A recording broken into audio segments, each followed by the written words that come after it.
The story begins with bullies catching up with Haran in a dark alley. One of the hooligans grabs Haran by the chest. Haran is genuinely perplexed as to why there is no way they will leave him alone. Haran's bewilderment further infuriates the biggest of the gang. Mbala is angered that he has called out to Haran many times, and Haran has not responded to him.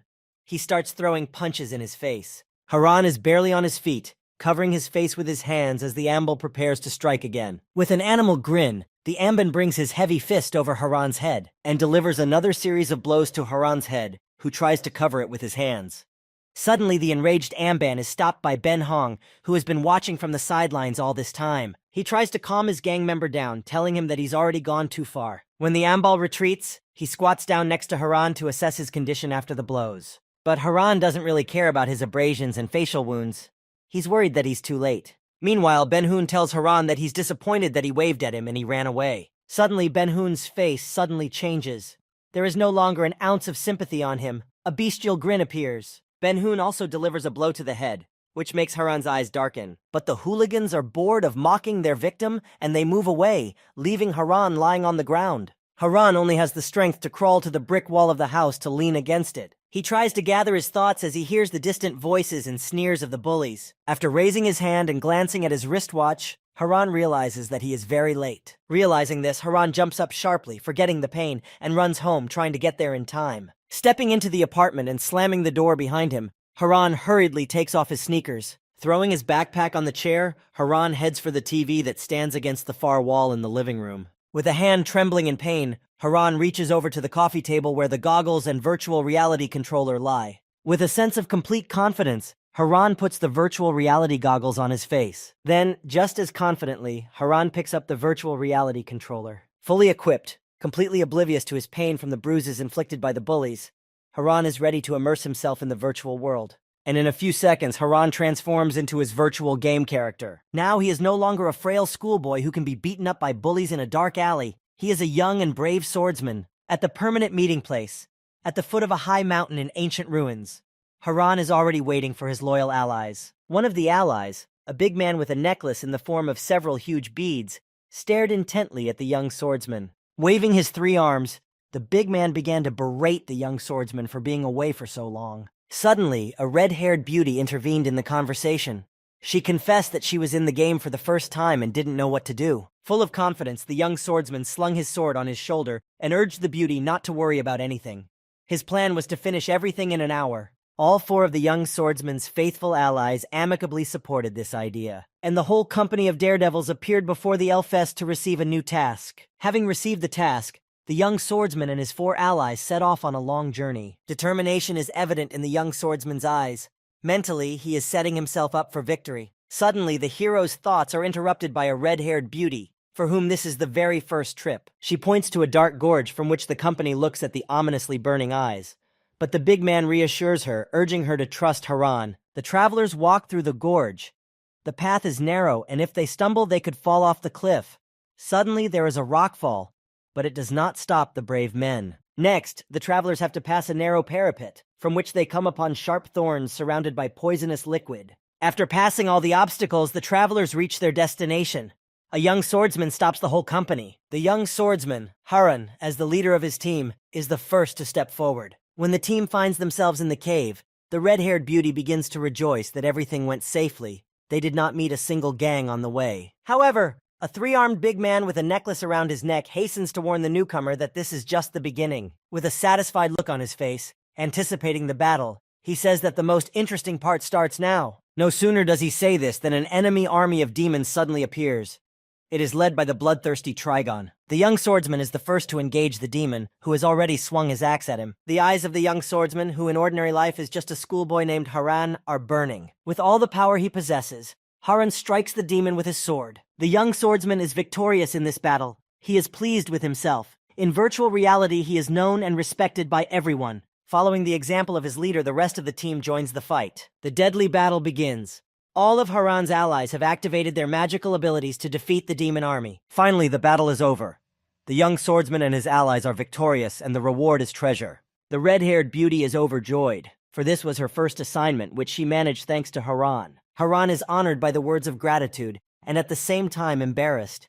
He tells his new friend that it is a credit to all the team members. Just then, the young swordsman is interrupted with a serious face by a large man with a necklace. He, his equally large but more silent companion, and the short and full Asian man think that the victory is Haran's due. Haran is very pleased to hear this and smiles, realizing that he is truly appreciated here. The young swordsman sincerely thanks his comrades for their praise and help in the battle. The task has been successfully completed. Haran's team is victorious. All of its members have their own things to do in real life, and therefore, everyone is going to leave. At the end, the big guy with the necklace asks Haran not to be late tomorrow because another task awaits them. After that, the big man, following the example of his comrades, also leaves the game. The young swordsman Haran bids farewell to his comrades with whom he has just won a fight. Everyone leaves the game, and the young swordsman is left alone with his thoughts. He exhales deeply, satisfied that everything ended safely and they had won. Not without a share of sadness, Haran thought it was time for him to return to real life as well.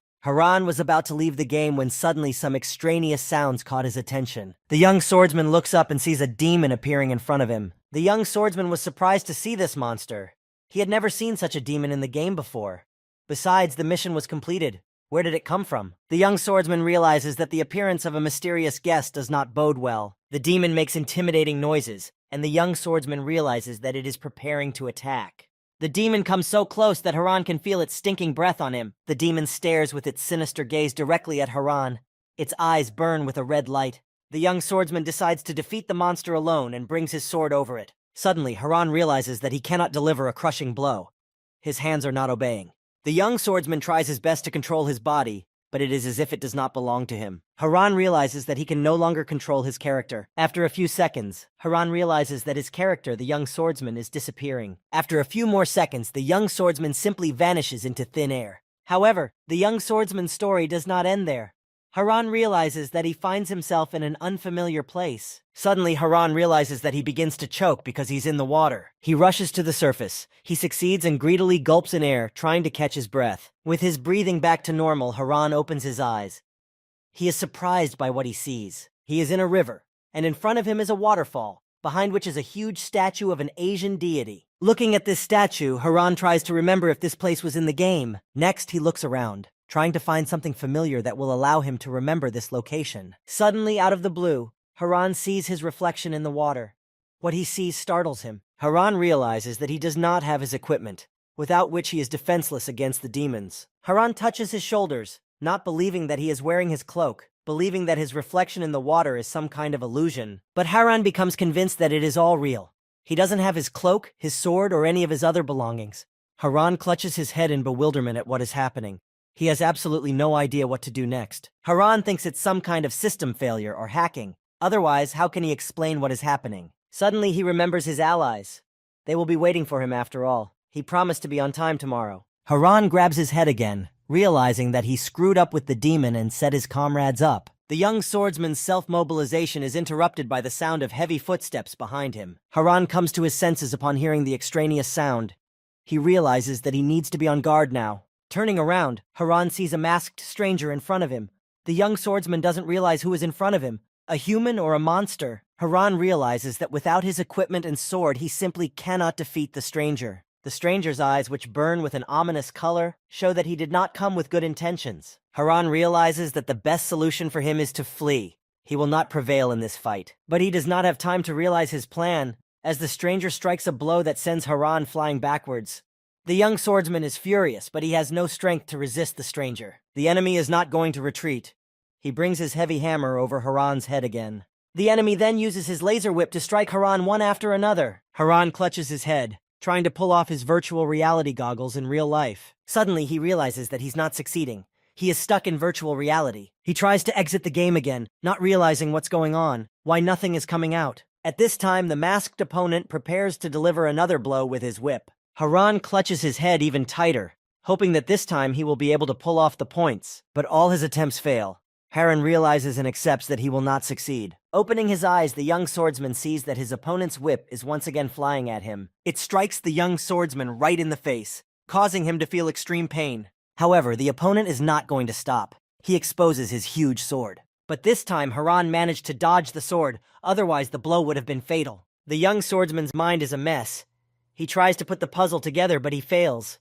Haran rises from his knees and looks suspiciously at his opponent. Haran realizes that while the stranger is idle, he must run to save himself. But no sooner does he take a few steps than his opponent strikes him again with his whip. Haran is in terrible pain, and scarlet blood flows from the hand where the whip struck him. Finally, Haran realizes that before he was in this location, there was another monster in front of him. Other thoughts begin to pop into his head, and then something seems to manifest in his mind. Haran realizes that he's now in a virtual reality in which he cannot experience physical pain. It's just a game, nothing more. He has never experienced pain in it. It's just not possible. Haran continues to stand with his back to his opponent, completely oblivious to him. More thoughts begin to appear in the young swordsman's mind, which throw him into shock. He stares at the statue of the Asian god, as if searching for answers in his eyes. Meanwhile, behind the young swordsman's back, he hears the sound of footsteps of not one person, but several at once. Haran pays no attention to them and continues to stand back, trying to build a logical chain in his head. Finally, the puzzle in Haran's head comes together and he realizes that what is happening is real. However, Haran cannot believe it, because he is absolutely sure that he was playing a game. Haran is in despair, his arm hurts treacherously. He does not notice how the opponent behind him swung his sword at him. Suddenly, the young swordsman comes to his senses and turns back sharply, sensing something wrong. Immediately, the masked opponent strikes him with a crushing blow, which Haran flies away from. Haran remains on his feet, but the stranger swings his sword at him again. The other stranger is watching everything that is happening. Suddenly, Haran hears the one telling his opponent not to let him escape. The young swordsman is very surprised that his opponents are talking to each other. Then one of the strangers starts uttering various insults at Haran. Hearing this, the young swordsman realizes that the monsters in front of him are not monsters at all, as he had originally assumed. Haran starts screaming, trying to stop his opponents. He realizes that the people in front of him are humans. Suddenly, the boy stumbles over a small rock under his feet. The young swordsman cries out sharply as he realizes he is losing his balance and begins to fall. As he falls, Haran lands on his back, hitting the ground hard with a loud thud. Haran lies on the ground completely defenseless while his opponents lean over him, wanting to ruin him. Two well-sharpened swords crossed on the neck of Haran lying on the ground. But suddenly, another masked man and his companion, a girl with turquoise hair, appeared. The man stopped Haran's opponents. The young swordsman is surprised that there is a girl in the company of strangers. Besides, she is the only one besides himself who didn't hide her face behind a mask. The stranger who appeared at the most opportune moment was the leader of this gang. He stopped the rest of the men and ordered Haran to be lifted up. The entire gang of strangers immediately obeyed him and ordered Haran to stand up, which he hurriedly did. The stranger with turquoise hair turned to Haran, asking him who he was. Seeing the stranger's face closer, Haran was surprised. She reminded him a lot of someone. Here, Haran's musings were interrupted by one of the gang members ordering him to answer. Haran is visibly nervous. He doesn't know how to explain to these people what happened to him. Haran doesn't have time to begin his story, because unidentifiable bodies of either birds or some imaginary creatures start falling from the sky. One of them falls right at the feet of the young swordsman. The spray from it flies in different directions. Taking a closer look at what is falling from the sky, Haran realizes that it is not birds, but some incomprehensible creatures. Haran stares in horror at what is happening, not realizing what is going on around him. Suddenly, loud, heavy footsteps are heard from behind. Someone is approaching the company. From behind Haran and his erstwhile adversaries appears a huge ambo with burning demonic eyes. A stranger with turquoise eyes stares at him point blank, clearly knowing who it is. One of the gang members, trying to get everyone else's attention, yells that they are being ambushed. Ambal pulls out his axe and stands up to face the masked men. He is noticeably larger than them, so numerical superiority may not help. The masked men begin to attack their huge opponent, striking with their swords one by one. However, the enemy clearly has no intention of retreating. He brings a huge axe over their heads. The savage, that's what the masked men call their opponent, delivers a decisive blow to one of them. Haran is watching. He is not used to seeing such a thing. A few drops of blood even lands on the face of Haran's young swordsman. Haran's heart is racing. From what he sees, he is in a state of shock. The guy realizes that a man has just died in front of him, and this is not a game. Meanwhile, the fight continues. The savage has slew almost all his opponents, and their breathless bodies now lie on the ground. The thought flashes through Haran's mind again that everything that is happening is not a game, but reality. The last masked member of the gang appeared before the savage, about to strike. The masked man is furious, for just now the savage has destroyed his comrades before his eyes. He runs at the ambo, about to deliver a crushing blow with his sharp sword. But his blow is repulsed and the body of the masked man falls at Haran's feet. The masked man does not breathe. He suffers the same fate as the rest of his comrades. Haran's eyes are filled with horror. The young swordsman realizes that he could be next. Only he and the turquoise-haired stranger are left in the savage's path, and she has no intention of backing down. The savage brings his axe over the girl's head, but she does not run, but looks directly at her opponent, who is several times larger than her. Haran's eyes, on the other hand, are full of terror. So many people have already been killed in front of him, albeit those who recently attacked the young swordsman himself. Meanwhile, the savage lands several blows on the turquoise-haired stranger. From such powerful blows, the girl flies back and falls to the ground, but she is still alive. With her last strength, the stranger tries to get up, but she is not very good at it. She is badly wounded. Nevertheless, she sticks her sword into the ground, leaning on it, continues to try to get up. Haran comes to his senses. He realizes that the stranger with turquoise hair is a real person. If she is not helped, she will die for real. The savage keeps stepping on the girl and so can't get up off the ground.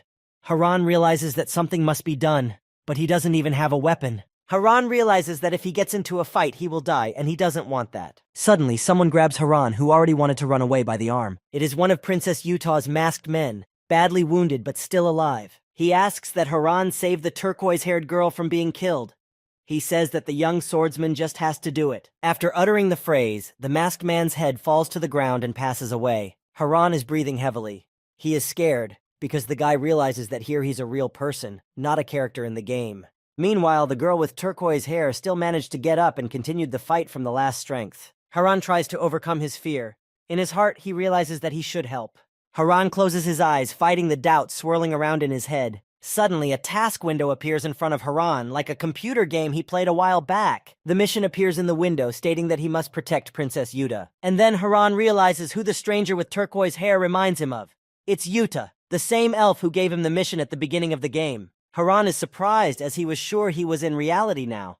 So why is a virtual character here? Haran hears a new audio notification. New information appears in the mission window. It states that failure of the mission will result in death, which scares Haran. Haran drops to his knees on the ground, dumbfounded by such news. He was not prepared for such a thing. The boy wonders what he should do after all. Meanwhile, the fight continues. And it's not Princess Yuta who wins the fight. The savage strikes her with powerful blows one after another. After another blow, Princess Yuta falls to the ground again. She has almost no strength left, but her eyes are full of rage. She doesn't want to end up like this. Not like this. Not at the hands of the savage. The savage approaches Princess Yuta lying on the ground. The girl is unable to get up. The savage looms over her. His eyes burn with red flames. His plan is to take the princess' life. Yuta realizes she can't resist him.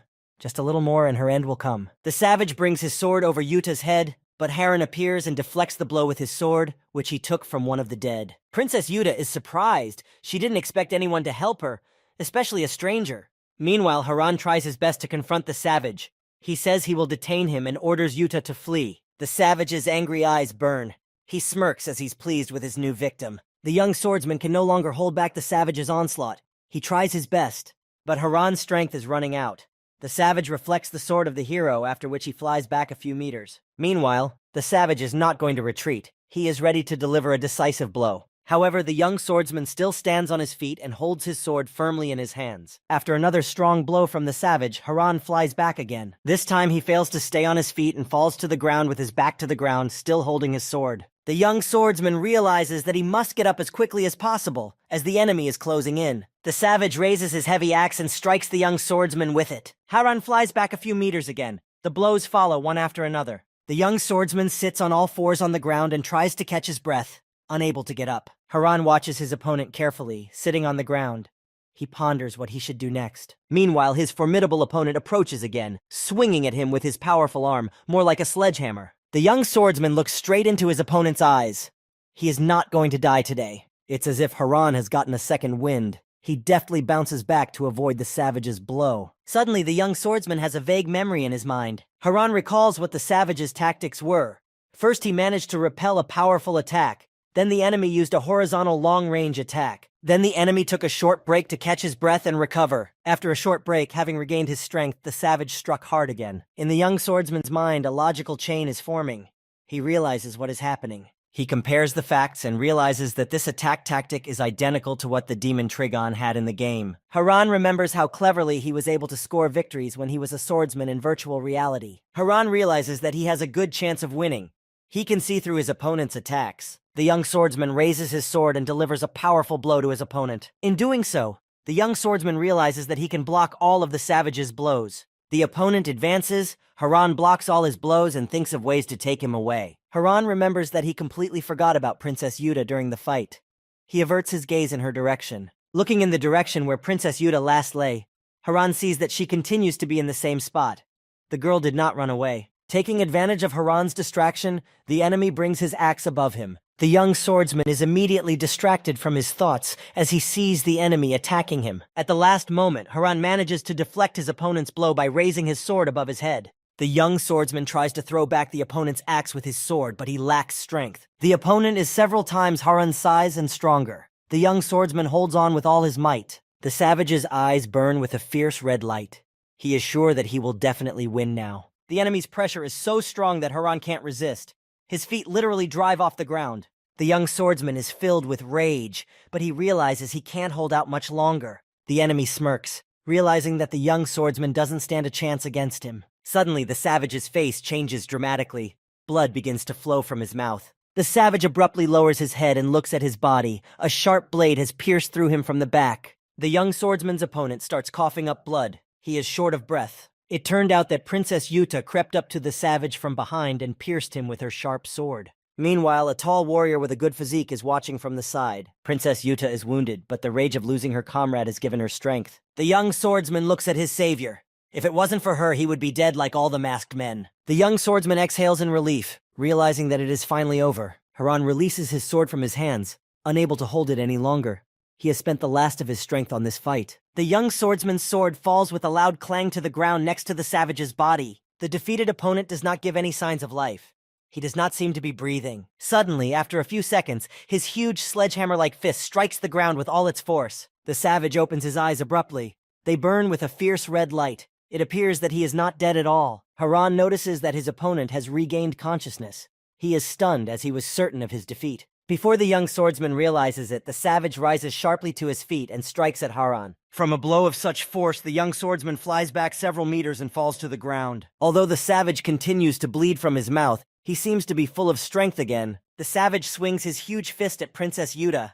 The girl didn't expect this turn of events either. In another second, the savage strikes her. She flies away and finds herself lying on the ground like Haran and her dead men. From a blow of such force, Princess Yuta loses consciousness and remains lying on the ground. Haran is also wounded. He is half lying on the ground, his hand holding his head as it splits terribly. The savage approaches the young swordsman's sword to pick up the weapon from the ground. Haran is furious, but to get up from the ground to prevent his opponent from arming himself, he has no strength. And so the huge savage, wounded and angry, looms over Princess Yuta, who continues to be unconscious. The young swordsman realizes that he must, by all means, rise to his feet to protect the princess. Haran fails to get up off the ground. Suddenly, he notices someone rushing past him at a rapid speed. The young swordsman sees someone's feet in front of him. He realizes that whoever is rushing past him is armed. In another second, the stranger is behind the savage's back and draws his sword over his head. The savage realizes too late that someone is attacking him from behind. He has no time to do anything about it. The stranger actively attacks the savage, striking him with his sword one after another. After this attack, the savage has no more chances. He finds himself lying on the ground next to Yuta. The young swordsman is surprised by such an unexpected appearance of the stranger who saved the princess literally at the last moment. On the battlefield, the stranger slides his sword into its scabbard and takes a few seconds to catch his breath. The stranger turns out to be a young boy. He looks fearfully at Princess Yuta. After a few seconds, he finds himself next to the girl and carefully tries to lift her head. The stranger lifts the princess up. Haran hears the stranger asking Yuta to wake up, saying that she cannot die. Much to the relief of both the stranger and Haran, the princess regains consciousness and opens her eyes. Haran hears the stranger ask Princess Yuta if she is okay. Suddenly, Haran hears a sound he knows well. It's a notification coming in, just like in the game. Haran sees a message saying that he has completed the quest, but he has a new quest ahead of him. He must continue to protect the princess. Haran looks at his hands, trying to figure out if he is a real person or a character. He's sure this fight wasn't a game, but then where did the notice come from? Haran is distracted from his musings because someone calls out to him from behind. It's Princess Yuta. She asks him the same question she asked when they met. Who is he and what is his name? Princess Haran's piercing gaze makes him uncomfortable. Stammering, he says his name. Yuta tells Haran that she owes him a debt, and she's the one who always pays her debts. The girl urges him to follow her for the reward. Haran goes over the princess's words in his head and remembers that the assignment said to follow the princess. It seems that the stranger who just saved them is not happy with this suggestion from Yuta. He tells her that they don't know Haran at all. However, The princess orders that Haran be let closer, citing that if he wanted to do harm, he would have done so already. The stranger adopted a disgruntled pose, making the young swordsman feel uncomfortable. Princess Yuta headed towards her fallen men. She wants to see them off on their final journey properly. The young man who saved Yuta and Haran from being killed supports the princess's decision with a sad face and says that he will find a suitable place. A quiet place under a tree that had been damaged by a lightning strike was chosen. Haran, Yuta, and her man salute the fallen warriors. Princess Yuta begins tapping the tip of her sword on the ground. Haran realizes that this is a ritual of her people. The princess then stabs her sword into the ground and lowers her head. Her eyes are full of pain. Princess Yuta begins her speech to honor the warriors. She thanks the warriors for when her father was put to death, they defended her to the end. Next, a stranger begins his speech to honor the dead. He says that the warriors were the royal guard and deserved their honor. Princess Yuta is very hurt by his words. She repeats the word honor and goes on to say that it is cruel. Yuta doesn't understand why the world is so unfair. Those who betrayed her live in luxury, and those who kept their honor to the end now lie in the ground. The princess's loyal ally who saved her does not know what to add, so he decides to honor the warriors with silence. Haran also wants to say a few words in memory of the warriors, but he doesn't know what to say. The young swordsman didn't know them, therefore he too remains silent. After a moment of silence, the princess hurries away and calls her travelers to follow her. Her man follows her, and Haran stands still for a few more seconds. He listens to the sounds around him. Night has fallen. There is silence all around. Only the rustling of leaves and the chirping of crickets can be heard. A wave of sadness comes over Haran, for he has just seen several people die. Somewhere in the night sky, there is the sound of an eagle searching the ground for its prey. Haran and his companions do not suspect that they are not alone in the forest. A few kilometers away, two men are hiding under the trees. One of them is wearing a kasa, the Japanese national headdress. The man is dozing. A third man appears. He's hanging head down on a branch. Calling the Japanese Goryeo, he reports that he sees neither the princess nor the savage. A big man enters the conversation, nibbling on the ribs of a spit-roasted game. He growls that the savage has betrayed them. The Goryeo wakes up. He says the savage didn't betray them. He realizes something is amiss. The man hanging on the branch looks at Goryeo in surprise. He doesn't understand how he can trust the savages. Goryeo raises his head so that his eyes become visible from under his hat. He says that the princess probably escaped all the traps. The big man growls again. He says he will catch the princess. His drool is flowing with rage. The man on the branch, turning to the big man, suggests that he go after the princess right now. However, the Goryeo interrupts him.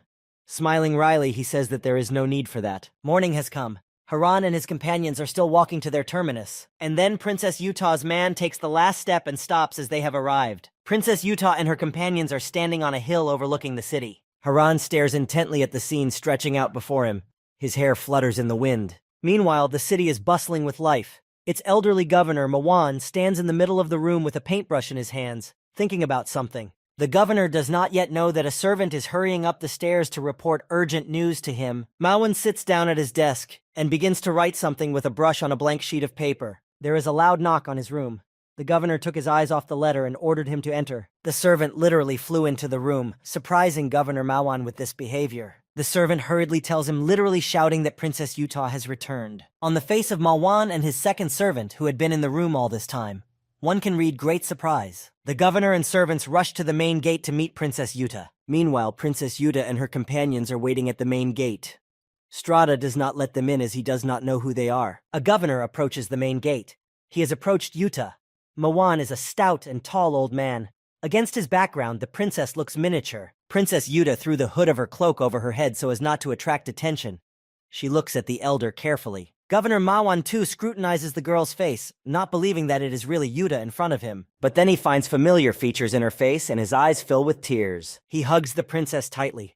Manhwa is glad she is alive and okay. Tears of joy flow from Governor Manhwa's eyes. He can no longer contain his emotions. He hugs Yuta even tighter, calling her mistress, and tells her that it has been a long time since they last met. The princess is happy to see him too. The elder is completely emotional. Still hugging Yuta, he falls to his knees. The people of the town crowded around him. After a while, Yuta and her companions find themselves in the governor's house. He treats them to hot soup. Yuta, her man, Haran, and Manhwa sit at a large table. The governor apologizes for the modest table, but Yuta is not bothered by this. She eats the soup happily and says she hasn't seen a proper meal in a long time. Governor Manhwa is pleased that he was able to please her. He says it's been 10 years since they last met, and admits that he recognizes Yuta. The princess looks at Governor Mawan with a gentle smile and jokes that he has gone bald since they last met. Governor Mawan scratches the back of his head and laughs at the top of his voice, saying he can't help it as he ages. Still smiling the same way, Princess Yuta asks the elder if she is overreacting. Governor Mawan continues to laugh.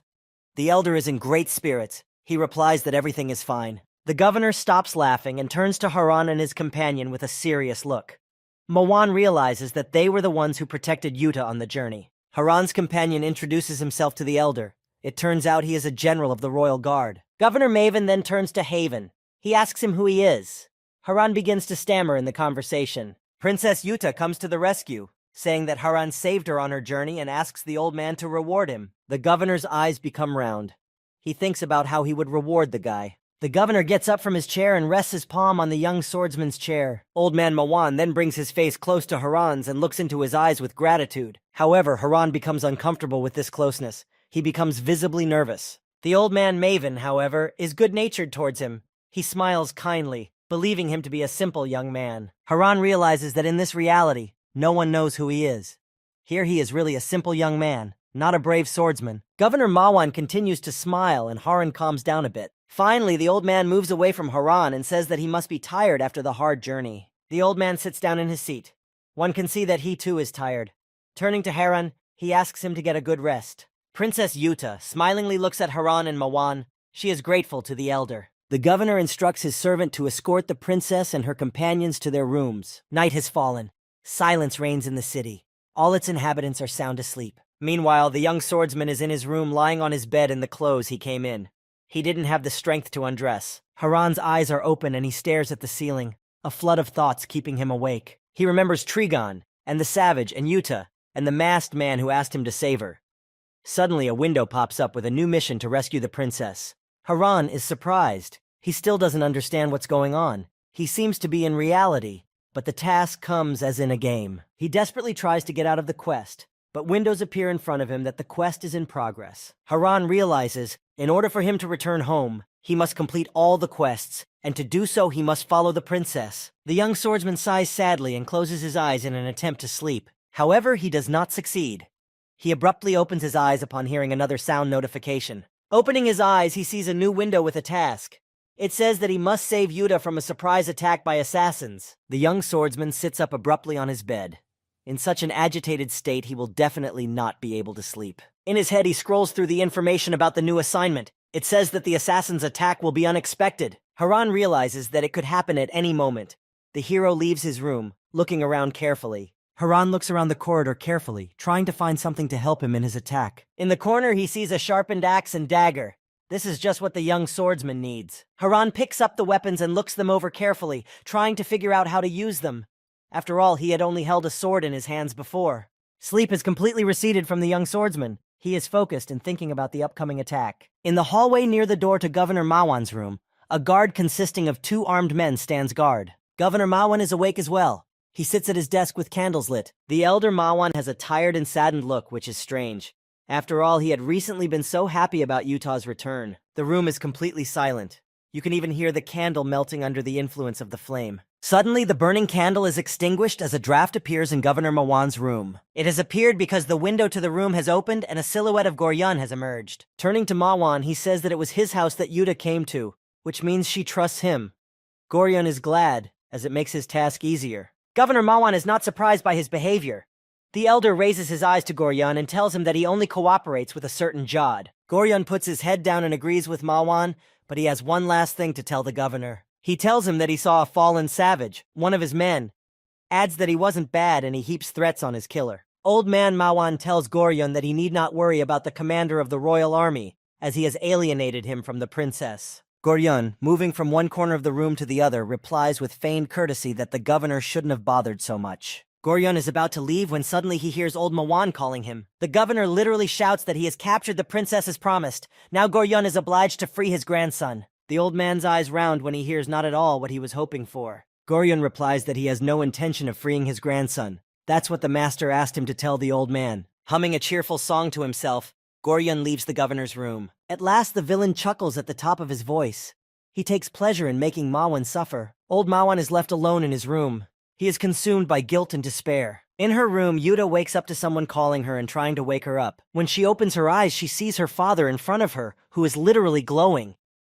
Yuta doesn't notice that he has no eyes on his face. The surprised princess immediately wakes up and sits up on her bed. After a few seconds, she throws herself into his arms, unable to contain her genuine joy. The princess hugs her father, a tall gray-haired man in light-colored robes, tightly. She tells him that she knew he was alive. Her father strokes Yuta's head as if he doesn't know what she's talking about. He thinks she's having a nightmare. Yuta sobs, hugging him even tighter. Unable to believe what is happening, the man remains silent. In an instant, it's as if he's petrified, but Yuta can feel his breath on the top of her head. When Yuta begins to find his silence suspicious, he pats her lightly on the back. But suddenly, Yuta's father takes on the appearance of a dead man. She opens her eyes abruptly. Startled, she doesn't realize what's happening. After a few seconds, she realizes that she is lying in her bed with a figure looming over her, swinging a dagger at her. The assassin doesn't have time to finish what he started, however, because Haran appears and strikes at him. And now the assassin is already lying a few meters away from Princess Yuta's bed. Haran's eyes are full of rage. It seems that he is waiting for a new battle in which he is ready to defend Yuta to the end. Princess Yuta sits on her bed and looks at what is happening with both a surprised and frightened look. However, Princess Yuta's failed assassin is not dead. He's back on his feet. It turns out to be one of Goryon's associates, the same one who was hanging on a branch in the forest and spying. The young swordsman is completely focused on his opponent. He holds his dagger at the ready. The failed assassin snickers. He calls Haran a servant, says he has courage but no intelligence. Suddenly, the enemy's gaze changes. He becomes more serious and asks Haran if he can do anything in the dark. Haran is angry. He doesn't understand what his opponent means, so he keeps his ear to the ground. The young swordsman tries to keep his guard up for good reason.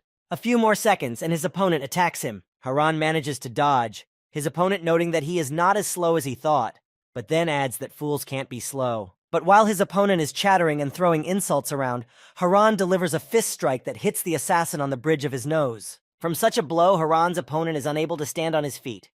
He falls down and loses consciousness. Only when he sees that his opponent is already unconscious does he lower his weapon and catch his breath. Princess Yuta looks at Haran with a serious look. She asks him what is going on. The young swordsman does not answer. Instead, he asks the princess if she is all right. The princess doesn't have time to answer him because the room is illuminated by a flash of bright light. Haran realizes that this is not the end of the story. He will continue to have to protect the girl. Princess Yuta still doesn't understand anything.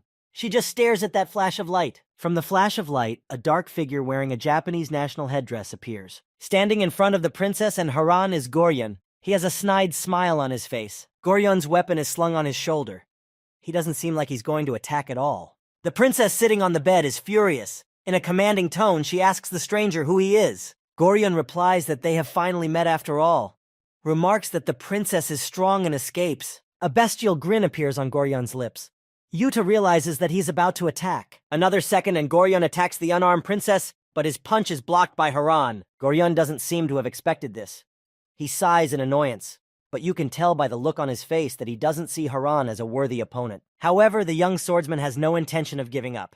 He will defend Yuta to the last. Suddenly, Goryon intercepts his weapon with his other hand, making a deft move. The young swordsman did not expect this, and therefore did not prepare for such an action of the opponent. This played a cruel trick on him. Goryon abruptly retracts his weapon and strikes with his foot. The young swordsman flies back a few meters and falls with his back on the floor. Haran is angry with himself for not understanding his opponent's fighting tactics. He first distracted him with his arm and then attacked him with a kick. From behind, Princess Yuta flies at Goryon with a naked sword, but Goryon is amused. Goryon turns around lightning fast and blocks her blow. The girl ends up lying on the floor. Goryon looks at the princess with a gloating smile, believing that she is completely powerless against him. Goryon is right. The princess is on the floor, and near her face is a sword blade, which at any moment can deliver a fatal blow. The young swordsman is quite a distance away from them. The thought flashes through his mind that things could end sadly. The young swordsman cannot let the princess die. He tries to jump to his feet, but Goryon is faster. Suddenly he is next to him and kicks Haran in the face. The young swordsman flies backwards before he can get to his feet. Goryon is still smiling evilly. Haran's back hits the floor with a great thud, but even as he falls, he lets go of his dagger. After the fall and the hard blow, Haran manages to squat up quickly, but he is dizzy. Goryon approaches him. However, his opponent does not attack. Instead, he points to his shaking hands. Haran looks at his opponent with anger, and he explains that his hands are shaking because he is excited about the impending murder of the princess. Goryon looks directly into Haran's eyes and smiles, asking him to stay out of his way. Goryon turns away and heads towards the princess, who is lying nearby on the floor. The young swordsman gathers his strength to strike his opponent. After a few seconds, he manages to jump to his feet and attack his enemy. Goryon begins to hurl insults at the young swordsman, but he smiles as he does so. Goryon wants to strike at him with his weapon, but Haran turns and runs away with lightning speed. The smile disappears from Goryon's face as he realizes what the young swordsman is up to. Haran rushes towards Princess Yuta, who has woken up and was able to sit up but not get to her feet. Princess Yuta looks at Haran in surprise, trying to figure out what he's up to. After a split second, Haran flies over to her and wraps his arms around her. The young swordsman takes a confident step forward, even though he was still on his feet a short while ago. A second later, Haran and Princess Yuta are at the window and jump out of it. Princess Yuta wasn't scared because she didn't even have time to realize anything. The young swordsman flies down. A strong stream of wind hits him in the face so that it becomes difficult to breathe. Goryon flies over to the window as well, leaning against the frame looking down as Haran and Yuta plunge into the water. You can tell by Goryon's look of annoyance.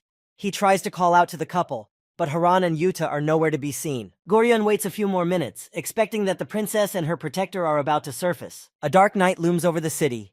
Goryon realizes that it is pointless to wait and leaves. The action takes place in the governor's room. He is surprised by the news he has just received. The servant repeats the news to Governor Manhwa again. He says that Princess Yuta managed to escape the assassin attack and escaped. Old man Mavan is annoyed. He clutches his head, lamenting that he gave such a good opportunity and Goryon blew it. Now the princess has escaped and is likely to go to a land with many of her allies, which meant the life of Mavan's grandson would be in danger. The governor's forehead is covered with sweat.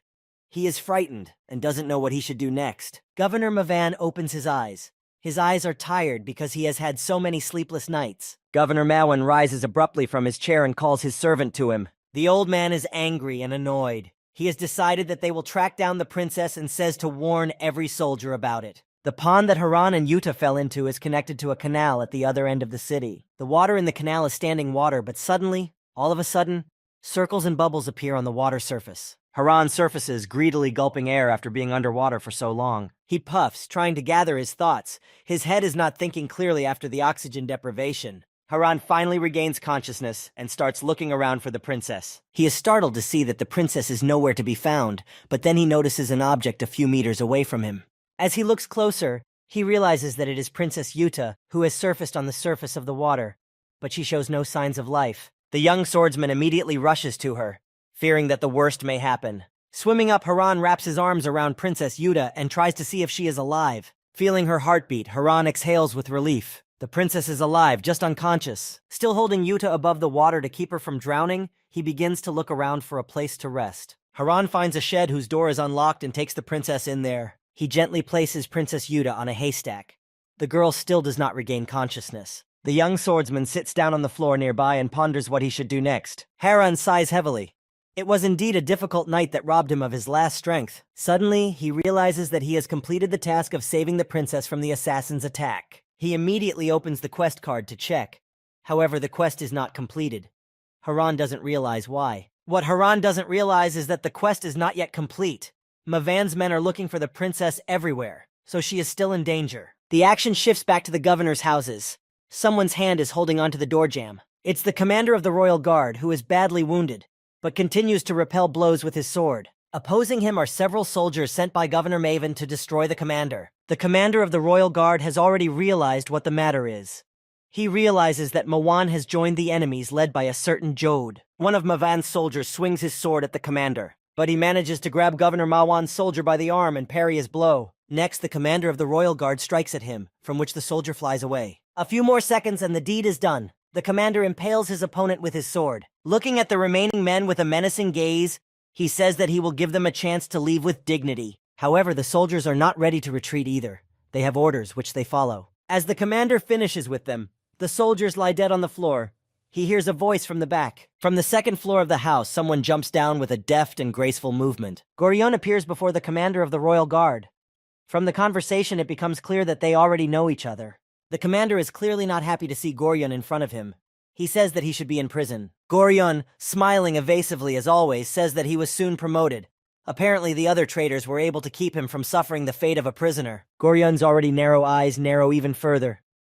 He says that with the princess dead, the warlord will be useless. The warlord is not going to wait any longer. He attacks Goryeo, but Goryeo deftly dodges. Meanwhile, Goryeo does not miss the opportunity to hurt the warlord, saying that he is in vain loyal to the already dead king. This infuriates the commander of the royal guard, and he is furious that the enemy dares to even mention the fallen king. The commander is about to attack again, but Goryeo is sure that he cannot defeat him. The action takes place in the barn in which Harana and Princess Yuta found shelter. The girl has regained consciousness. She is still very weak, but she has already been able to open her eyes. When Princess Yuta realizes she is in an unfamiliar place, she sits up abruptly, drawing Haran's attention. Haran looks at her carefully and doesn't understand what she was so scared of. The princess begins to question her companion about where she is. Haran doesn't know how to brief her about everything. He begins by saying that they were running from an assassin. At this, Princess Yuta interrupts him as memories come back to her. She recalls that they fell into the river. After that, Princess Yuta falls silent and sighs heavily. She has long had to fight for her life on a daily basis. However, Haran takes his downcast mood personally. He thinks he has let himself go too far. But instead of reproach, Haran hears praise for him. The princess says that what he did was very brave.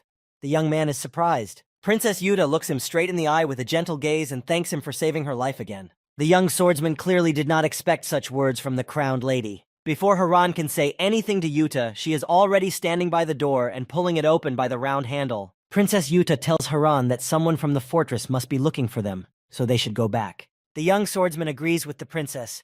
He too feels that this is the most appropriate decision right now. The young men go outside from their temporary shelter. It is still night outside. Princess Yuta goes first and Haran follows her. Finally, he dares to ask her a question. Haran asks the princess why she is being hunted if she is the heir to the throne. Princess Yuta stops abruptly after Haran asks her the question. The question didn't anger the girl. She decided to answer it. Yuta explained that a weak heiress will always be absorbed by someone stronger. In response, the princess asks her own question. She asks Haran if he ever lost something he loved very much, and adds that she herself has lost everything she loved. The young swordsman looks at the girl and doesn't know what to say to that. Meanwhile, Yuta continues. She says that she has realized something. To protect what she holds dear, she needs power. The young swordsman listens intently to his companion. He is ready to help her gain power. The princess finishes her speech and says it is time for them to return to the fortress. Haran agrees with her and looks up, trying to determine if they are under threat. He thinks he can see a figure on the wall, but he can't see anything in the darkness. Haran wants to leave, but his gut tells him to try to get a better look at the wall. Suddenly, the young swordsman sees a man tied to a wooden pole on the wall. Haran cries out sharply, realizing that he is not mistaken. There is indeed a tied man up there. Haran's shout catches Princess Yuta's attention and she turns to look at him. The girl moves closer to her companion and looks up as well to see what's going on. Suddenly, Princess Yuta's face changes. She recognizes the man tied to the pole. It's Sun, the one who is the commander of the royal guard.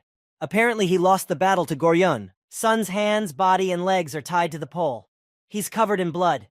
From afar, you can't tell if he's dead or just unconscious. Yuta doesn't understand what her comrade is doing on the wall of the fortress.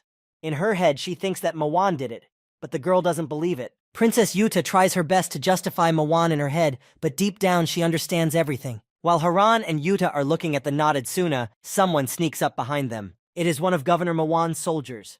He hurries to call out to the others upon seeing the princess. 3 warriors appear in front of Yuta and Haran. The commander gives the command. Take the princess alive and send the swordsman to the other world. That's when Haran gets suspicious. Why were Mawan's soldiers ordered to capture them? The princess has no more doubts. Governor Mawan has betrayed her as well. Princess Yuta stands literally in a daze at this discovery. Suddenly, someone grabs her wrist. It's her companion, Havan. He says they need to run away immediately and pulls her by the arm towards the open door. Princess Yuta looks at him. Her eyes are filled with anger, resentment, and pain at the betrayal of a loved one she trusted. Meanwhile, Goryeo appears on the roof. He stands beside Sun, his cloak fluttering in the wind. Surprisingly, there is no smile on his face this time. He stands with a serious look. Turning to his captive son, suddenly he starts discussing the weather. It turns out that the commander of the royal guard is still alive, but badly wounded. He asks Goryeo to just send him to the other side and call it a day. Goryeon's eyes narrow and a smile appears on his lips. He takes pleasure in tormenting his captive. Suddenly, someone's hurried footsteps are heard on the stairs that lead to the roof. A few seconds later, Governor Mawan appears before Goryeo on the roof. Governor Mawan looks at him without a fraction of sympathy. You can see by him that he is forced to cooperate with Goryeo not of his own free will. Goryeo turns to old Mawan and asks him caustically if he is done playing the loyalty game. Goryeon's words infuriate Governor Mawan. He shouts at him that he knows nothing about loyalty. However, the conflict is interrupted as the governor's soldiers arrive with a report. One of them reports that they found the princess but then lost her again. Governor Manhwa is angry, for the life of his favorite grandson is at stake. If he doesn't catch Yuta, his grandson will be killed. One of the soldiers continues his report. He says that they have blocked off the entire neighborhood and should find the princess soon. Governor Manhwa, with a menacing look, gives orders to mobilize all remaining forces. The governor is angry. First Goryeo pissed him off, now the soldiers. He whispers curses at them. Suddenly, the governor hears someone criticizing him for his actions. It is the commander of the royal guard, son. He is trying to shame Manhwa for betraying the late king. The governor realizes that he has done the unforgivable and will someday be punished for his sins.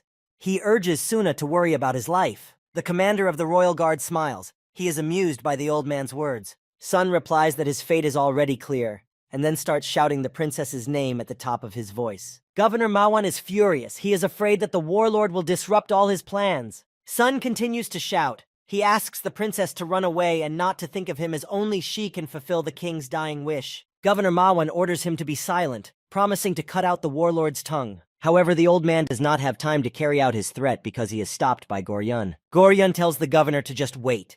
The bait, in the form of Suna himself, lures the princess into a trap. Governor Manhwa can barely contain himself, but he listens to Goryeo because he realizes that this is the only chance to save his grandson. Meanwhile, the commander of the royal guard falls silent, and Goryeo begins whistling a cheerful tune to himself. Governor's son has no more strength to scream. He bleeds to death and passes out. Meanwhile, Governor Manhwa's soldiers are making their way around the fortress grounds. Two soldiers enter the temple where a statue of a Chinese deity stands. They scrutinize the dark room, illuminating it with burning torches. The soldiers conclude that there is nothing suspicious in the temple, but it is in fact occupied by Yuta and Haran. The soldiers leave, muttering to themselves that they don't understand where the princess and her companion could have gone. The princess and Haran are sitting on a large beam located under the roof.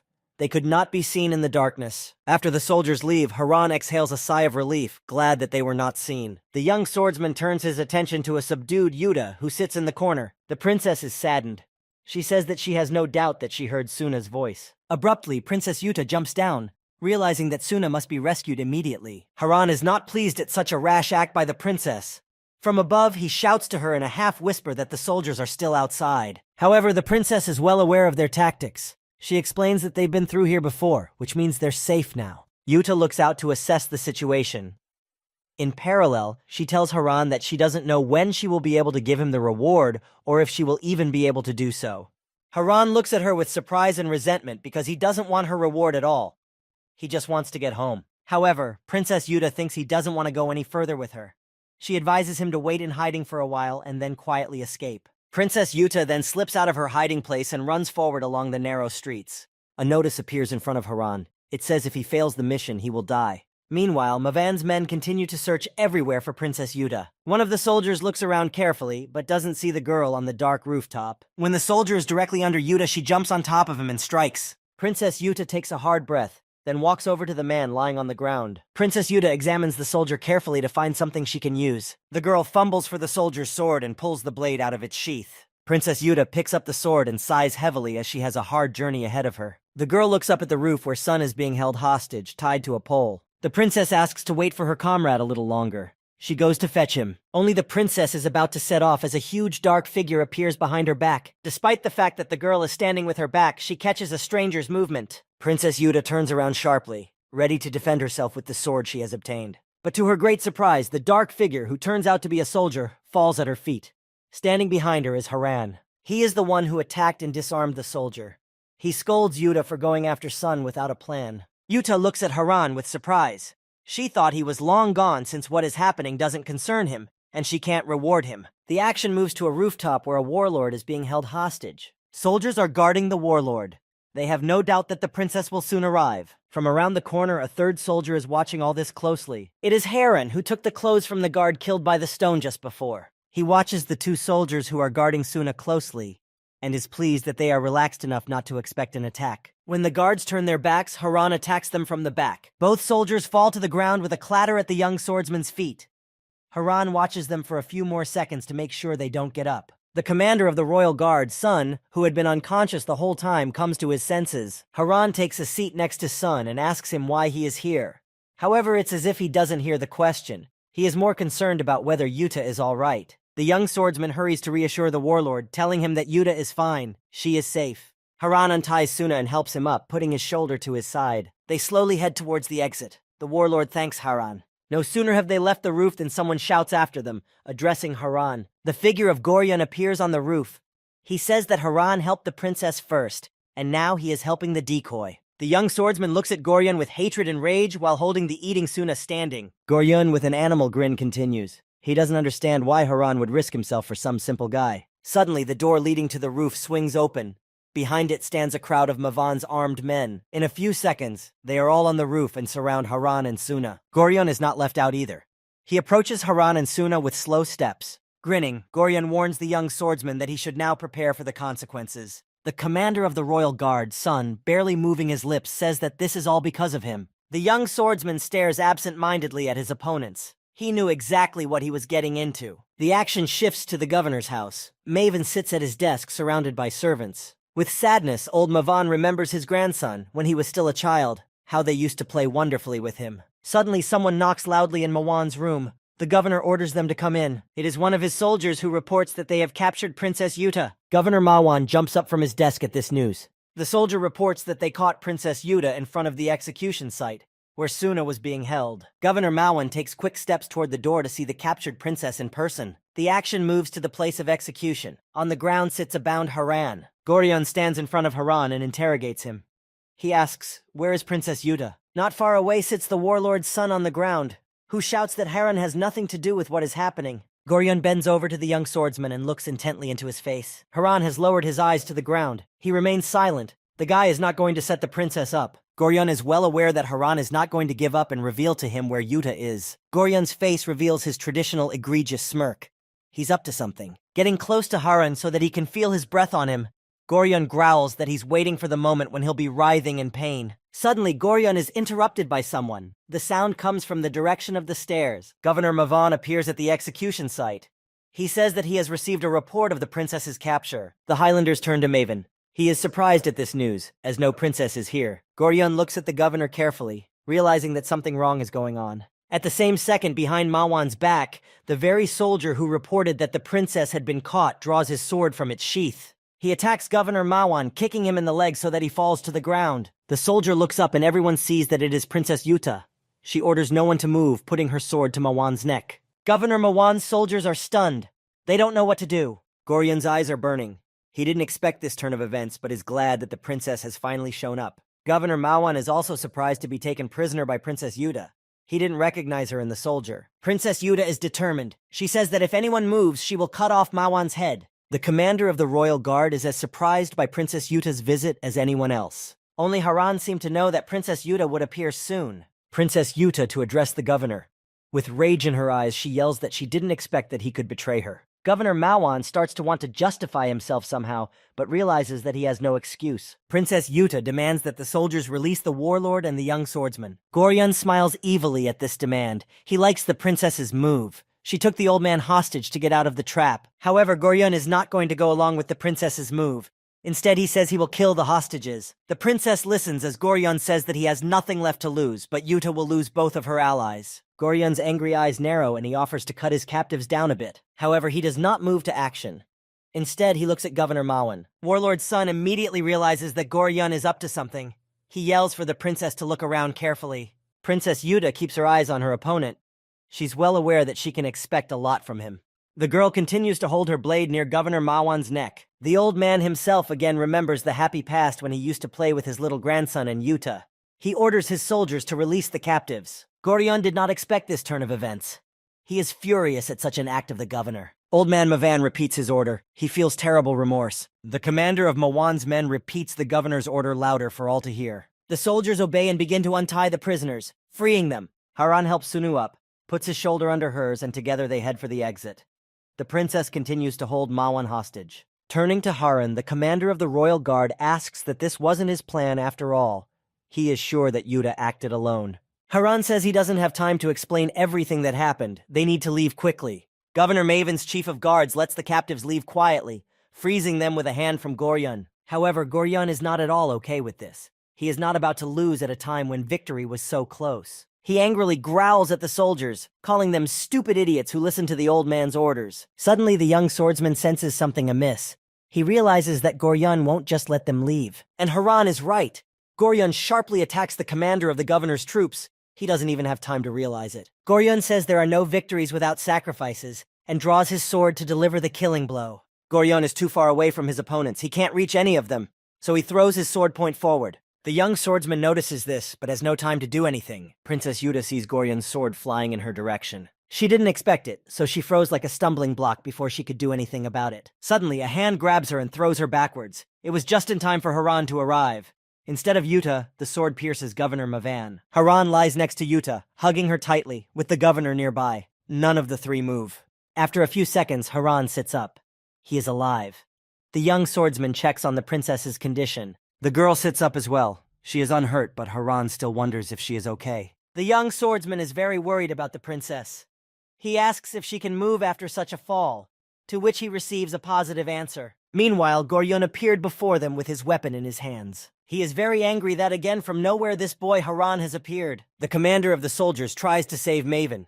He yells that they must stop the bleeding immediately. He tries to apply proper pressure on the wound to stop the bleeding, but nothing comes out. However, nothing comes out. Governor Mawan has received the punishment he deserved. The gaze of the commander of the dead governor's guard stops on the figure of Goryun. The commander was loyal to the governor, so he is going to avenge his death. However, he blames not only Goryun but also the recent captives. He orders to send everyone to the other world. All the soldiers rush into battle with naked swords, and there are more than a dozen of them. The commander is ahead of his troops. He shouts for the warriors to leave no one alive. Standing in their way is Goryun. Therefore, he is the first one the soldiers attack. The commander orders them not to surrender. He gives the order to stand until the end. While the battle is going on, Haran, Yuta, and Sunu manage to leave the place of execution. Goryun sees their retreating figures, but cannot follow them as he is blocked by another group of soldiers. Goryun growls at the troop commander. He is furious that he has prevented him from finishing what he started. Goryun is attacked again, but it seems he can't be bothered. He deflects all blows. Suddenly, one of the walls of the fortress is pierced by someone's huge fist. Stones fall on the soldiers, and Goryun calmly steps aside. This is the big guy who was with Goryun and the spy in the forest. With just one blow with his huge fist, he scatters over a dozen soldiers. The soldiers of the dead governor look at the big man with horror. He is very huge indeed. Next to the big guy, the same spy who recently made an attempt on Yuta in her room will also appear. However, the soldiers, even though they see that the Goryun has arrived, are not going to retreat. They will defend their territory to the last. The spy assesses the situation and tells Goryun that even he can't cope with so many men. Goryun orders the spy to buy him some time so that he can catch up with Yuta and her allies and then return. Goryun rushes off to catch up. The spy is not happy to be assigned such a troublesome task, but draws his weapon. Meanwhile, Yuta, Sun, and Haran have run far enough away. They stop at the stairs to rest and catch their breath. The commander of the royal guard says that there is a small wharf at the north end of the village.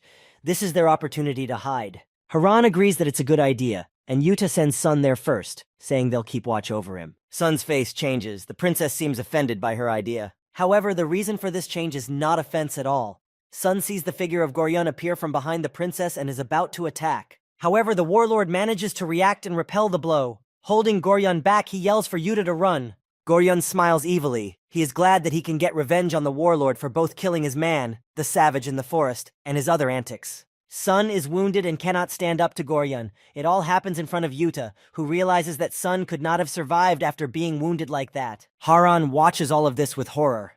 He has never had to deal with the death of someone close enough to him before. Realizing that her friend's son is dead, Princess Yuta lashes out with rage at his killer. However, Goryun calmly deflects her blow. What's some girl to him if he could even defeat a great warlord? Princess Yuta falls loudly to the ground after flying a few meters. However, the girl does not intend to give up. Fury gives her strength. She pushes off the ground with her fist and rushes into battle again. Princess Yuta roars with rage. Her anger is so strong that it clouds her mind. She attacks her enemy again, as if she doesn't realize she can't handle him. Yuta is half lying on the ground, and Goryun is standing over her with his weapon drawn. Goryun is surprised at how reckless the princess, who has been on the run for over 10 years, is. Maul's son was too expensive a tool for Yuta. After that, the princess slams her fist on the ground, unable to contain her rage. Haran is watching everything that is happening from the side. He is thinking of a plan of action. Haran realizes that if he doesn't intervene now, it will be the end for Yuta. But the young swordsman's hands are treacherously trembling. He is not even able to draw his weapon. Meanwhile, Yuta and Haroon's dialogue continues. She screams that Sung was not a tool for her. She can't find the right words to say what Sun was to her, but finally utters that he was someone she trusted completely. Haran is reached by Princess Yuta's words that the warlord was a friend to her. She growls at Goryeon, calling him a servant working under someone else who doesn't understand the word friend. In response, Goryeon only sneers. The princess's rage makes him very happy and amused. Unexpectedly, Goryeon is attacked by Haran. After the princess's words, he realized that he considers her and Suna his friends, and he will avenge his friend's murder. Goryeon grabs the young swordsman. He waited for him to not stand aside and intervene. With one swipe of his hand, Goryeon throws Haran off and prepares to attack him. The young swordsman flies back a few meters, but immediately leaps to his feet. He abruptly picks up his sword from the ground, which had fallen out of his hands in the fall. The young swordsman's eyes burn with rage and anger. He is ready to attack his opponent. A second later, Haran rushes to attack, striking Goryeon with his sword. Goryeon is no longer smiling his characteristic acerbic smile. He is ready for the final battle. His opponent's behavior alarms the young swordsman. He senses a threat coming from Goryeon, and he is not mistaken. Suddenly, the enemy uses the tactic Absolute Cut, which is beyond the control of an ordinary person. Everything is illuminated by a flash of light. After a few seconds, the light disappears and all that is left of it is smoke, in the middle of which stands Goryeon. Haran is nowhere to be found. There is smoke coming from Goryeon's sword as well, as it was heated to a very high temperature during the attack. Goryeon's eyes glow with a mystical light. Such eyes simply don't exist in an ordinary person. Princess Yuta looks at Goryeon with horror. She realizes that the man in front of her is not a human at all, but some kind of monster. When the smoke from the attack clears a bit, Haran falls into a sort of stupor. Not far away from him stands Haran. The young swordsman managed to survive the attack, and he remained almost unharmed. He is wounded only in the arm, and the wound is bleeding. But this is nothing after such a powerful blow. Haran realizes that his opponent has used a special skill in the game. Goryeon takes a stance to attack, and in the meantime tells Haran that his sword is not as strong as his life force. The young swordsman doesn't realize what he's getting at first, and then sees his sword, of which only a shard remains. Before the young swordsman knows it, the Goryeon attacks him again. Once again, Haran manages to stay on his feet, but he can't go on like this for long. Suddenly, he remembers the experience of past games. Once he had to face a killer knight. Goryeon's actions resemble the status skill of that monster. Haran remembers that the skill bestows power, but the monster can only attack after taking a stance. The swordsman decides to take advantage of this opportunity. The opponent prepares to strike again. He says he applauds that Haran was able to withstand so many attacks. Not many people have been able to do that. The fight begins. Haran realizes that he must resist and wait for the right time to attack. The young swordsman attacks Goryeon with his sword, but he manages to dodge. Suddenly, Goryeon realizes that his opponent has decided to use his skill as well. Haran uses the skill Absolute Row Stage 2, but Goryeon gives out Horizontal Cut in response. The young swordsman tries his best to counter his opponent's skill, but he is not doing well. Haran sees the blade of his sword, or rather the splinter of it, shatter. There is practically nothing left of the blade. It is unlikely to be defended with such a weapon, but in the meantime, Goryeon has come close. The young swordsman realizes that he has no trump cards up his sleeve, which means that he is likely to lose the battle. Goryeon again performs some action to attack his opponent. From a powerful blow, Haran flies off and falls into the abyss. All of this happens in front of Princess Yuta, who shouts out the name of her last comrade. Princess Yuta's cry is the last thing the young swordsman hears before he falls. The girl watches in horror as Haran flies down into the bottomless abyss. Goryeon stands at the edge of the abyss and watches his defeated opponent fall. He then remembers his main target, Princess Yuta, and apologizes to her for waiting so long. Princess Yuta, meanwhile, is already ready to avenge her ally, her protector, her friend. Goryeon looks at the girl with a chuckle, saying that no one else is interfering with them. Goryeon and Princess Yuta are left alone. They stand across from each other, ready to fight. They don't realize that Haran didn't fall into the abyss. He managed to escape. At the moment of his fall, he managed to stick his blade into the rock and now hangs from it. All that remains is for him to get out of the abyss. Meanwhile, Princess Yuta looks menacingly at her opponent and clutches her sword tighter in her hands. Goryeon continues to sarcasm, supposedly not the kind of face a person who is about to die should have. The opponent thinks the girl should be begging for mercy. Princess Yuta orders him to shut up and rushes at him, attacking him with her sword. However, Goryeon deftly deflects all the girl's attacks using the stick from his spade. Next, he cuts his opponent's hand, in which she is holding her sword with its sharp end. A few seconds later, Goryeon's pike scratches Princess Yuta's ear. Princess Yuta screams, but not from the pain, but from the rage she feels. In response, Goryun only sneers at the fact that Princess Yuta is ready to fight to the end. He plans to destroy her quickly. When the girl rushes to attack, Goryun injures her. At the same time, he starts talking about her father, telling her that he was killed by someone close to her. Princess Yuta takes a breath and remembers her fallen father. Next, she yells at Goryun to stop talking nonsense. She is sure that her father was killed by one Jad. But Goryun smirks and says that the princess is wrong. Allegedly, she knows her father's murderer perfectly well. However, he does not have time to reveal the truth to the princess because Haran, who has finally gotten out of the abyss, appears and strikes at him. Princess Yuta is very surprised by this unexpected appearance. She was sure that Haran had fallen. Meanwhile, the young swordsman keeps his eyes on his opponent, knowing that anything can be expected from him. Goryun sits on the ground because the blow was very powerful and tries to recover. After a minute, he raises his head and smiles despite being wounded. Goryun was sure he had sent Haran to the other world as well. The young swordsman continues to watch his opponent, breathing heavily. He can't attack him right now. He doesn't have the strength to do so. Goryun is still weak from Haran's attack, yet he finds the strength to rise to his feet. The opponents are facing each other. Both don't have much strength to attack first. Taking a breath, Goryun picks up his pike and adopts a stance to utilize the skill. Goryun's eyes light up with hellish flames. This kind of gaze doesn't happen to humans, only monsters. After taking the original stance, Goryun uses a special skill, Destroying Strike. The young swordsman looks at his opponent and realizes that the energy exchange has changed. The young swordsman knows what technique he should use to block the blow and does so. Haran is glad that everything is going according to plan, and this attack of his opponent he was able to block. Suddenly, the young swordsman feels a sharp pain. Goryun's attack succeeds. Haran is wounded in the arm. He does not understand anything because he managed to block the blow. The young swordsman is distracted from his thoughts by the sound of approaching footsteps. Without giving his opponent time to recover from the previous blow, Goryun attacks again. Haran is not ready to give up. Despite only having a splintered sword in his hands, he rushes towards his opponent. After a few seconds, the sworn enemies come as close to each other as possible. The tip of Goryun's pike and the sword of the young swordsman Haran cross in midair. A fierce battle is underway. Only the clang of cold weapons can be heard. Haran looks at his opponent, realizing that the forces are unequal. His broken sword cannot withstand Goryun's pike. The young swordsman is badly wounded, bleeding, but he continues to stand on his feet. Suddenly it comes to Haran's realization that his opponent is using a skill called Spinning Power. Goryun's eyes burn with hellfire. His pike is red-hot to the extreme. Haran realizes that he is about to strike with supreme power. The young swordsman tries to catch his breath, realizing that he cannot repel a blow of such power. Suddenly, Haran remembers what this skill is, and why it seems suspiciously familiar to him. The young swordsman realizes that Goryun's skill is very similar to that of an assassin knight when he becomes a berserker. Haran knows what to do about it.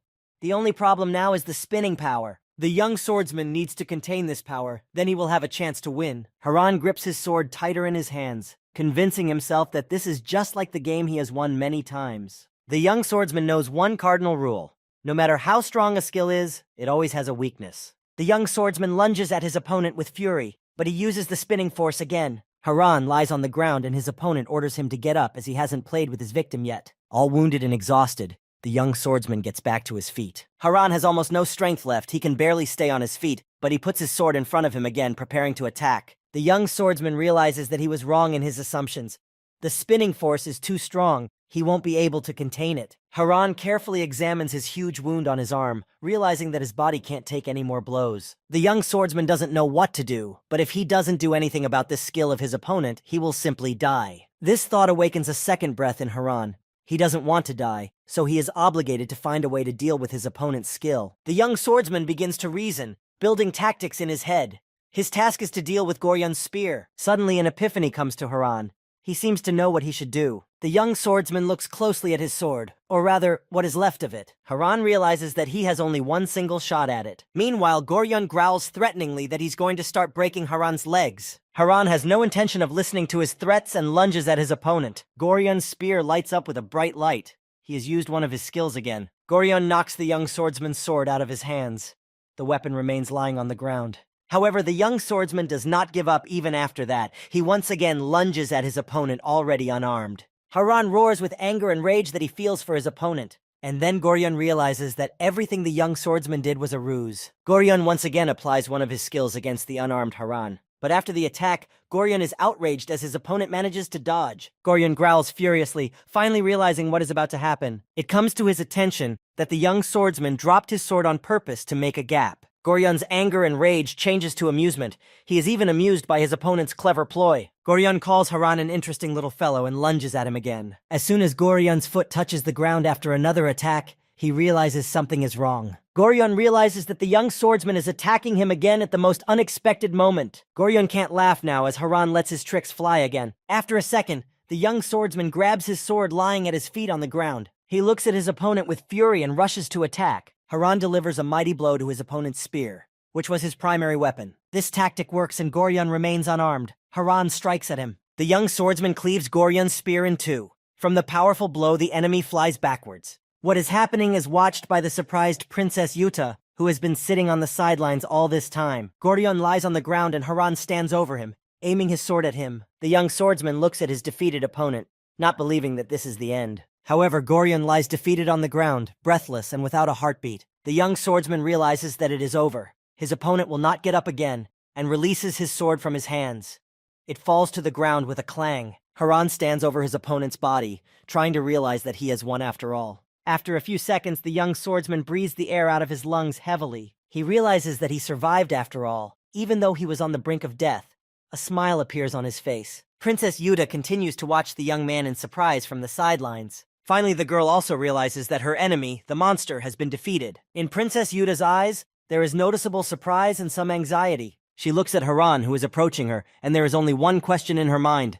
Who is this man who managed to defeat the monster? The young swordsman is struggling to catch his breath after a difficult fight. Suddenly, Haran's eyes round and he begins to think about what if Goryon is still alive. Before the young man can think about it, the enraged figure of his opponent appears in front of him. Haran looks at him with fear, for he had hoped that he had emerged from this battle victorious. Without thinking long, Goryon attacks the young swordsman using one of his skills. The young swordsman suddenly regains consciousness. He's covered in cold sweat. It turns out that Haran had only dreamed all of this. He is actually in a completely different place. Haran's heart is beating at breakneck speed.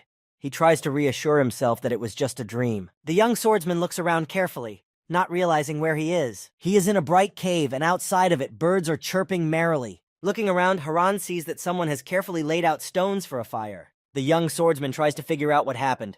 He is certain that he has defeated Goryon. He recalls his experiences and how he blacked out immediately after the victory. Now he is sitting in some cave all bandaged up. Suddenly, the young swordsman hears a characteristic sound, with which comes a notification in the game. The notification says that the first trial in the quest, 7 Trials, has been passed. The notification also says that as a reward, Haran receives one of the 7 fragments of the Return Stone and a special skill. Haran reads on. The notice says that when the hero collects all 7 fragments, he will be able to return home. The young man holds one of the fragments in his hand and realizes that here is his chance to return to his world. A special skill called Chopping Blow is also unlocked for the young swordsman. This skill will certainly come in handy in his upcoming battles, and there will be at least 6 more of them. At the very end, there is a notification that Haran has to wait for the quest at the next destination. The young swordsman scrutinizes his hands, trying to figure out what exactly his new skill gives him. Haran remembers that he had already gotten this skill in the previous game from which he came to this world. The young swordsman looks around once more and thinks about how the more he is in this world, the weirder it seems to him. This place is different from the previous quest, but it has similar gameplay elements. Accordingly, Haran can anticipate what will happen next. Suddenly, this world surprises Haran even more. The warlord's son, who died in the previous quest, enters the cave. The commander of the royal guard smiles at the young swordsman and asks how he is feeling. Haran looks at his comrade with a surprised look and asks him why he is alive. Warlord's son's face changes. It becomes angry and displeased. He asks Haran if the latter would have wanted him to go to the next world. Haran starts gesticulating intensely, assuring Sun with a smile on his face that he in no way wishes such a fate for him. In response, Sun, the commander of the royal guard, smiles. He is glad that his comrade has finally come to his senses. Sun laughs, not even trying to contain his joy. You bet, they have been through so much together with Haran. However, the young swordsman still can't understand how Sun was resurrected. The warlord clears up the situation. It turns out that he was on the cusp of death but pulled through. Sun also tells Haran that he himself has been unconscious for 5 days. Today is the 6th. After the story, the warlord wonders if Haran would like something to eat, but he refuses. Instead, the young swordsman asks to continue the story. He asks what has become of Goryon. The commander of the royal guard is slow to answer, muttering something inaudible under his breath. But then Sun continues his story.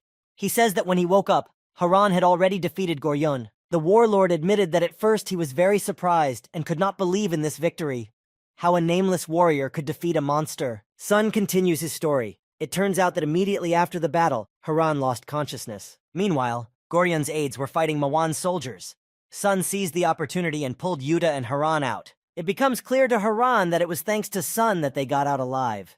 At this point, the warlord concludes his story. But things are not as rosy as they may seem.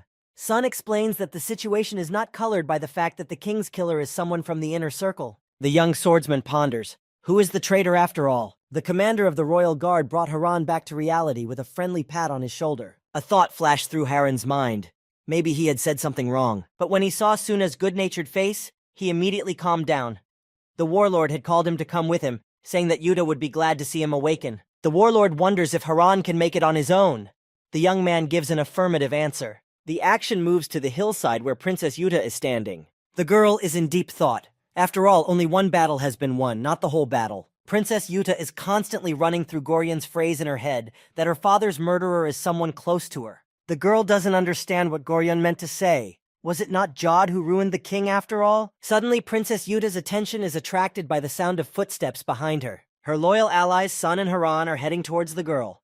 The warlord calls her by name. The young swordsman and the commander of the royal guard are brought before the crowned lady. Princess Yuta is genuinely pleased that Haran has finally come to his senses. She asks the young man how he is feeling and exhales with relief when she hears that he is fine. To make sure Haran's words are accurate, the girl asks again just in case. Is he all right? The young swordsman is somewhat embarrassed by Princess Yuta's concern. Sun intervenes in the conversation. He reveals that while Haran was unconscious, Yuta was alert the entire time. Sun smiles and playfully pokes Haran in the shoulder, saying that he should be proud of that. The young man laughs back. Princess Yuta smiles as well and looks intently at Haran, about to ask a question. After a few seconds, the girl turns to the young swordsman. Haran listens to her intently. Princess Yuta asks why the man risked his life to save her. The young swordsman looks at Princess Yuta with worry and doesn't know what to answer her. The girl looks into Haran's eyes and waits for a sincere and honest answer from him. The young man mumbles something inaudible under his breath. He doesn't know what to say. More precisely, he doesn't understand how to present all the information correctly. However, Princess Yuta is not angry with him because of this. She doesn't want to pressure him, realizing that he has just come to his senses. Afterward, the princess turns to Sun and suggests that they cook something before it gets dark. The warlord supports the idea. Suddenly, Haran intervenes in the conversation. After all, he wants to answer the question asked by the princess. The princess turns back and sees a dejected Haran, who says that he knows what it is like to desperately want someone else's help. Haran's tale is listened to carefully by the warlord as well. His cheerful expression has changed to a serious one. He is all ears. Haran recalls when he was attacked by the bullies. He says that he knows well the feeling of wanting someone to come and save you. Princess Yuta gently takes the young swordsman's hand to support him. Haran is very surprised. He's not used to having someone pity and support him. Princess Yuta smiles, still holding Haran's hand. She says that he is indeed a strong man and thanks him for his help. The young swordsman looks at the girl, surprised at first. He is amazed that the royalty is thanking him. A warrior who has no name or rank. After a few seconds, a happy smile appears on his face. Afterward, Princess Yuta and Sun head to the camp, musing about what they will make for dinner tonight. The young swordsman smiles. He realizes that he has finally found loyal comrades. Suddenly, a new quest challenge comes unexpectedly. The second challenge of the quest is that Haran needs to go through the gate with the princess. For this, he will receive another fragment of stone. The young swordsman does not understand what this is all about. What gate? The events take place a few hours later. Haran is sitting alone on a huge stone. He looks at the mission message again and realizes that it is completely different from the previous one. The young swordsman continues to puzzle over which gate it is about. Suddenly, his thoughts are interrupted by a voice coming from behind him. It's Yuta. She asks what Haran is doing here, to which he replies that he's sitting down to catch his breath. Princess Yuta holds out a gift to Haran with a smile on her face. It is a sword. Haran gladly accepts it, looking it over carefully and thanking the girl. Suddenly, the young swordsman changes his face and turns to Yuta, wanting to ask something. Princess Yuta comes closer and asks the young swordsman what he wants to ask her. Haran asks if the girl knows where the very gate is. Yuta is surprised, but answers the question. She says that the gates are on the border of the kingdom in various places. But what is Haran asking about them for? Haran doesn't know how to explain his interest in the gates. He starts stammering. Yuta, seeing that the young swordsman is nervous, tries to calm him down. She asks him to tell her what's wrong and promises to help him. Haran realizes that he can't tell the girl the truth, as she simply won't believe him. Princess Yuta insists on answering. She says that everything is fine. She listens to him attentively. The young swordsman hesitates for a few more seconds. A vapor has appeared on his face, due to the fact that he is nervous. Haran doesn't think of anything better to say than that he has lost his memory. Yuta is surprised by this response. Haran continues. He says that he might be able to regain his memory if he visits a few places he knows. Princess Yuta is saddened. She believed it and she is sorry that this has happened to Haran. The young swordsman exhales with relief. He's glad that Yuta believed the memory loss so easily. Suddenly, the commander of the royal guard appears, worried about something. With a serious face, he tells Princess Yuta that they need to leave immediately, as Jod has sent a new hunter. You can see in Yuta's eyes that she is greatly disturbed by the news. She knew it was coming, but she didn't expect it to happen so quickly. Sun also adds that Jod has sent a Montenegrin detachment. The warlord suggests going to the east. He still has friends there. The young swordsman doesn't understand which Montenegrin detachment they are talking about. Sun explains that it is an elite squad of warriors, which Jod selected personally. Not only do they have tremendous strength, but they also have special abilities. Haran realizes that it will be very hard for them to defeat such opponents, so it is better not to cross paths with them. At least for now. Suddenly Yuta, turning to Haran, says that their paths unfortunately diverge here. The young man doesn't understand what's wrong. The princess explains that she is being hunted. If Haran stays with her, his life will also be in jeopardy. She doesn't want him to take any risks. However, the young swordsman is not intimidated by this. He tells Yuta that he wants to go along with them. Warlord Sun tells Haran that he doesn't need to force himself since he doesn't owe them anything. Haran, however, insists on doing his own thing.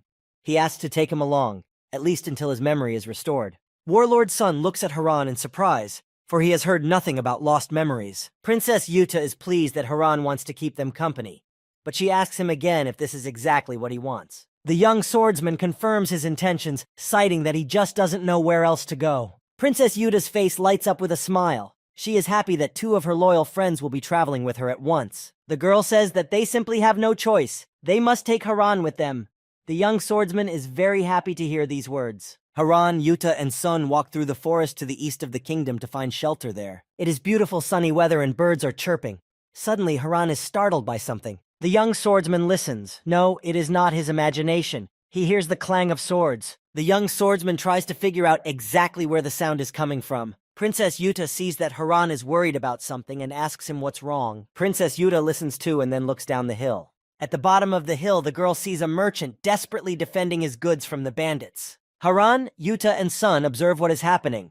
The princess is surprised at how dangerous the borders of her kingdom are. Sun, the commander of the royal guard, is also watching closely and thinking about what to do. Meanwhile, all the merchant's men are lying on the ground breathless. Only himself and his assistant are left alive. The commander of the royal guard changes his face. Anger appears in his eyes. One of the brigands raises his huge axe above his head. The big man strikes the merchant with his axe and he falls breathless to the ground. However, the big man is not going to stop there.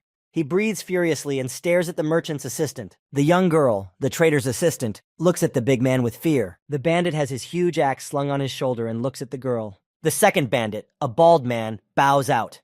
He is outraged that the merchant dared to resist Wanwu, the king of the destruction of Mount Doyang. Suddenly, the bald man is distracted by something and looks somewhere to the side. His attention is caught by the assistant merchant. She has her back to the goods they were carrying.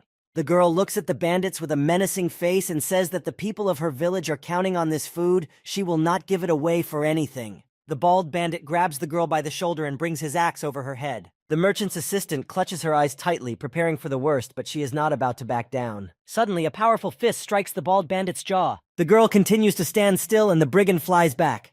It was the warlord's son who intervened. The girl looks at the warlord in surprise. She didn't expect anyone to come to her rescue. Meanwhile, a big man approaches.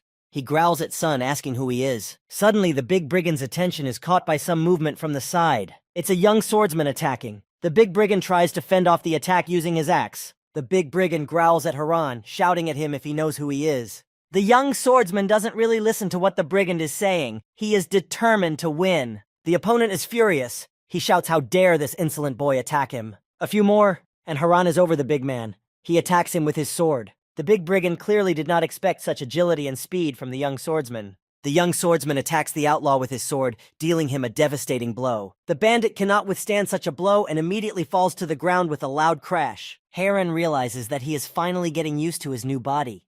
He finds it much easier to control it this time. The merchant's assistant has been watching in amazement all this time. The girl is surprised at how quickly the strangers dealt with the brigands. After the victory, Haran, Yuta, and Sun hurry to leave.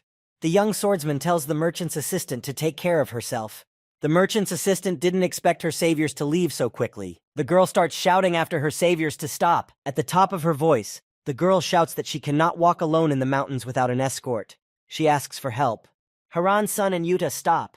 They hear the girl say that without the food she is carrying, the villagers will starve to death. The princess and her companions agree to escort the girl, and so they all set off together. The girl tells them that recently there have been a lot of bandits in the neighborhood, and the village cannot afford to hire guards. The merchant's assistant resents how treacherous this cruel world is. Suddenly, the assistant merchant exclaims, remembering something important. The girl remembers that she didn't even introduce herself. She says her name is Nanran and she's from the Arnan tribe. The girl asks who are her saviors. Sun knows it's best not to divulge who they are right now, so he says they are just people going their own way. Nanran doesn't pester them, realizing that they don't want to talk about anything. The girl suggests they rest in her village and then continue on their way. Warlord Sun replies that they can't do that. The merchant's assistant doesn't insist anymore. But then Yuta enters the conversation. She says she's interested in seeing the village and asks the girl to show them around. Nanran is happy that these people, by whom you can tell they are from a high class, are interested in her little village. The girl is quite jubilant and says that they will not regret this decision of theirs. The food cart continues on its way, creaking with its wooden wheels. The wagon is pulled by a large cow who is already breathing heavily, as the road was not a long one. At last the travelers come to a village. Nanran points to it with his hand and says that they have reached it. The young swordsman scrutinizes the girl that Nanran led them to. It seems to be an ordinary village. He sees laundry drying outside. A street stove for cooking is laid out near one of the houses, and a large cauldron of rich soup stands nearby. Suddenly, Haran is tugged by someone pulling at his clothes. At first, he was even a little frightened. However, his fears were in vain. Lowering his head down, Haran sees a child who smiles and holds out a flower to him. The baby holds out a beautiful flower with purple petals to Haran. Nanran looks at this picture and smiles sweetly. She knows that children can sense good people. Nanran sits down to the little boy to be at the same height level with him, and asks him to show her the flower. The little boy gives the girl a purple flower and then runs away. Nanran looks at the flower and says that there used to be more people in the village, but after the Eye of Night closed, it became difficult to trade, and everyone started leaving. You can hear the surprise in Haran's voice. Nanran realizes that he has something to ask. Haran asks the girl which Eye of the Night she was just talking about. Nanran replies that it is the name of the gate on the border near the village. They used to use it to trade with other nations. The young swordsman realizes that he seems to have found what he was looking for upon hearing the word gate. The girl holds out to Haran the purple flower that the little boy gave her. In this way, she wants to thank the young swordsman. She says that he and his comrades saved their village. Haran is somewhat confused, excited, and does not know how to behave. After the girl leaves, Haran is left alone and has a chance to reflect. He now knows that Eye of Night is the name of the gate, so the quest is most likely related to this village. Suddenly, the young swordsman is distracted from his musings.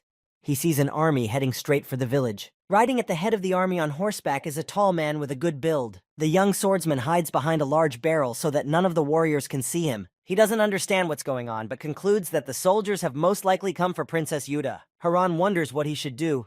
He absolutely must protect Princess Yuta.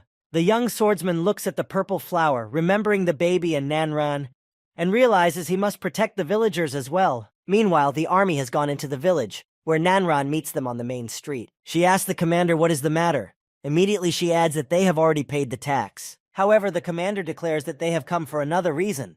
The news has reached them that suspicious persons have appeared in the village. However, Nanran assures that there is no one here except the villagers themselves. Suddenly, she notices that the soldiers have not come alone. They have a bound prisoner with them. The commander asks the captive a question, pointing at Nanran. He asks, "Is this the one he spoke of earlier?" The captive confirms. The girl recognizes in the captive the brigand who ruined the merchant and wanted to take away their food in the forest. The bandit is not as bold as he used to be. He says that in the forest with Nanran were two men and a woman whom he had not seen before. Nanran rushes to defend her saviors. She tells him that they saved her and then went on their way, not even entering the village. The army commander looks at the girl with great suspicion and orders the soldiers to search the village. After the order, the soldiers chorally say that they have accepted it and then set off to carry it out. Nanran looks angrily at the commander. She is angry that she was not believed. The soldiers begin to prowl all over the village, searching every corner and turning over every stone. One of the soldiers loudly swings open the door to one of the huts in the village. But inside, he sees only 2 villagers doing laundry and stares at him in surprise. The soldier, apparently a petty officer, orders several men to search the hut. 3 armed men burst into the hut to carry out the order. They search every corner, open every drawer, and pull back every curtain. One of the soldiers even decided to check the wine barrels, suspecting that there might also be people hiding in them. After turning the whole hut upside down, the soldiers conclude that there is no one inside. The petty officer takes one more careful look around the room, checking to see if they have missed anything. The soldiers then leave, telling the washing men to report if they see anything suspicious. The door to the hut then slams shut with a loud sound. The soldiers leave, and the men are left alone. The soldiers return to the main street where the commander and Nanran are waiting for them. The petty officer reports to the commander that they have found no one suspicious in the village. The commander, still on horseback, praises the yeoman for a job well done. Nanran is greatly relieved but proudly says that she warned that no one was here and adds that her rescuers have gone south. Before Nanran can finish speaking, the commander raises his sword and strikes the brigand.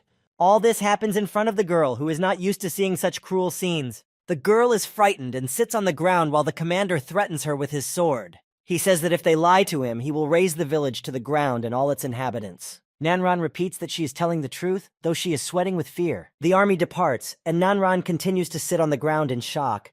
A brigand is lying on the ground without any sign of life. Nanran then goes to one of the huts and opens the door to a secret trapdoor in the wooden floor. She looks inside. There are Haran, Sun, and Yuta sitting there. The girl says they can come out. The princess and her companions look at the girl with a serious look. They realize how much risk she took by covering for them. Half an hour later, the whole company is already in one of the huts waiting for dinner to be prepared. Princess Yuta sits at a large table with the head of the clan, Goran. Princess Yuta thanks the clan head for keeping him and the other villagers from surrendering them to the soldiers. The clan head says that Nanran told him all about it, and they just returned the favor. Meanwhile, the young swordsman realizes that they escaped thanks to the villagers. But it doesn't end there. Goran adds that these soldiers didn't seem friendly to Yuta and her escorts. The clan leader remarks that Yuta and her companions don't look like criminals at all. He then asks why they are being pursued by the soldiers. Warlord Sun enters the conversation. He politely replies that unfortunately they can't tell anything. The clan head squints warily. He clearly didn't like Sun's answer. After that, Goran gave his verdict. He said that regardless of the situation, Sun and everyone else were wanted criminals. These words made the King's Guard commander mad. He already wanted to engage in a conflict. However, he was stopped by Princess Yuta. Sun could not disobey her order. Meanwhile, Haran had just stood aside all this time without interfering in the conversation. It was noticeable from Princess Yuta that she was greatly distressed. She bowed her head, feeling a sense of guilt towards the villagers. However, this did not upset the clan head in the slightest. Goran continued to stare at the girl with a displeased look. Yuta raised her head and tried to smile sweetly, asking the head of the clan not to worry and saying that they would leave the village at dawn. In response, the clan head didn't even smile. He simply said that it was good news. Haran, hearing all this talk, became nervous.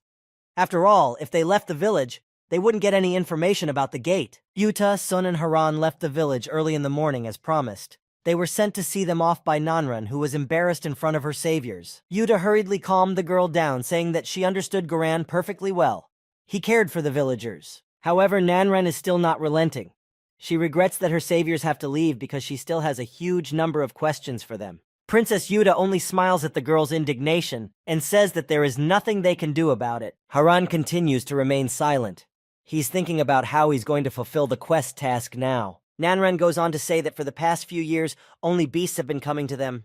Finally, humans have appeared, but they too have been chased away. Suddenly, the commander of Sun's royal guard stops. Reacting instantly, he adopts a defensive stance, displaying his sword in front of him. Princess Yuta also froze as Warlord Sun had his back to her. Nanran also heard extraneous sounds that startled her. Realizing what was wrong, the Royal Guard's commander loudly signaled that there was an ambush ahead. It turned out that there was an armed man sitting in the bushes who was clearly waiting for them. The spy gives a sign, after which several more soldiers jump out of hiding. The first to attack is the one who is sitting in ambush.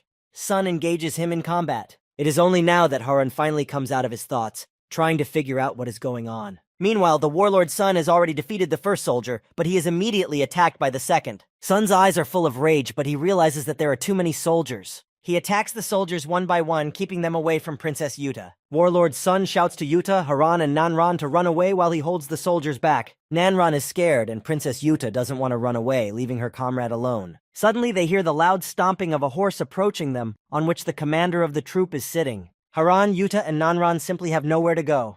They have to flee for their lives. The young swordsman had expected this turn of events. It was as if he had a premonition of the commander's appearance. The commander looks at them, squinting his eyes.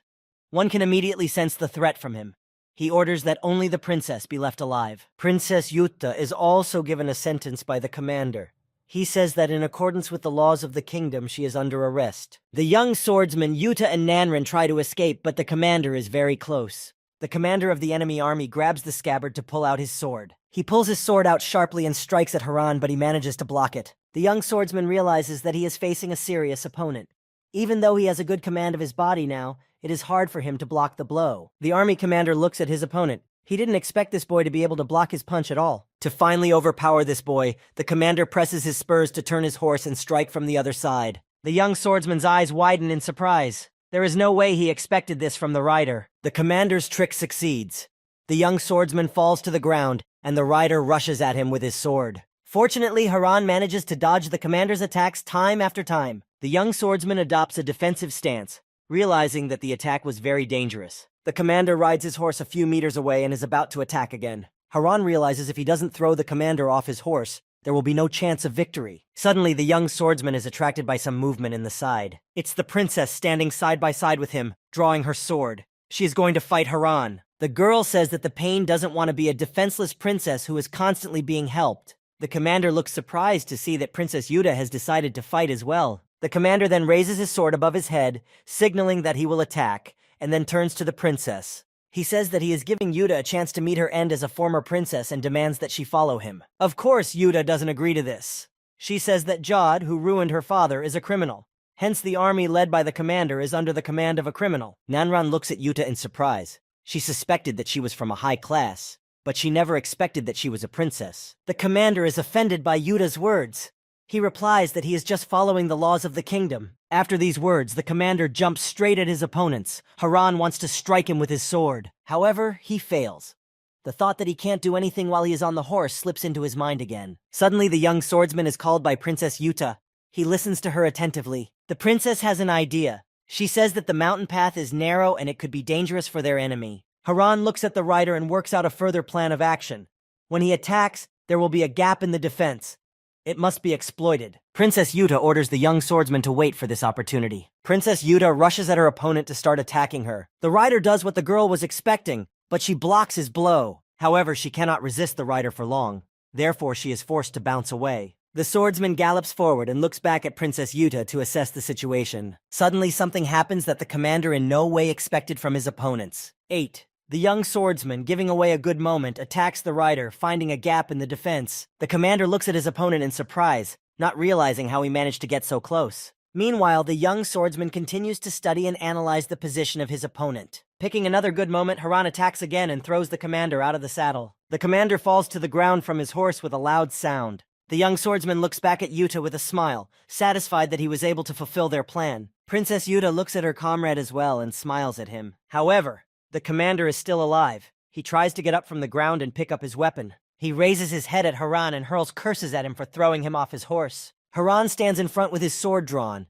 Yuta stands a little farther away, also ready for defense. Haran wonders how Yuta's shoulder is, the one she was shot in, but the girl feels no pain as her blood is boiling with adrenaline from the battle. The young swordsman looks at his battle buddy, realizing the sensations she is feeling. However, Haran realizes that she cannot fight wounded. He says he will deal with the commander himself. The girl doesn't have time to say she's fine, but sees that Haran has already rushed into the fight. The young swordsman deftly strikes at the commander, and he only has time to defend himself. The commander is surprised at such bravery and skill of the young warrior. He asks him a question. Who is he after all? The young swordsman replies that even if he answers this question, the enemy will still not understand anything.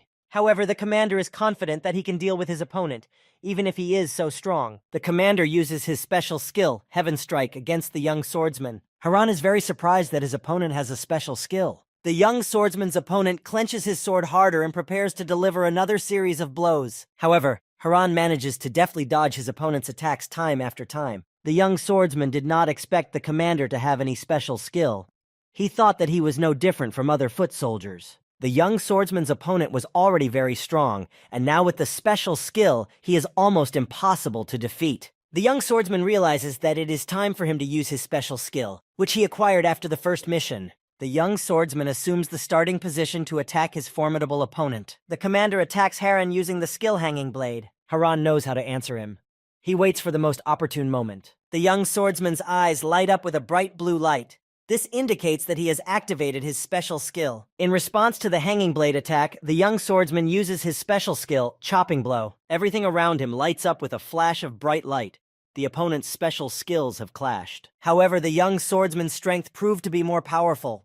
The commander flies backwards from the powerful blow. Princess Yuta is surprised to see what is happening. She didn't expect Haran to have a special skill. Nanran is also watching the battle. She is frightened because she is not completely sure who will be victorious. The commander's army stops attacking Warlord Sun, seeing their leader defeated. Sun turns back to see what's going on. Why have the soldiers stopped? Meanwhile, the commander of the enemy army is already lying defeated on the ground. A few meters away stands Haran. The young swordsman himself did not expect how powerful the blow would be, because he used his skill for the first time. However, Haran realizes that now is not the time to relax and enjoy his victory. The young swordsman turns to his comrades and says that he will deal with everything, and they should leave first. Princess Yuta is greatly agitated by the battle. She doesn't intend to miss the best part, and is going to go with Haran. The young swordsman smiles as he looks at the brave girl. He likes that she doesn't want to play the victim role anymore. The young swordsman and Princess Yuta rushed forward to help Sun with the soldiers. Only Nanran remained standing still. After all, she was just an ordinary village girl who had never even held a weapon in her hands. Suddenly, Nanran notices someone's shadow sneaking behind her back. The young swordsman also senses something amiss on an intuitive level. Nanran then screams and attracts the attention of Princess Yuta as well. Yuta and Haran see the girl all twisted up in fear and feeling suffocated. Nanran grabs one of the soldiers and holds a knife to her throat, ordering no one to move. Haran looks at the soldier who took Nanran hostage and realizes that they have started celebrating their victory too soon. The young swordsman and Yuta bare their swords, but they don't know how to proceed. Meanwhile, the soldier is squeezing Nanran's neck harder and harder.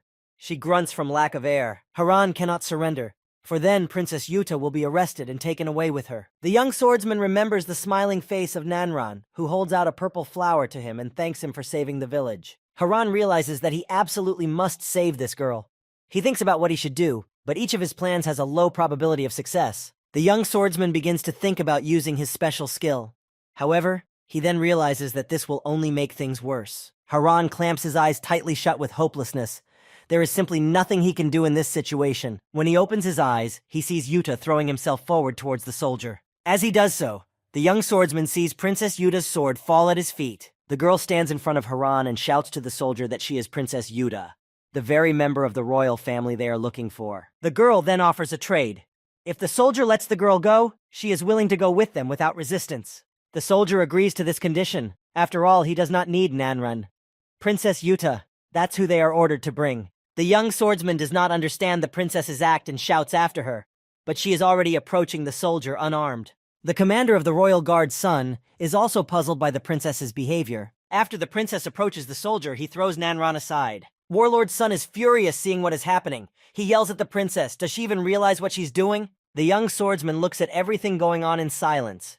He just doesn't have the words. Yuta looks at her comrades and smiles. She says that she is doing her duty, protecting her subjects, then adds that everything will be okay. After the princess surrenders, Sun, Haran, and Nanran are left with the three of them. The warlord is very worried about the princess. He realizes that Yuta will suffer the sad fate of her father. They have very little time to save her. Nanran asks Suna and Haran if it is true that Yuta is the last member of the royal dynasty. The girl is told that when the people revolted against the tyranny of the king, all members of the royal family were executed. Sun looks at the girl with a displeased face and explains to her that the truth is often different from what they say. The warlord's gaze is hard. He is clearly displeased with what the girl has just said. Nanran guiltily lowers her head, crying and apologizing for what she said without thinking. The commander of the royal guard snickers unhappily, but holds no grudge against Nanran. Sun begins his story. He tells Nanran and Haran that there was no tyranny on the king's part. The warlord explains that the king wanted peace on the border with the barbarians.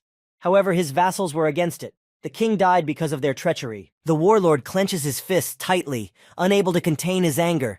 After all, they had managed to avoid traitors for so long, and what good was it? Nanran lowers his head and resents that the princess herself surrendered to her enemies. Warlord's son blames himself for everything. He says he should have had their backs on all of them. Haran interrupts his self-abuse by saying that no one is to blame for what happened, and adds that they need to find out where the princess has been taken. Nanran enters the conversation. She says that she knows the place where Yuta is being taken. Nanran asks her to take her along and promises to show Haran and Sunu the way. Haran and his companions embark on a difficult journey to find the princess. The heroes climb up into the mountains. Sun goes first, followed by Nanran, and Haran closes the chain.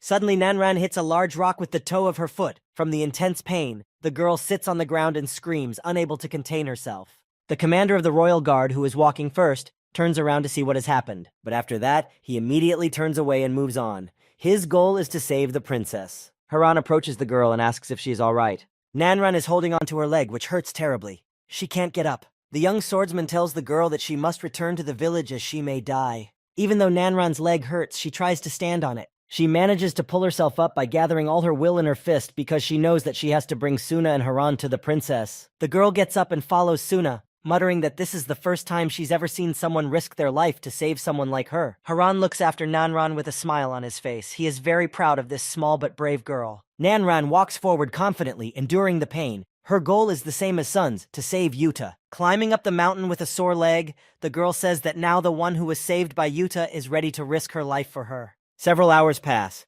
At last, the travelers climb the mountain. Nanran tells his companions that they have finally reached the Eye of Night. From above, the travelers get a view of a huge gate that is right in the gorge of a huge rock. The young swordsman looks at the Eye of Night carefully. This location seems familiar to him. Warlord's son is not going to hesitate as the princess is in terrible danger. But Haran tries to slow him down, as he doesn't think his idea is the best. The young swordsman tells the warlord that pushing through is not a good idea. Sun explains that if they go down, they'll be caught immediately by a patrol, and the section of the mountain nearby is too steep and dangerous. They have only one way out, through the gate.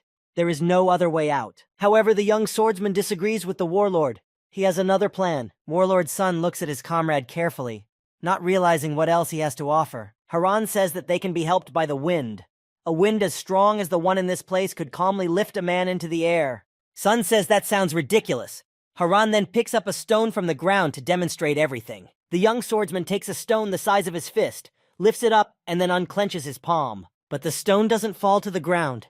It hangs in the air as it is picked up by the wind. After a few seconds, the stone just flies away because the wind has gotten stronger. The commander of the royal guard's son did not expect this. He can't believe his eyes. The girl Nanran is no less surprised. She's lived in the mountains all her life, but she's never seen anything like this. Haran says that this is a power that can lift a rock with low air resistance, and adds that they have to utilize this power. The action shifts to the Eye of Night, where Princess Yuta is being held hostage. At a large table, Princess Yuta sits across from one of her dead father's former vassals. Princess Yuta says she has heard a lot about him from her father.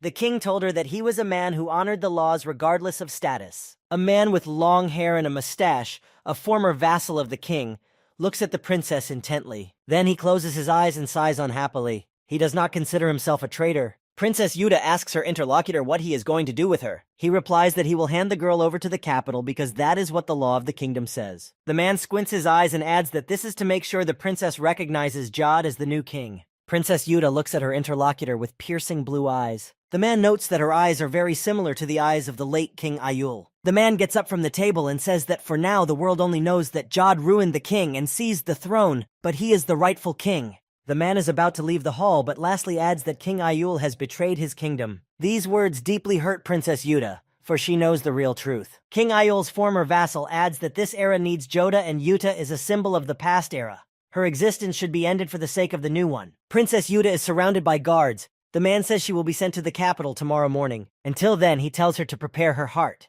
Yuta doesn't understand what this means. The action moves to the mountain where Sun and Haran are preparing to fly.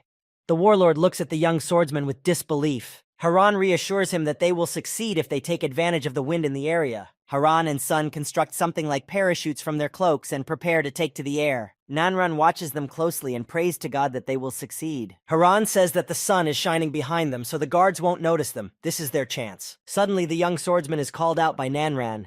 He looks in her direction. The girl smiles at Haran and Sunu and asks them to be sure to return in one piece. The young swordsman smiles back at her and tells her that they will definitely return. The young swordsman then shouts to the warlord to spread his cloak at his signal. Haran begins the countdown. At the number 1, the warlord focuses fully. Nanran watches her friends carefully. She is very worried about them. Haran calls the number 3 and clutches his cloak tighter, preparing to fly. The young swordsman gives the command and spreads his cloak. Following him, Sun does the same. The gust of wind is very strong. It is extremely difficult for the young swordsman to hold onto his cloak. Even the big-hearted Sung is having a hard time doing so. He grunts heavily. After another second, the young swordsman and the warlord jump down from the cliff with their cloaks serving as parachutes. Nanran watches this floating in the air with her mouth open. She has never seen anything like it before. The action moves to the Eye of Night. In one of the rooms, there are some sacks with inscriptions hanging from the ceilings. On a table are some sort of devices that are for medical purposes. In the corner of the room stands a huge, well-sharpened sword with a shiny blade. There are 2 people in the room, the doctor and the very army commander that Haran had recently defeated. The doctor tells him that his wounds are not yet fully healed. Suddenly, the voice of a third man is heard. He demands that the doctor leave the warrior alone. A vassal enters the room. He begins to resent the fact that the commander lost to an unknown swordsman. The commander is truly ashamed. He himself doesn't understand how this happened. After all, he is a well-trained fighter. However, the vassal doesn't care about the commander's remorse. They won't help him now anyway. He orders the warrior to return to the Rocky Mountain and start training from the beginning. The commander tries to make some kind of excuse. He says that he lost to the swordsman in the Qi realm. The commander clenches his huge fist, saying that it took him 10 years to master his Qi. He also adds that his opponent was about on the same level as him, but had better control of his Qi. The action shifts to Haran and Sun, who are floating in the air with the aid of their cloaks. The young swordsman shouts to his comrade that they are approaching their destination, the gate. The commander of the royal guard responds by asking how they will land. The young swordsman gives the command to grab the flags mounted on the roof. Warlord Sun is startled by this suggestion. Although he is a strong and brave warrior, it turns out that he is very afraid of heights. Suddenly, Warlord Sun realizes that the wind is carrying Go in the wrong direction. Haran also sees that Sun is flying straight at the guard who is keeping watch on the lookout tower. The young swordsman realizes that they cannot control the direction of the wind. Haran wonders what will happen now. Most likely, Sun will end up as a hostage as well. The young swordsman knows they need to save the princess and he can't be distracted. Right now, all hope is on him. He sees that the flag on the roof is very close. In a second, Haran lets go of his cloak, leaps forward, grabs hold of the flag's support, and finds himself on the roof of the building. The young swordsman exhales with relief. He's made it. But where is Sun? Meanwhile, the warlord has also let go of his cloak and leaps at the guard on the tower. Above, the battle begins. The young swordsman watches it all with fear for his comrade. After a few minutes, he sees Suna, who gives him a sign that all is well. The enemy has been defeated. Haran smiles. He realizes that now they are halfway to success. All that remains is to find the princess and wrestle her away from the soldiers. The young swordsman looks down from the roof, assessing his surroundings. There is a huge number of guards below. It will be difficult to get past it unnoticed. However, the young swordsman realizes that he has no other choice, so he needs to do something about it. Haran remembers that this location resembles the location from Quest Hero. Therefore, he realizes what he must do next. Haran moves deftly across the beams near the very ceiling of the building. He is certain that Yuta is in an underground prison. While the guard is turned away, the young swordsman jumps down and swiftly heads forward down the hallway to go unnoticed. The young swordsman makes his way down the stairs. Suddenly, he hears strange sounds that resemble popping. He decides that he needs to move in that particular direction. Perhaps that is where Princess Yuta is located. So Haran grabs his sword. He realizes that the princess is probably well guarded, which means he will have to break through with a fight. The young swordsman continues down the corridor towards the room from which the sounds are coming. Haran is quite close by now, judging by the growing sounds. He peeks into one of the rooms. There he sees such a picture that his eyes go wide with horror. He sees a huge bloody baton that is about to strike. This baton is held by a huge big man who is roaring with rage so that drool is flying from his mouth. With this baton, he beats a child, telling him it is for trying to escape. The child with long red hair sits on the floor, writhing in pain and fear. What he sees makes the young swordsman's legs shake. He is unable to stand. He breathes heavily and wraps his arms around himself, trying to calm himself down. Haran is having a panic attack. He thinks back to the same big guy who attacked him in real life in the back alley. Back then, Haran was sitting just like that kid on the ground, scared and crying in pain. Haran tries to calm himself down, wondering why he always bumps into guys like this. Suddenly, the image of Princess Yuta being taken away by a soldier pops into his mind. This brings Haran to his senses, but he's still shaking like an aspen leaf. Meanwhile, the big man is delivering more blows to the kid. His hands are in chains, but he still tries to close himself against the baton. Haran finally finds the strength to pull himself together and stop being afraid. After all, He is now a brave and strong swordsman. He orders the big man to stop striking the child. The big man looks at him with a surprised and incredulous look, asking who he is. The big man approaches Haran and looks down at him with a baleful stare, about to strike. However, the young swordsman is more agile and nimble than him.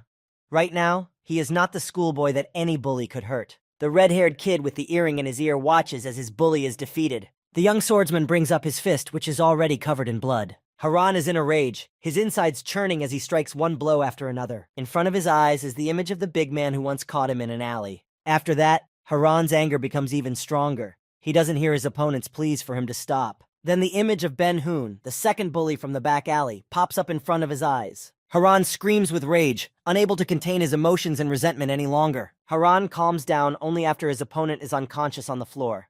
He tries to catch his breath. The young swordsman leans his back against a wooden pillar as he has expended too much energy. But even so, he doesn't have the strength to stand. He crouches down on the floor, breathing heavily. Coming to his senses a little, he looks away and sees what he has done. His hands are all bloody. He just sent a man, albeit a scoundrel, to the other side of the world. The hallway is silent. None of the guards seem to have heard anything. Haran still sits on the floor with his back against the wall. The young swordsman's hands, stained with blood, lie palms up on the floor. Haran sadly thinks about everything that just happened.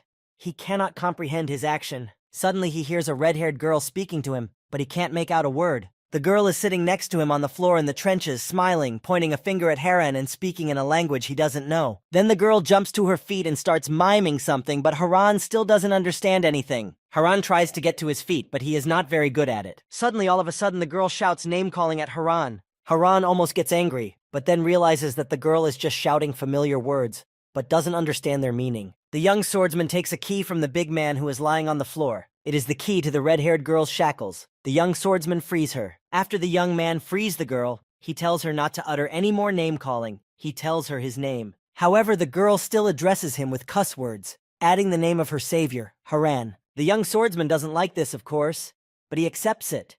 He tells the girl to call him whatever she wants. The young swordsman picks up his sword from the floor, which he dropped when he saw the big man beating the girl. Haran puts his sword back in its scabbard and thinks about where to go next. Suddenly, the young swordsman turns his attention back to his bloody palms. It is not his blood, but his opponent's. Haran's eyes flash back to the picture of how he had just beaten the big man with these hands. The young swordsman is ashamed of such an act. He tries to hide his hands behind his back so he can't see them. Haran is ashamed and sad. Yes, that big man tortured a child. But with what cruelty did Haran deal with him? Lowering his head in shame, the young swordsman heads for the door to leave the room as soon as possible. A few minutes later, Haran swings open the door to the underground prison where he believes Princess Yuta is being held. The underground prison is filled with many prisoners who stick their hands through the bars and pull them towards Haran. In a separate cell sits a huge, big man with rabid and terrifying eyes. The young swordsman notes that all the prisoners are behaving strangely. It is as if they have lost all humanity. The big man in a separate cell reminds Haran of someone. He remembers that he looks like the savage who attacked them during their first encounter with Yuta. Suddenly, the young swordsman sees some movement. He didn't expect to see anyone other than the prisoners here. The young swordsman man manages to cover himself with his sword from a flying arrow. A voice comes from the darkness of the corridor. He says that Haran has managed to penetrate even where it is impossible to do so. Then the voice says that Haran defeated the Murun-Nim commander, but only through luck. But now he has suddenly become overconfident. A figure appears out of the darkness.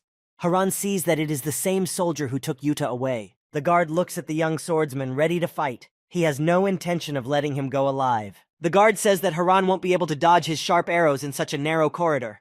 With that, several soldiers jump out at the swordsman. Haran draws his sword, knowing that he needs to deal with the guards as quickly as possible, as Princess Yuta doesn't have much time. Before the young swordsman can do anything, someone flies past him with blistering speed. The red-haired girl rushes to the aid of her savior, and is already jumping on one of the guards with a baton. This is the same soldier who took Yuta away and threatened Haran recently. The girl sits on top of his neck and beats him with her baton with all her might. The other guard draws his sword to help his comrade, but he fails as the young swordsman enters the fray. At this, Haran is outraged. He wants to use his special skill again, but the girl prevents him.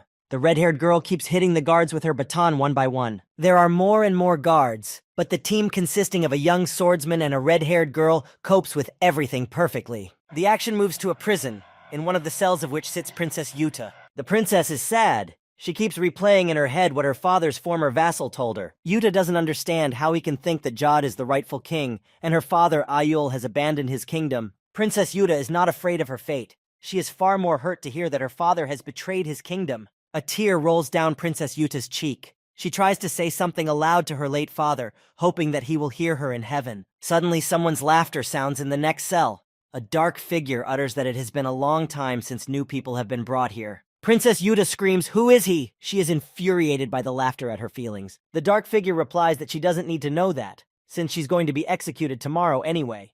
The stranger suggests that Yuta just be his interlocutor. The prisoner in the next cell asks Yuta whether she is a robber or a murderer. The girl replies with a disgruntled face that she is not a criminal at all. The man smirks and says that means she is condemned for treason and violating a royal order. Princess Yuta jumps up from her bench and orders the stranger to shut up. She says that he knows absolutely nothing about her. In response, the prisoner only laughs. He gives the impression that he knows who is in front of him. Princess Yuta angrily asks who he is and what he has done since he is here. The stranger smiles and says that his crime is that he is a relic of the old days. Princess Yuta looks at the stranger in surprise. After all, she has heard those words before. Her father's former vassal said roughly the same thing about Yuta herself. Princess Yuta realizes that the stranger knows a lot. She knocks on the wall of his cell, demanding that he identify himself. The stranger replies that he has been dead for a long time and doesn't remember his name. The girl then shouts that her name is Yuta, and she is the last representative of the kingdom. After that, she again demands the stranger to identify himself. The stranger laughs again and then pronounces that she is the daughter of the same wretched man. Princess Yuta is outraged that someone is calling her father king a miserable man. Through the darkness, Yuta sees that the stranger is shackled and has long fingernails on his hands, which means he has been here for a very long time. The stranger steps into the light, says he is the commander of the 7th Brigade of the kingdom's former battalion, Ahaso, and now he is the dead man of this gate. Princess Yuta remembers this warrior named Ahaso. He once fought alongside her father. Princess Yuta tells him that she was told he was dead. Then she asks the prisoner how he came to be here. The prisoner is covered in sores and his eyes are half blind from being in the dark. He says he got here because of Yuta's worthless father. Princess Yuta is very angry that someone is insulting her late father. She orders Ahaso to be quiet. But the man continues. He says that the king threw his era. He ruled the kingdom with a sword. But when he put it down, there was a rebellion. Princess Yuta screams that her father just wanted peace, and peace achieved by force is not real peace. The man only laughs in response. He says that any kingdom grows on other people's blood. No one will defend a king who has lowered his sword. Yuta thinks for a moment. She realizes that Ahaso is a madman. You can see it in his eyes, but his words still hurt her. Princess Yuta realizes that trying to prove anything to him is foolish, but she can't stay silent. She starts to choose words, but she can't. Suddenly, Princess Yuta sees one of the guards standing at the door fly into the prison because he was attacked. A few seconds later, a young swordsman appears in front of the princess. Princess Yuta is surprised by Haran's appearance. She wasn't hoping anyone could help her anymore. The young swordsman looks around and finally spots the princess. He walks over to the camera and with a smile on his face, tells the princess that he has finally found her. Princess Yuta asks how he found her, but Haran says there's no time to explain now. He shows the girl the key. But no sooner does he see the princess than a red-haired girl jumps on him from behind and laughs loudly. Princess Yuta is very surprised. She doesn't understand what's going on and where the child came from. The girl calls Haran names as before, not understanding the meaning of the swear words, and he tries to brush her off. After looking more closely at the girl and hearing that she speaks another language, Princess Yuta realizes that it is a barbarian. When the girl finally flies off, Haran opens the door to the cell to free Princess Yuta. The young swordsman opens the door, but Princess Yuta is in no hurry to come out. She is lost in her own thoughts. The princess's attention is drawn to a red-haired girl who has recently been sitting on Haran. The child holds out her small hand to the girl. She clearly trusts the princess. Princess Yuta stares at the red-haired girl for a few more seconds in some confusion. Then Princess Yuta extends her hand to her as a sign of trust as well. After a few seconds, the Utah princess and the barbarian child shake hands. The red-haired girl is happy. She smiles. And Princess Yuta tells Haran that this is the first time she's shaken hands with a barbarian. The princess smiles at the girl and notes that her hand is very warm. The girl is just as human as Yuta. Suddenly, Ahaso starts laughing from his cell, which clearly annoys Yuta. The captor says that even if the princess can get out of here, there's nothing else she can do. Princess Yuta looks at Ahaso, but answers him nothing. She knows she will go all the way to save the kingdom from Jod's hands. Haran hurries Yuta away. He says they don't have time to prove anything to anyone. They need to get out. The red-haired girl grabs Princess Yuta's hand and pulls her along. The girl doesn't even have time to realize it and runs after her new acquaintance. Suddenly, Princess Yuta stops at one of the cameras. Something catches her attention. The girl scrutinizes something and tears come to her eyes. She sees her late father's medallion on the prisoner of the cell. The prisoner is a gray-haired old man of small stature. You can tell from his clothes that he is from the barbarians. The old man speaks the princess's native tongue poorly. The girl manages to make out only a few words. King, Ayul, daughter. Then the old man looks kindly at the princess and calls her by name. The girl turns to the old man. She asks if he speaks her language. In response, she only hears that King Ayul has made a promise. Princess Yuta looks at the old man carefully, trying to understand what the words mean. Meanwhile, Haran hurries the girl, telling her that they have to go. But Princess Yuta wants to free the prisoners. The young swordsman is puzzled by this desire of the princess.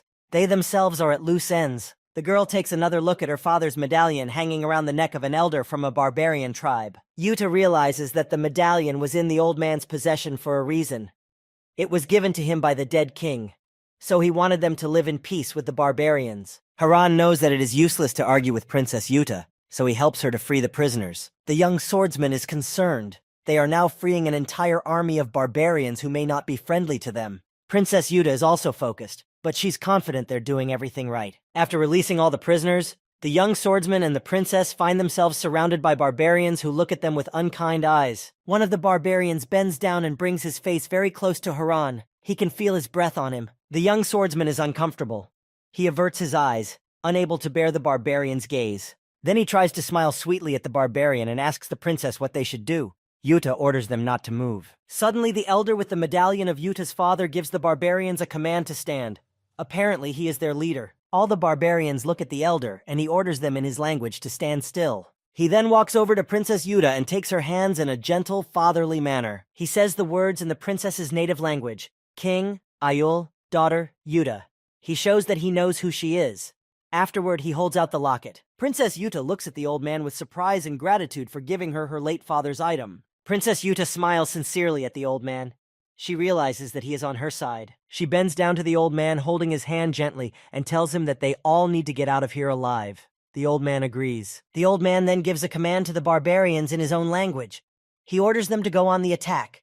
The barbarian army seems to be just waiting for this. The young swordsman calms down, realizing that there is no need to fear the barbarians. Now they have only one task, to get to the other side of the gate. The action moves to the office of the late king's former vassal. He is standing at an open window. The warlord is looking through the open window and thinking about something serious. Suddenly, someone bursts into his office without knocking. The man only hears the sound of a slamming door. A soldier bursts into the office and reports that they have a problem. Barbarians have escaped from the cells and are rampaging. The warlord is enraged, he yells. Where were the guards at that moment? He then asks what's wrong with the princess. The soldier guiltily lowered his head and does not know what to say to his commander. But the man has already understood everything. In anger, he throws the book at the soldier, who only manages to cover himself with his hand. The former vassal realizes that it is impossible to delay. He puts on his battle helmet and orders to gather all the soldiers at the gate. Meanwhile, the barbarians make way for themselves, the princess and Haran. Princess Yuta is very surprised at how strong the barbarians are. They demolish literally everything in their path, not afraid of any opponents. And now this strong army is fighting on her side, which means she has a chance to reclaim her kingdom. Suddenly, an excited Princess Yuta hears a voice she knows well. Not even a voice, but a beastly growl that is emitted during a fierce battle. She realizes that they have to fight to leave this place. It's the commander of the Royal Guard's son, swinging his huge sword to fight off an entire enemy army of soldiers. He defeats them one by one.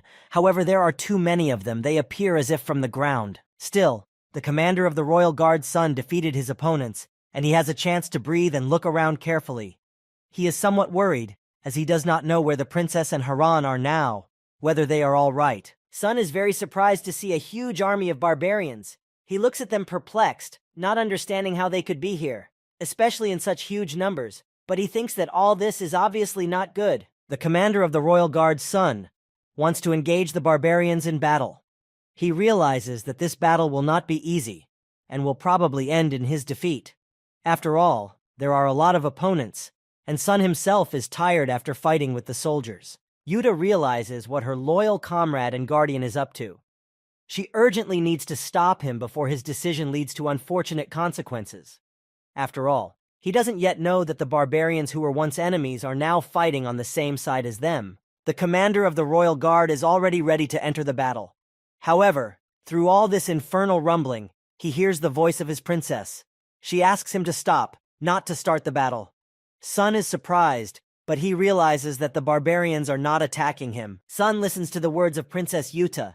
First of all, he wonders if she's okay, and then questions where so many barbarians came from in this place, seeing that they came along with the princess and Haran. Princess Yuta, literally screaming to be heard by the commander of the royal guard, replies that there is absolutely no time right now to explain what is going on.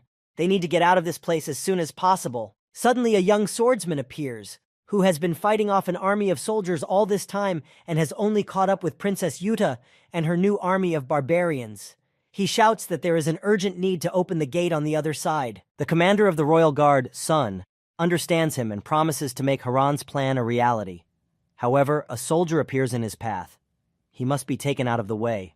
But just one enemy in the way of the commander of the royal guard is not a hindrance at all. However, it was not as easy to do as Sun initially thought.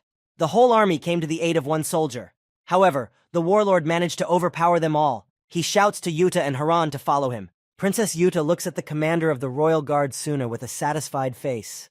Her blood is boiling with adrenaline from everything that is happening. She has finally started to realize that she is strong with Sun and Haran by her side.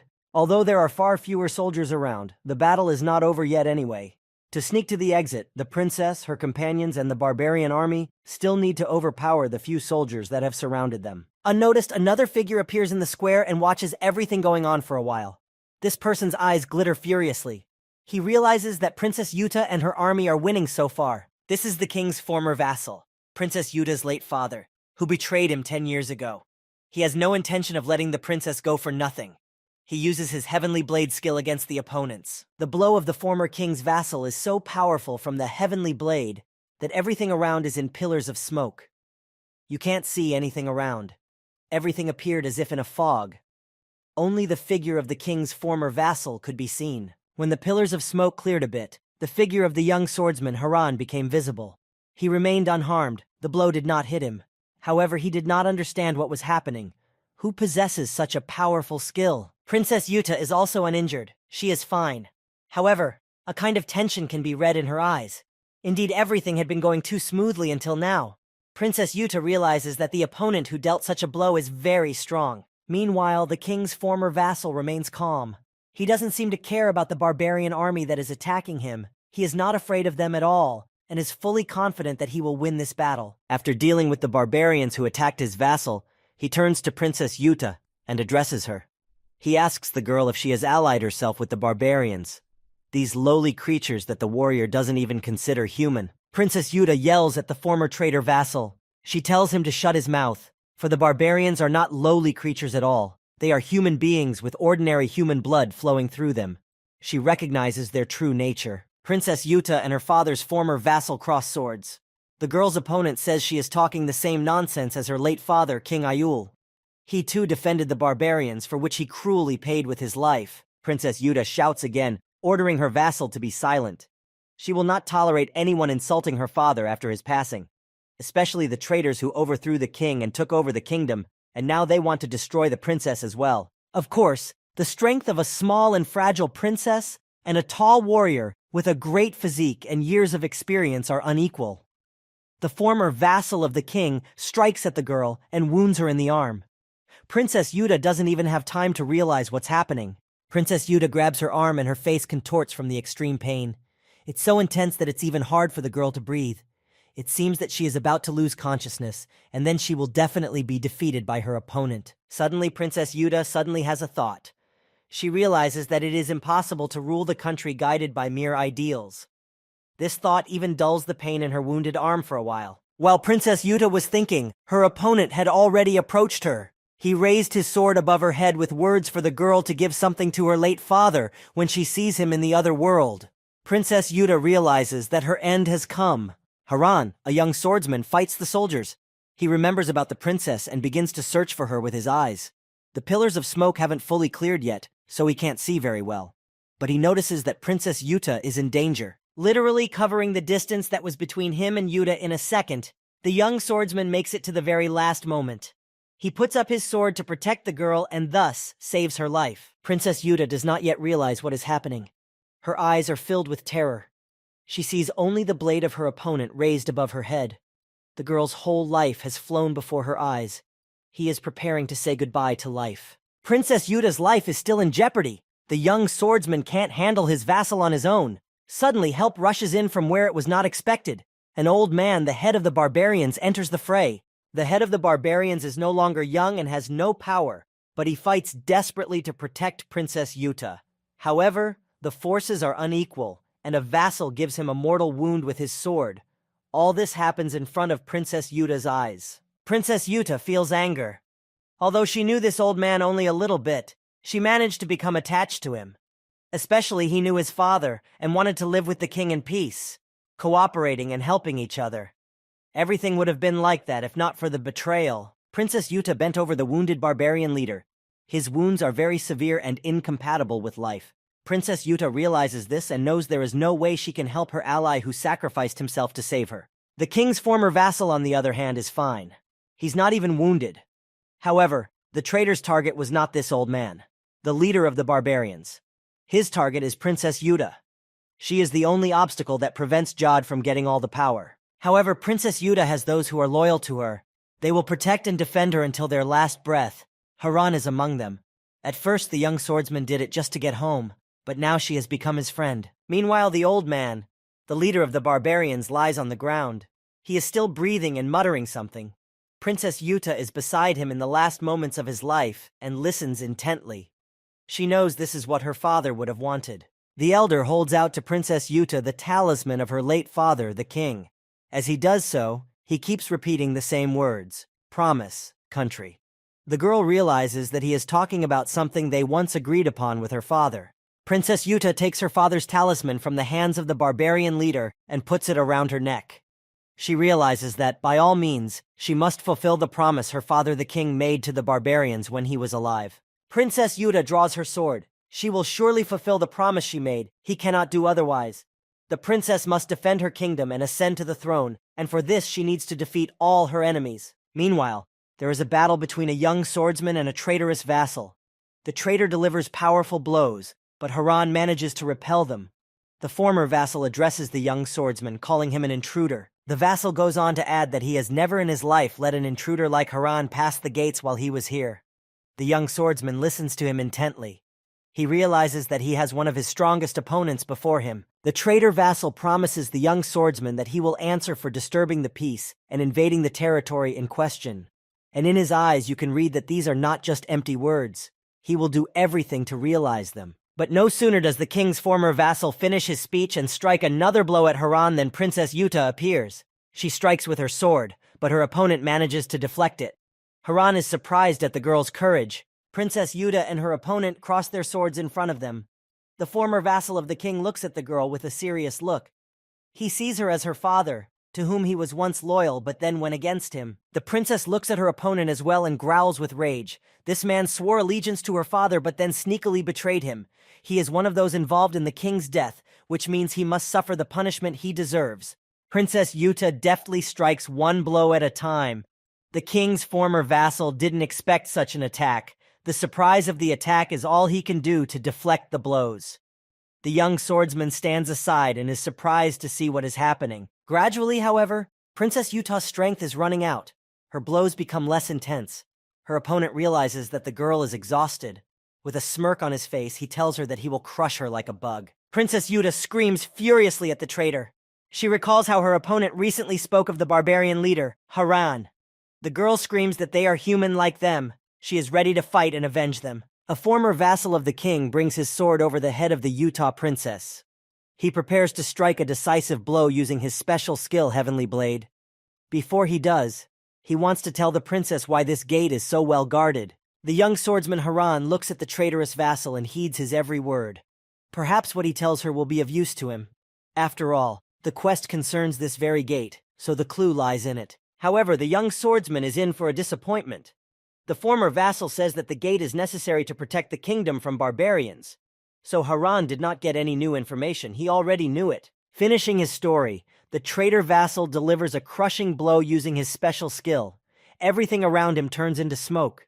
Gradually, it dissipates, and the tall and sturdy figure of the traitor vassal becomes visible. When the smoke clears a bit, the figure of Princess Yuta also becomes visible. She is standing in exactly the same pose as before the strike. Surprisingly, she is alive despite the power of the attack, which even cracked the stone slabs under his feet. Princess Yuta is breathing heavily. Of course, she felt the blow on her, but she calmly stood her ground. The girl tries to catch her breath while holding her sword. She realizes, even though she withstood this attack, it's impossible to relax in any case. Her opponent, a former vassal of the king, looks at Princess Yuta in surprise, frowning his eyebrows. He doesn't understand how she managed to survive after his special skill, Heavenly Blade. After all, he had already defeated thousands of opponents thanks to it. Princess Yuta and her opponent are facing each other. Haran is watching this picture from the side as he's a few meters away. Princess Yuta tries to straighten up, but her legs fail her. The young swordsman realizes that he urgently needs to think of something. If Princess Yuta's opponent keeps this up, she will definitely not be able to resist. Things could end sadly for her. Haran grips his sword tighter in his hands. Princess Yuta realizes that her ally is going to help her and rushes to attack. The girl yells for the man to stop. Even though her face is bloody and she has little strength left, she wants to deal with this traitor herself. The young swordsman stops in some bewilderment. What is Princess Yuta up to? After all, she can't do it alone. However, Princess Yuta's voice sounded like an order from the crowned lady. Haran willy-nilly obeyed it. In the young swordsman's mind, he thought that Yuta was overestimating her own strength. In this fight, she will definitely not be able to withstand. And if she dies, the young swordsman won't want to live either, because his fate is closely intertwined with that of the princess. The former vassal looks at Princess Yuta with an unkind gaze. He tells her that she can't even hold a sword properly, so she can't compete with an experienced warrior like him. He states the fact that nothing can be changed. Princess Yuta realizes that she is very weak. It is difficult for her to compete with her opponent, but she is ready to fight to the end to defend her honor and her father's honor. Princess Yuta grips her sword tighter in her hand. Princess Yuta tries her best to get up. She realizes that she can't help but stand up. There is too much at stake right now. After all, if she dies, the entire kingdom will be in Jod's hands. That won't lead to anything good. Princess Yuta screams at the top of her voice. Even though her face is covered in blood, she finds the strength to stand confidently before her opponent. After all, if she runs away from every strong opponent, she will never, ever be able to accomplish anything. The young swordsman looks at Princess Yuta with his blue eyes, rounded with wonder. Every time the strength of this girl's spirit amazes him, and fear for her fate. After all it takes is one blow to make her never get up again. The former vassal of the king shouts that the era of Princess Yuta is over, raises his big sword above her and strikes. But it seems that Princess Yuta was ready for him. Much to her surprise, she deftly deflects it. In a second, Yuta finds herself behind her opponent. He didn't even manage to hit her. The former vassal of the king looks around, not realizing where the princess could have gone. How could she be so agile when she could barely stand on her feet just a few seconds ago? After a few seconds, Princess Yuta deftly wields her sword, attacking her opponent. Anger and rage give her strength. Blood runs down her face, but she doesn't seem to notice it. She will fight until her last breath. Princess Yuta's opponent seems to freeze, and his body involuntarily shudders. Apparently, the girl managed to wound him. However, the opponent continues to stand firmly on his feet, still holding the blade in his hands. The former vassal of the king brings his palm to his face and realizes that it is wounded, blood oozing from it. He turns to Princess Yuta in a rage and growls at her for cutting his face with her sword. This is something he didn't expect from his opponent. However, Princess Yuta is not going to stop there. She clutches her sword and prepares for another attack. The outcome of this battle will decide a lot. If the girl can defeat this opponent, there will be a chance to regain her kingdom. But the opponent of Princess Yuta also perfectly understands that now a lot is at stake. He's not going to back down. Moreover, a cut face is nothing to him. He's had more serious injuries. Vassal attacks. Princess Yuta realizes that her body is no longer in her control. She has used up all her strength in this battle. Her hand can't even raise her sword to repel the enemy's attack. Would it really end now and like this? However, the former vassal of the king does not have time to deliver his decisive blow. Suddenly, a young swordsman appears out of nowhere. He doesn't have much strength left, but he manages to repel the enemy's attack and save Princess Yuta. After a blow in the air, the young swordsman deftly lands on his feet without letting go of his blade. With each time, he controls his body better and better. He has become considerably stronger since he entered this world. Princess Yuta, who was already ready to say goodbye to her life, raises her head and looks at her savior. The girl exhales with relief. Haran was once again in the right place at the right time, once again saving her life. The young swordsman's blue eyes are serious. His gaze is completely focused on his opponent. The former vassal of the king is strong, experienced, and also has a special skill. One must be constantly on guard. It is not clear what other trump cards he has. The young swordsman's attack was as powerful as the attack in which the opponent used the heavenly blade. Haran's attack cracked the slabs that paved the square. However, the young swordsman's opponent is alive and trying to get up from the ground. The former vassal of the king is wounded, blood streaming down his face and his eyes filled with rage and anger. He hurls curses at the young swordsman, not understanding how this boy, who doesn't even know the basics, was able to deal with a strong warrior like him. After a few seconds, the former vassal of the king manages to get to his feet, and he takes a step towards the young swordsman to continue the battle. But Haran doesn't seem to be afraid of him. He is completely confident in his own abilities.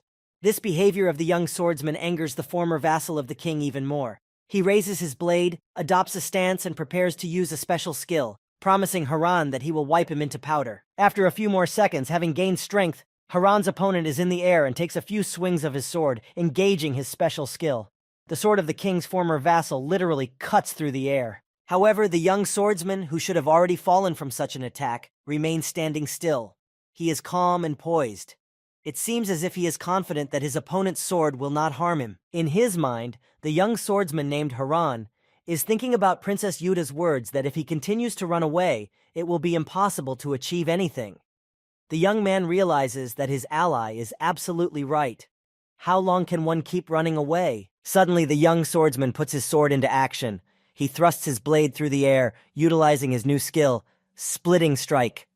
Haran feels how powerful a force he wields. The eyes of the former vassal who once betrayed the king rounds. He realizes that his special skill is simply powerless against the young swordsman. He was unable to inflict any damage on him. Haran wasn't even hit during the attack. The former vassal of the king tries to gather all of his strength to strike even more powerfully by utilizing his special skill.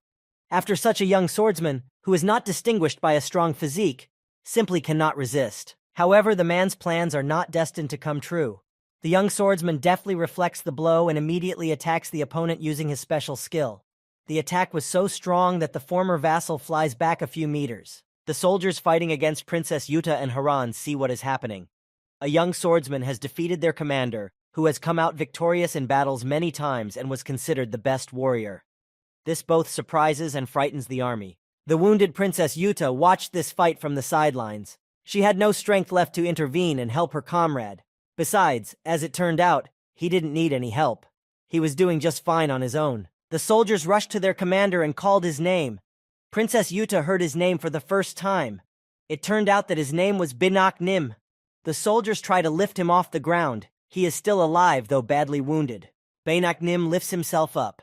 He is only able to sit up. The man stares at the ground in amazement, replaying in his mind what just happened. He was overpowered by the young man. The soldiers, meanwhile, continue to try to lift him off the ground. Binak Nim realizes that the technique the young swordsman used is familiar to him. He recalls that he had encountered it before, but it was performed by a completely different person. But how does this young man know his tactics? Binak Nim looks at Haran and ponders. This tactic was used by the late King Ayul. It is ancient and no one else should know of it. Binak Nim thought that the late king had taken it with him to his grave. It turns out he was wrong. Binak Nim's head rounds with horror. He is indeed frightened.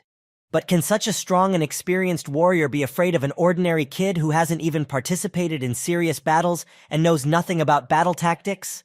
Suddenly, Binak Nim leaps up from the ground, turns around and runs away so fast that in a few seconds, only his red cloak flashes somewhere in the distance. As he does so, he shouts to his soldiers to get off their feet as well. After a few seconds, Binak Nim is barely visible anymore. The army of soldiers who had bared their swords and were ready to rush to the attack watches this picture in surprise. Their general had simply fled the battlefield. The commander of the royal guard, Sung, who has been fighting together with the barbarians against Binak Nim's soldiers all this time, also looks at what is happening with bewilderment. He himself is a warrior, and such an act of the commander simply does not understand. The commander of the royal army, Sung, orders the soldiers to lay down their arms because the battle is over. Their commander ran away like a coward. At the same time, he thinks that Binak Nim should be executed for this. However, the army of soldiers is not going to give up. They don't drop their swords, but instead bear them. They believe that they are outnumbered, which means that the victory in the battle is theirs. but only they have not taken into account how strong their opponents are. The commander of the royal guard loses his temper and looks at the soldiers with an unkind look. When he and Sun fought side by side, but now, after the king's demise, they chose the wrong side and became enemies to the princess, and thus to him. The commander of the royal guard is about to lash out at his opponents, but suddenly stops abruptly. He is attracted to a figure that has abruptly rushed forward to stand between him and the soldiers. It is Princess Yuta. Princess Yuta has come right up close to the soldiers without any fear that someone might hurt her. She shouts very loudly so that everyone in the square can hear her. Princess Yuta orders everyone to stop immediately. Princess Yuta yells that there is absolutely no point in all this fighting. She urges everyone to look around, to look at what is happening now. Yuta's loud voice with an orderly tone draws attention. Everyone listens to her. Princess Yuta points to the elder, the leader of the barbarians, who has already fallen in this battle. She then points to everyone else. The princess adds that some of them fell because they were barbarians, and others because they were following orders. Princess Yuta continues her speech. She is listened to by Sun and everyone else. The girl says that they have been fighting the barbarians for hundreds of years, but the fight is pointless. It is not worth so many lives. If it continues like this, they will all lie down next to the fallen. Princess Yuta's eyes lit up with a fierce fire. The royal genes have kicked in. She, as a princess, warrior, and commoner, asks everyone to give meaning to their lives. Why die for an obscure idea? Princess Yuta raises her hand in the air, calling for people to follow her. She offers to serve her, and in return she promises to show all her companions exactly what it is to fight for, what has real value. All the soldiers bowed their heads and thought for a moment. Many of them didn't see the point of this fight either, but as military men, they were used to following orders given by the general.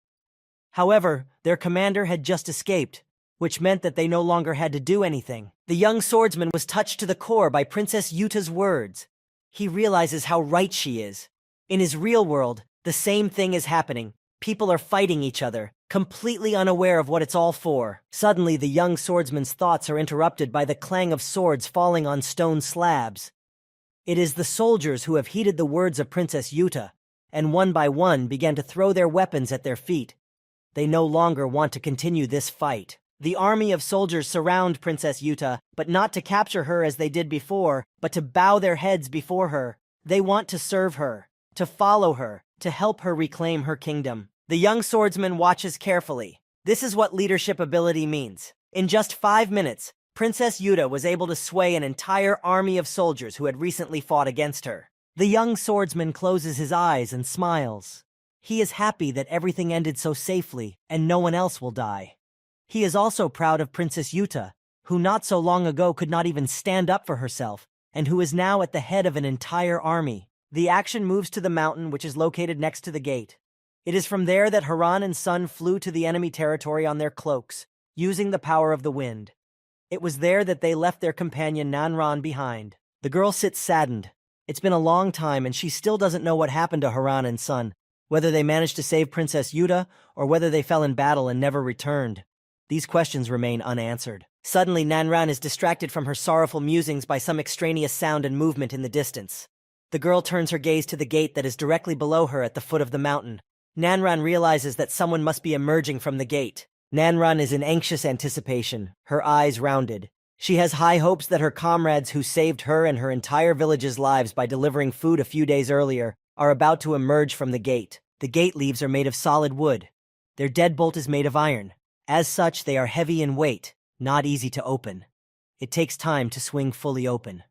Therefore, the exciting wait for Nanran stretches for several minutes. Finally, the gate swings open, and a tall and muscular figure appears in it. Nanran smiles happily. She realizes that her comrades and rescuers have succeeded in their plan. They have remained unharmed and unharmed. The gate swings open almost completely, and the commander of the Sun Royal Guard appears in it. He stands confidently on 2 legs. Nanran realizes that by all appearances he is fine. If he is injured, he is not badly hurt. Nanran's hunch is confirmed. The commander of the Royal Guard, Sun, is fine. A slight smile can be seen on his face, which means that he managed to get around without any casualties. Sun scrutinizes the new territory outside the gate. The Royal Guard commander has a simply stunning view in front of him. While he was in the king's army, he has been to many places, but this is his first time here. He enjoys the birds singing and the beautiful nature. The commander of the royal guard puts his head down, closes his eyes, and breathes in the fresh mountain air. He is tired after such a difficult battle. Their lives were on the line, but still they won and gained new allies. After a few seconds, Warlord Sun opens his eyes and turns to the gate. He is expecting the young swordsman and Princess Yuta, with whom they have been through so much together. Fortunately, it was possible to get by with almost no casualties. The commander of the Royal Guard Sun changed in his face, became more serious. He realizes that despite the victory in this battle and the emergence of a large number of new allies, it is too early to celebrate.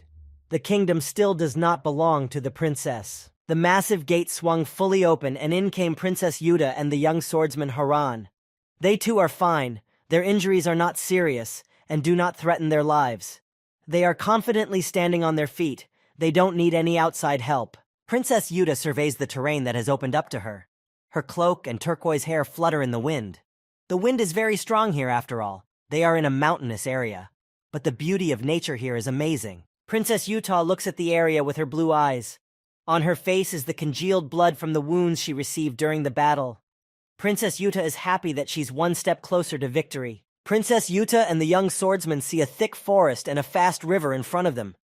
This is the land of the barbarians, which they are in for the first time in their lives. After all, the gates have always been closed before. King Ayul wanted to restore peace with the barbarians, but he didn't have time. Princess Yuta sees the spikes of plants bending in the wind, and light waves appear on the water. The wind is really strong here. The land of the barbarians is a cold place. It's amazing how they were able to adapt to it. Also, Princess Yuta remarks that this is a very harsh land. As she looks around, she sees the skull of an animal, most likely a horse. The thought flashes through her mind that she must have starved to death in such a poor land. Princess Yuta becomes sad. Even animals adapted to the wild are dying here. What about the barbarians? They're just ordinary people like the princess.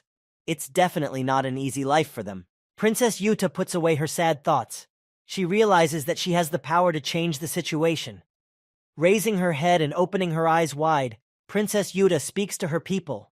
She says that from now on, no one will ever close this gate again. Princess Yuta stands at the very edge of the slope, with the young swordsman slightly behind her. Haran watches the girl. He can no longer recognize her as the fragile girl he once met. She is now a true queen. The hard battle is finally over, and the young swordsman can exhale in peace. He has spent too much energy utilizing his special skill. He needs time to fully recover. But no sooner does Haran properly catch his breath than he hears a painfully familiar sound. It was the game notification. In front of the young swordsman's face appeared a window with information about passing the quest. The notification said that another one of the main tasks of the quest, 7 trials, had been completed. As a reward for completing it, Haran receives the second fragment of the return stone, which will help him return home. The young swordsman receives the second fragment of the Stone of Return, which glows. In addition, as a reward, he receives a new special skill called Deathstroke, which he will be able to use against his opponents in the future. The young swordsman scrutinizes the 2 pieces of the return stone. A few seconds later, another notification arrives. It states that Haran must await his next assignment at a new destination. The young swordsman continues to scrutinize the return stone he holds in his hands. Incredible magical power emanates from it. It glows with a sky-blue light. It is the stone that will open Haran's way home. The 2 fragments of the Stone of Return come together in the hands of the young swordsman.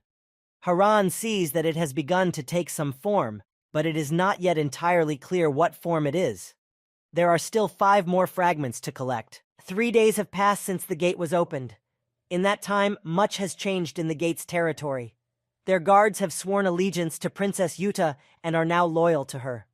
The banners of the traitor Jod were removed from the towers of the citadel. Meanwhile, the office that once belonged to the escaped General Bainek Nim is now occupied by completely different people, his opponents who defeated the warrior on the battlefield. Guards stand at the door. Princess Yuta stands at the open window, enjoying the beautiful view and the fresh air. She turns to Haran, smiles at him, and says that Sun has told her how cleverly he has harnessed the power of the wind. The young swordsman scratches the back of his head. He is embarrassed by Princess Yuta's praise. His cheeks even flushed somewhat. Haran smiles awkwardly back at the girl, saying that such an idea was born in his head completely out of the blue. Princess Yuta smiles in response to those words. She believes that the young swordsman is simply downplaying his merits. He had already come to her rescue so many times and saved her life. They wouldn't have been able to prevail without him this time either. Princess Yuta tells Haran that she was desperate when the soldiers dragged her to the gate area, though she tried to pretend that everything was normal. Meanwhile, in the square, the soldiers loyal to Yuta have completely removed Jod's banner. Princess Yuta continues to stand at the open window. Suddenly, the smile fades from her face as she recalls the terrible events that happened to her a few years ago. She shares with Haran that she was in despair over not knowing whether or not she would die. Princess Yuta recalls how the soldiers who had previously been handed over to General Bainak Neem and Jod put her in a dungeon. It was dark, cold, dirty, and scary in there. Then she lost hope of her victory. Princess Yuta's mood changes again. She smiles softly and looks at the young swordsman. The girl asks Haran if he has any friends. After all, she knows next to nothing about his life. He has never told her about it. The young swordsman replies to Princess Yuta that he has a couple of friends on the internet, but then realizes that the girl doesn't know what the internet is. It's not like she's from his world. There's no internet here. Everything that happens for her is reality, not a game. Haran is saddened by the realization that he doesn't have any friends in reality. To Princess Yuta, he sadly tells the truth. He has no friends. However, the girl believes that Haran simply doesn't remember them because he has lost his memory. Princess Yuta again looks out the window, and with a smile on her face admits to the young swordsman that she once wanted to make friends. To play together with them. To fight sometimes. And then make up the next day, pretending that nothing happened. Princess Yuta slowly heads away from the window and adds that she always wanted the simplest and most ordinary friends. However, it was hard to find them because the girl was not from an ordinary, but a royal family. While telling her story, Princess Yuta approached the wooden table that stands in the middle of the room. Haran noticed that there was a sword lying on it. Princess Yuta reached towards it and took the blade in her hands. Princess Yuta then walked over to a young swordsman who was standing nearby and handed him this sword. The girl said that it was a gift for Haran, and she wanted him to accept it in gratitude for saving her life. The young swordsman takes the blade from Princess Yuta's hands and examines it closely. He feels a sort of awkwardness as he's not used to receiving gifts. He has never had friends and comrades to give them to. Princess Yuta notices the young swordsman's embarrassment. She looks into his eyes and smiles gently, trying to remove the awkwardness. Princess Yuta asks Haran to take the blade out of its sheath and examine it. The young swordsman gladly agrees. He is eager to get a closer look at the first gift of his life. Haran grips the beautiful hilt of his new blade and pulls it out of its sheath in one motion. The young swordsman then raises his new blade up in front of him to get a better look at it. The blade of the sword is made of steel that shines with a red color. This is something Haran has never seen before. The young swordsman can't contain his admiration and says that the sword is incredible.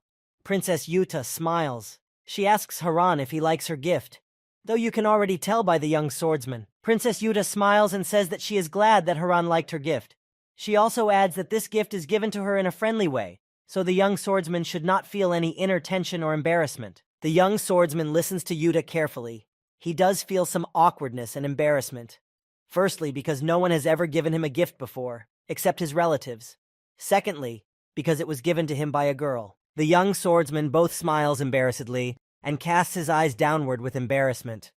But to Princess Yuta, he tells her that he won't feel any tension. He is truly grateful to the girl for such a valuable and useful gift. Princess Yuta is pleased with this response. She has always enjoyed giving gifts, and now there is an opportunity to present it to her comrade in arms, battle buddy and friend. The young swordsman, meanwhile, places his sword back into its scabbard. The action moves to the watchtower. A guard has seen something suspicious from it and shouts for the object to stop. The soldiers are accustomed to guarding this place carefully and will not allow any disorder or presence of outsiders. The guard quickly walks down the stairs after leaving his post in the tower and turns to the man he has stopped with a disgruntled, suspicious look. The soldier asks where the man got the cloak he has placed over his shoulders. One of the barbarians stands in front of him. He looks at the soldier with a perplexed look. The barbarian does not understand the language spoken by the people in the kingdom. Only his dead leader spoke it, and not well. The soldier is angry that the barbarian does not answer his question. He grabs him by the pecs and shakes him violently, demanding that he take off his cloak immediately. In addition, insults fly at the barbarian. Not everyone is happy about such an alliance. However, the barbarian is not going to tolerate such treatment either. Although he does not know the local language, he realizes that the soldier is unfriendly to him.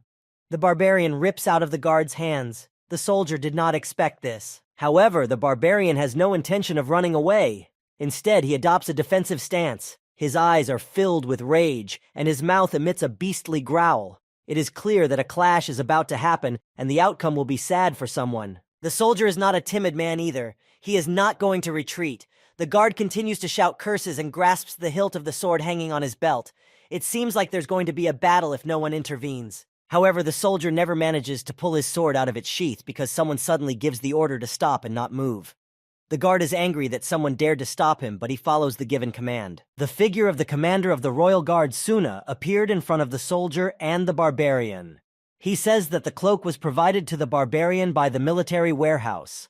After that, Sun orders everyone to return to their seats. The soldier is clearly unhappy with such an order.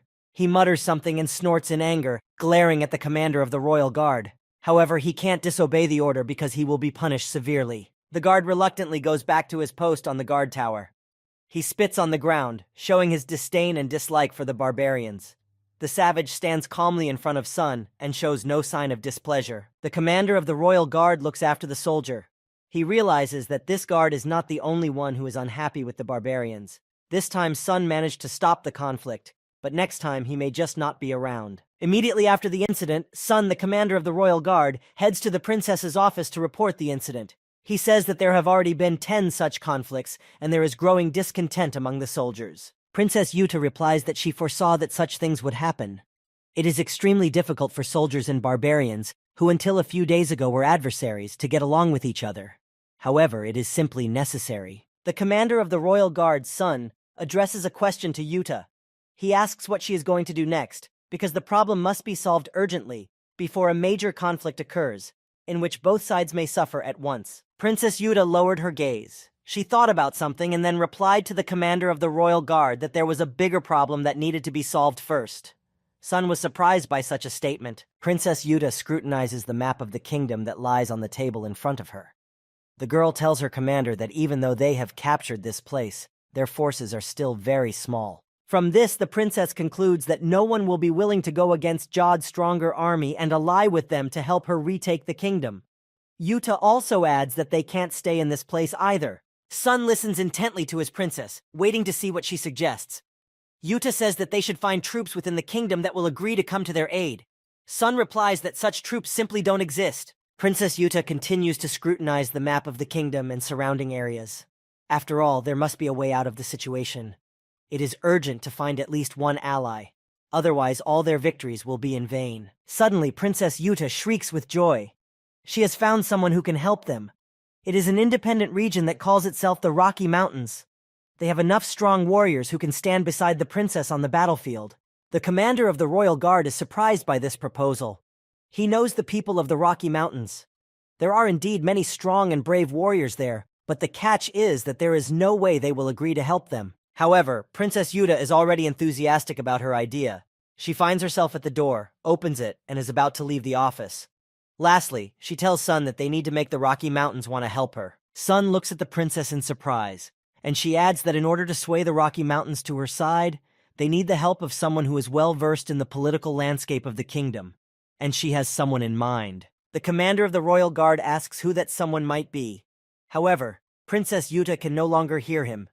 She hurriedly left the office and went down the stairs that lead to the dungeon with the prisoners. Princess Yuta headed towards the prison where she herself had recently been imprisoned. After a few minutes, she stood before the prisoner, the commander of the 7th Brigade of the kingdom's former battalion, Ahaso. This is the same prisoner who had been sitting with Princess Yuta in the cell next door and wanted to find her an interlocutor. He is clearly surprised by the appearance of the princess. Seeing her in front of him, he became animated and laughed a crazy laugh. Yuta turns to the commander of the 7th Brigade of the former Kingdom Battalion with a stern look and says that she needs to find out something from him. Of course, she would choose someone else if it were her will, but there are no more suitable people. Ahaso laughs again upon hearing that the princess is asking him to tell her about the political landscape of the kingdom, thus asking for his cooperation. The prisoner asks Yuta why he should help her. However, after his words, something happens that the commander of the 7th Brigade of the kingdom's former battalion did not expect in any way. Princess Yuta pulls out a sword from its sheath and with a single movement of her hand, shatters the chains that bound him. Princess Yuta then turns her back to the half-blind prisoner, unafraid that he might attack her. She then says, wondering if Ahasa would be interested in seeing if she can fulfill her father's last will. The commander of the 7th Brigade of the kingdom's former battalion laughs a crazy laugh again. Princess Yuta's plan worked. She was able to interest and intrigue him. Ahasa really wants to see what happens. The action takes place the day after Princess Yuta's conversation with Ahasa. The girl is sitting in her office at her desk, and in front of her lies a scroll with a letter. Next to the princess stands a commander of the royal guard. Princess Yuta stares intently at the red scroll and ponders. She worries that the ruler of the Rocky Mountains will refuse to cooperate with her, and there is no way Princess Yuta can do without his help, as Jod's allies are very strong. Royal Guard Commander's son crossed his arms on his chest. He exhales heavily, believing that the plan has failed. He originally didn't believe that there would be an army that would agree to side with Princess Yuta. The silence in the office is interrupted by a loud knock on the door. Princess Yuta and the commander of the Royal Guard's son look at each other. It must be the one they sent a guard after and have waited long enough. The commander of the Royal Guard looks at the door with a serious look. After waiting a few seconds, he invites the man behind the door to enter the office and stand before him and Princess Yuta. They have a serious conversation to have with him. The door to the study swings open, and a young swordsman, who has already helped Princess Yuta and the commander of the Royal Guard on several occasions, appears on the doorstep, proving that he can indeed be trusted. Haran asks if they called for him. Royal Guard Commander's son suddenly changes in his face. He smiles welcomingly at the young swordsman and extends his hand forward with his palm open, palm up, inviting Haran thus to enter the princess's office. Haran is surprised to see such a good mood from the commander of the Royal Guard. Just yesterday, he was walking around all glum and saying that their plans were not going to come true because the barbarians and soldiers would kill each other before they met the real enemy. The commander of the Royal Guard continues to smile amiably, at least as much as is possible with his formidable warrior appearance. With his huge hand, he points to the table where the teapot and cup stand. Princess Yuta is the first to approach the table, pouring herself a cup of fragrant tea from the teapot, closing her eyes in pleasure and taking a sip. At the same time, she is completely calm and poised. She doesn't seem to realize the globality of the problem. The young swordsman looks at Princess Yuta with bewilderment. Does she not realize that soon there will be no one left of her army? The barbarians and soldiers are clashing more and more often, and it is already much harder to stop them. It won't do any good. There is silence in the study. Haran sits down at the table and is the first to break it. Turning to the commander of the Royal Guard, he asks if anything is wrong. Why did the latter summon him to Princess Yuta's office so urgently? The commander of the Royal Guard says it's not that at all. Haran is completely confused. What happened? Meanwhile, Princess Yuta enters the conversation. She calls Haran by name and addresses him. The young swordsman says he listens to her carefully. Princess Yuta looks him in the eye, smiles slightly, and asks if Haran could fulfill another request of hers. She realizes that he has already done a lot, but she needs his help again. The young swordsman is surprised. What favor is the princess asking for? What can he do for her? After all, he is an ordinary man who knows almost nothing about this kingdom, does not know the tactics of battle and diplomatic negotiations. Meanwhile, Princess Yuta takes a red scroll from the table and holds it out to Haran. She asks the young swordsman to give it to Nuruhan, the chairman of the Rocky Mountains, and it is very important to do it as soon as possible. The name Rocky Mountains seems familiar to Haran. It seems to have been mentioned in a game notice. The young swordsman realizes that this is the place where he must wait for his new task. After completing it, he will receive another fragment of stone. The young swordsman is very surprised that this quest was so easy. Just in case, Haran clarifies from Princess Yuta what exactly is required of him. Is it just to hand over a scroll with a letter or something else? Princess Yuta replies that he just needs to hand over the scroll. However, it will not be as easy as it seems. Nuruhan, the chairman in charge of Rocky Mountain, is very capricious and must be extremely careful with him. The young swordsman agrees to undertake this task. He knows that he cannot refuse it, not only because he would thus let the princess down, but he would also block his way home. Until all the fragments of the stone are collected, there is no turning back. Princess Yuta didn't expect Haran to say anything else. She was sure he would help, but Yuta is not happy that she has to send Haran on such a mission. However, he is the only one she can entrust it to. The young swordsman once again agrees to do the task, but suddenly a look of concern appears on his face. He tells Princess Yuta and the commander of the Royal Guard that he does not know how to get to the Rocky Mountains. The commander of the Royal Guard enters the conversation. He says that Haran doesn't have to worry about that They're going to send one of the guards with him, who knows the area well and will show the young swordsman the way. The action takes place a few hours later in the street near the tower. The young swordsman thought that he would be accompanied by a strong warrior who would help Haran to defeat his opponents, but in front of him stands a young boy. Haran scrutinizes his companion. The commander of the royal guard, seeing the young swordsman's puzzled look, tells him that the guard comes from a neighboring village in the Rock District, and therefore knows the area well. The young guard is also approached by Princess Yuta. She smiles at him and asks him what his name is. The boy replies that his name is Gumang. The princess then gives him a friendly pat on the shoulder and tells him that they are counting on him. The young guard is young, his blood is boiling, and he wants to do the deed. In a loud voice, practically shouting, he replies that he will definitely complete the task Sun and Yuta have given him and then come back. Princess Yuta smiles in response. She is glad to have such brave men among her people. The guard is just a boy, but he is willing to risk his life for his princess and the whole kingdom. The princess believes that she and Haran will succeed. The commander of the royal guard, Sun, stands off to the side with his arms crossed over his chest, watching the conversation between the young guard and Princess Yuta. He too is pleased that one of his men is so eager to help and become a hero. After talking to the young guard, Yuta picks up a scroll and approaches Haran. She holds out the letter to him and asks him to be very careful with it. Princess Yuta explains that its contents will become useless if you break the seal on it. The young swordsman promises Princess Yuta that he will be extremely careful. He carefully takes the scroll from her hands and places it in a cloth bag. In it, neither the letter nor the seal on it will definitely be damaged. The young swordsman hangs the cloth bag with the letter over his shoulder and sets off with his aide in the form of the guard Gumang. He turns around and smiles at Princess Yuta and Warlord Sun. Haran bids farewell to his companions, saying that he and Gumang are setting off right now, as there is no room for delay. The young swordsman smiles and promises to complete the task. The young guard nods his head at all of Haran's words. The commander of the royal guard and Princess Yuta are left alone, watching the young swordsman Haran and the young Gumang leave. Sun tells the princess that he hopes the travelers don't have any problems along the way. The figures of the young swordsman and the boy guard gradually grow farther away. In a little more time, they will disappear behind the dense crown of trees. The commander of the royal guard and Princess Yuta look after them with hope.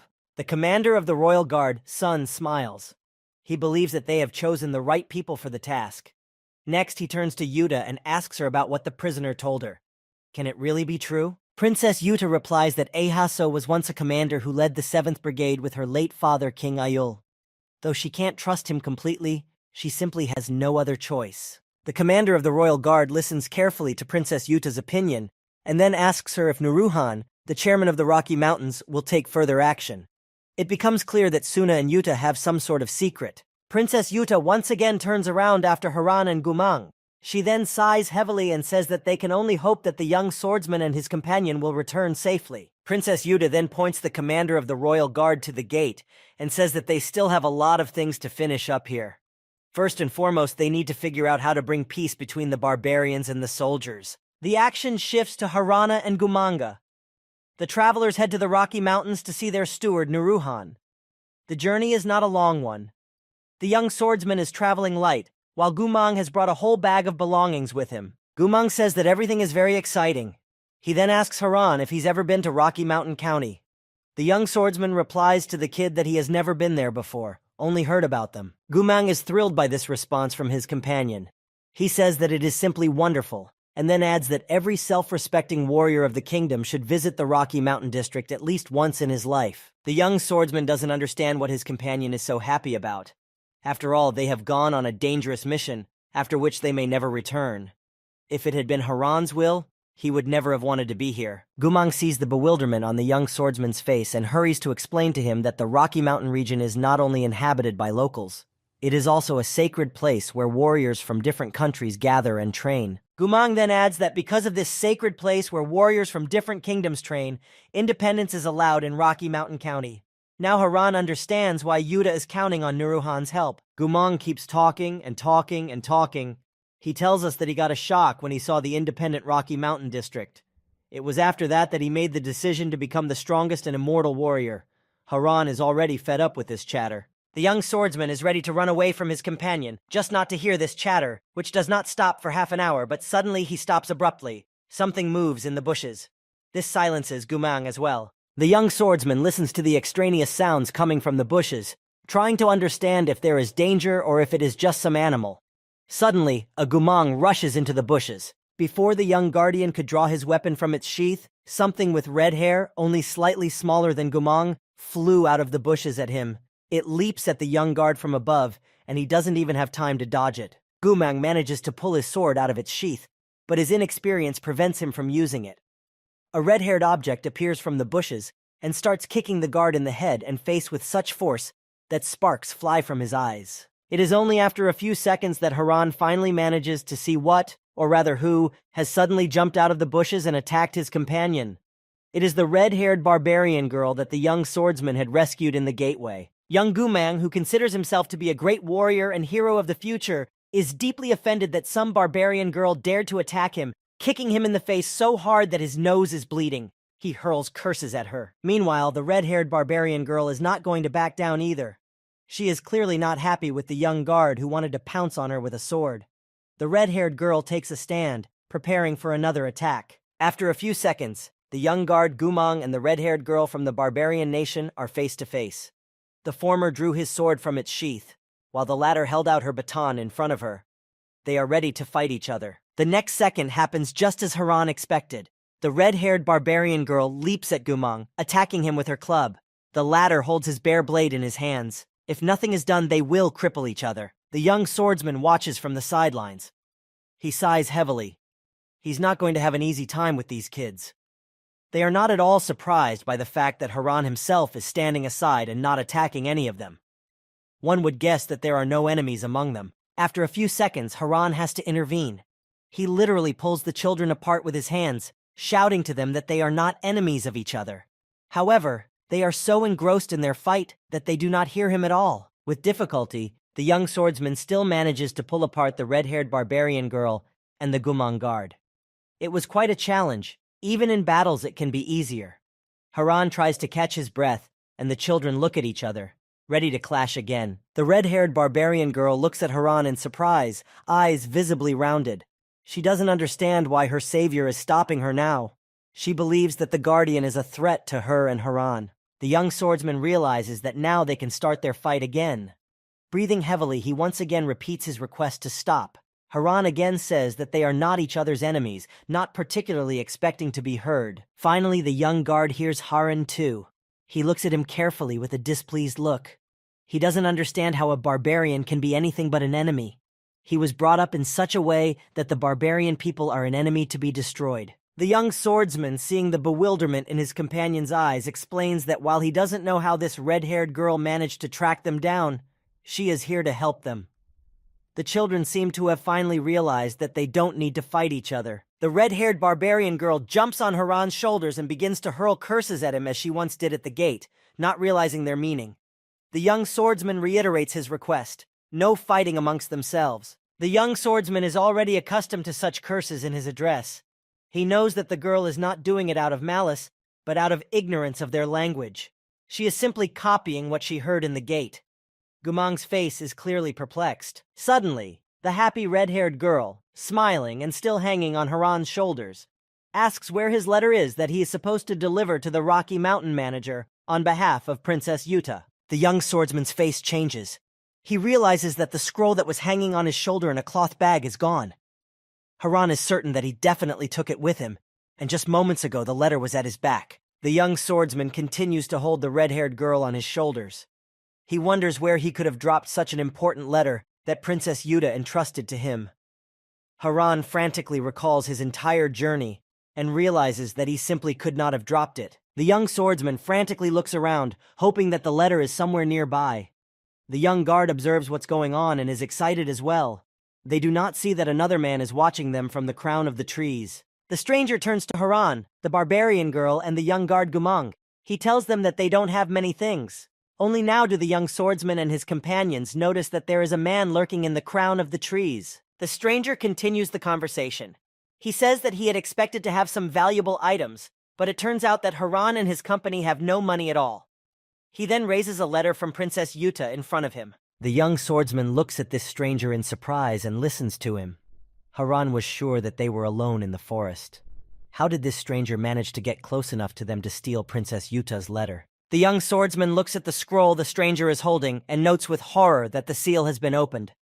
Harun recalls Yuta's words that the seal must not be damaged in any way or the letter would be of no value. The young guard Gumang, who accompanies the young swordsman, is very angry. He shouts to the stranger to immediately return to them the letter from the Princess of Utah addressed to Nuruhan, the manager of the Rocky Mountains, threatening him with reprisal. However, the stranger, who is sitting quite high up in a tree, doesn't seem to care about his words.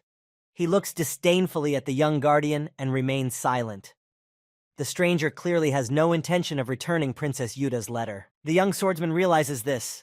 But even though the letter has been opened, he needs to get it back in his hand, because he promised Princess Yuta that everything would go smoothly. The barbarian girl, not knowing the language, seems to have guessed what's going on. Suddenly the stranger's face changes. A barely perceptible snide smile appears on it. He replies that he is not going to return anything. In principle, the young swordsman did not expect any other answer from him. It looks like the letter will have to be taken away by force. The stranger seems to be teasing the young swordsman and his companions. He says that since they need the letter so badly, let them try to catch up and take it if they can. After these words, the stranger, along with the scroll, disappears into the crown of the trees. A few seconds later, the first to chase after the stranger is the young guard accompanying Gumang. He has drawn his sword and is ready to attack. Only first he has to catch up with the stranger, which won't be easy. Suddenly, the young guardian Gumang stops and falls into a kind of daze, all because someone overtakes him. It is the red-haired barbarian girl who is already flying swiftly after the stranger, proving to be faster and more nimble. The young guardian Gumang is clearly not happy about this. He is ashamed and offended by the fact that some little girl, who is also from a barbarian nation, is ahead of him, a future invincible warrior and hero who must fulfill the princess's assignment. Gumang stands still for a few seconds, assessing the situation and trying to deal with his resentment. Then he throws his heavy burden, which was behind his back all this time, to the ground. The young guard then rushes after the stranger and the red-haired barbarian girl to catch up with them.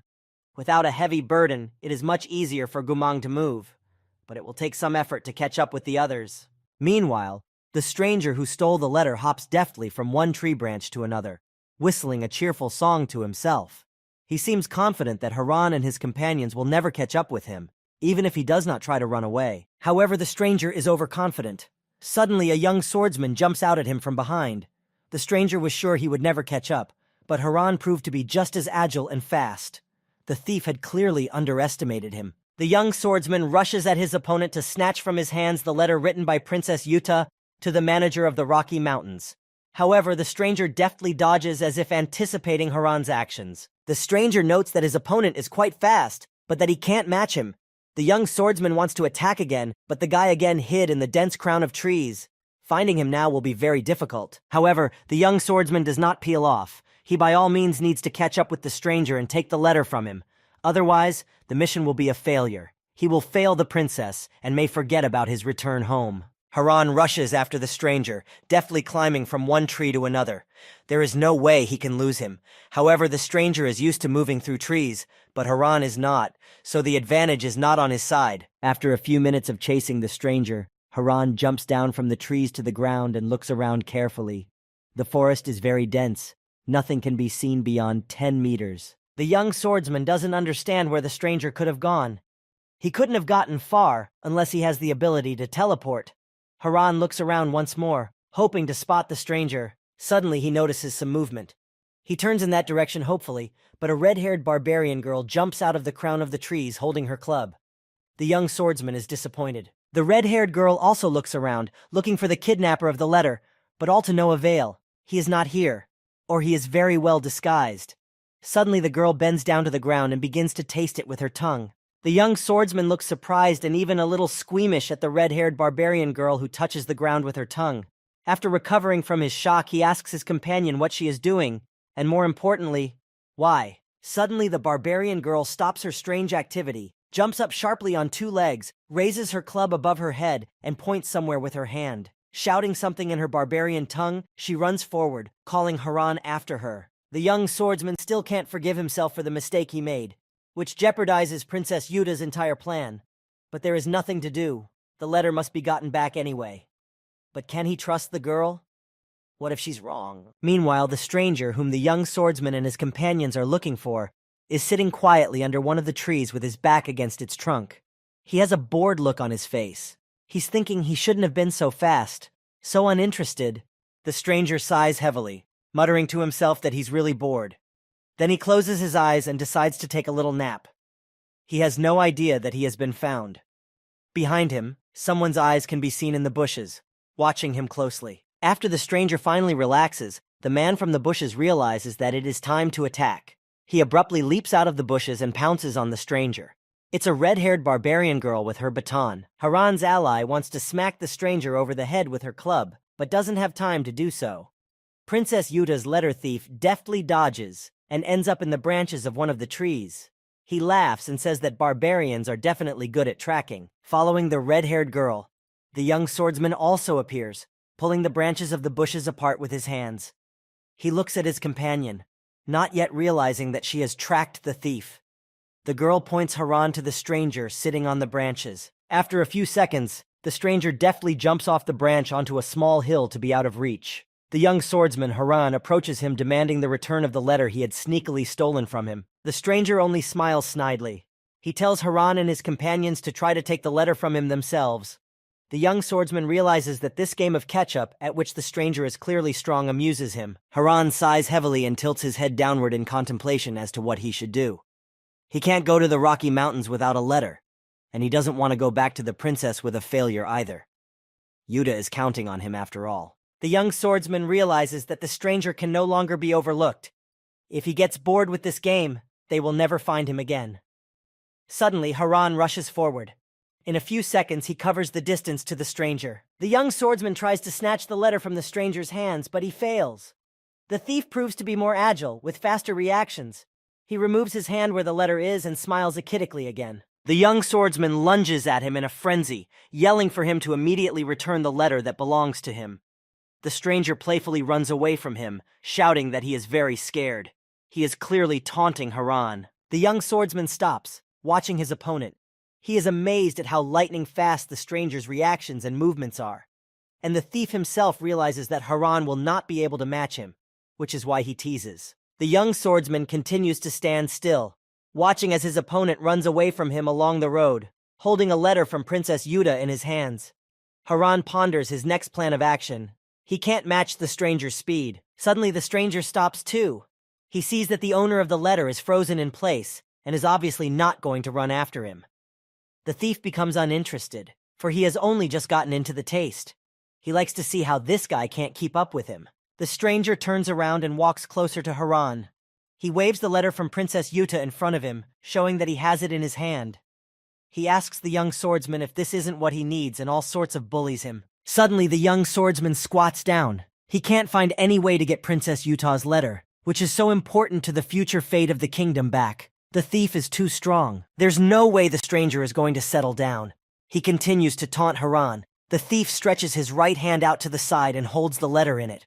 With his other hand, he covers his face, pretending to be disappointed, saying he feels sorry for Haran. He is so helpless. The young swordsman can no longer contain his anger. He realizes that his opponent can't be given any more time for different maneuvers. Suddenly, Haran gets an idea in his head. He knows what he should do. With rapid speed, the young swordsman rushes at his opponent. He has already opened his eyes and sees that he is being approached. However, this time he can't escape. Haran has activated a special skill called Death Stroke. The stranger looks at the young swordsman with surprise. He sees an incomprehensible light emanating from him.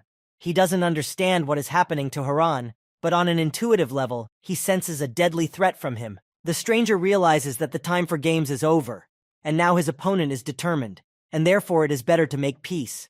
Otherwise he may pay with his life. He shouts to Haran that he surrenders and holds out the letter. The young swordsman takes Princess Yuta's letter in his hands.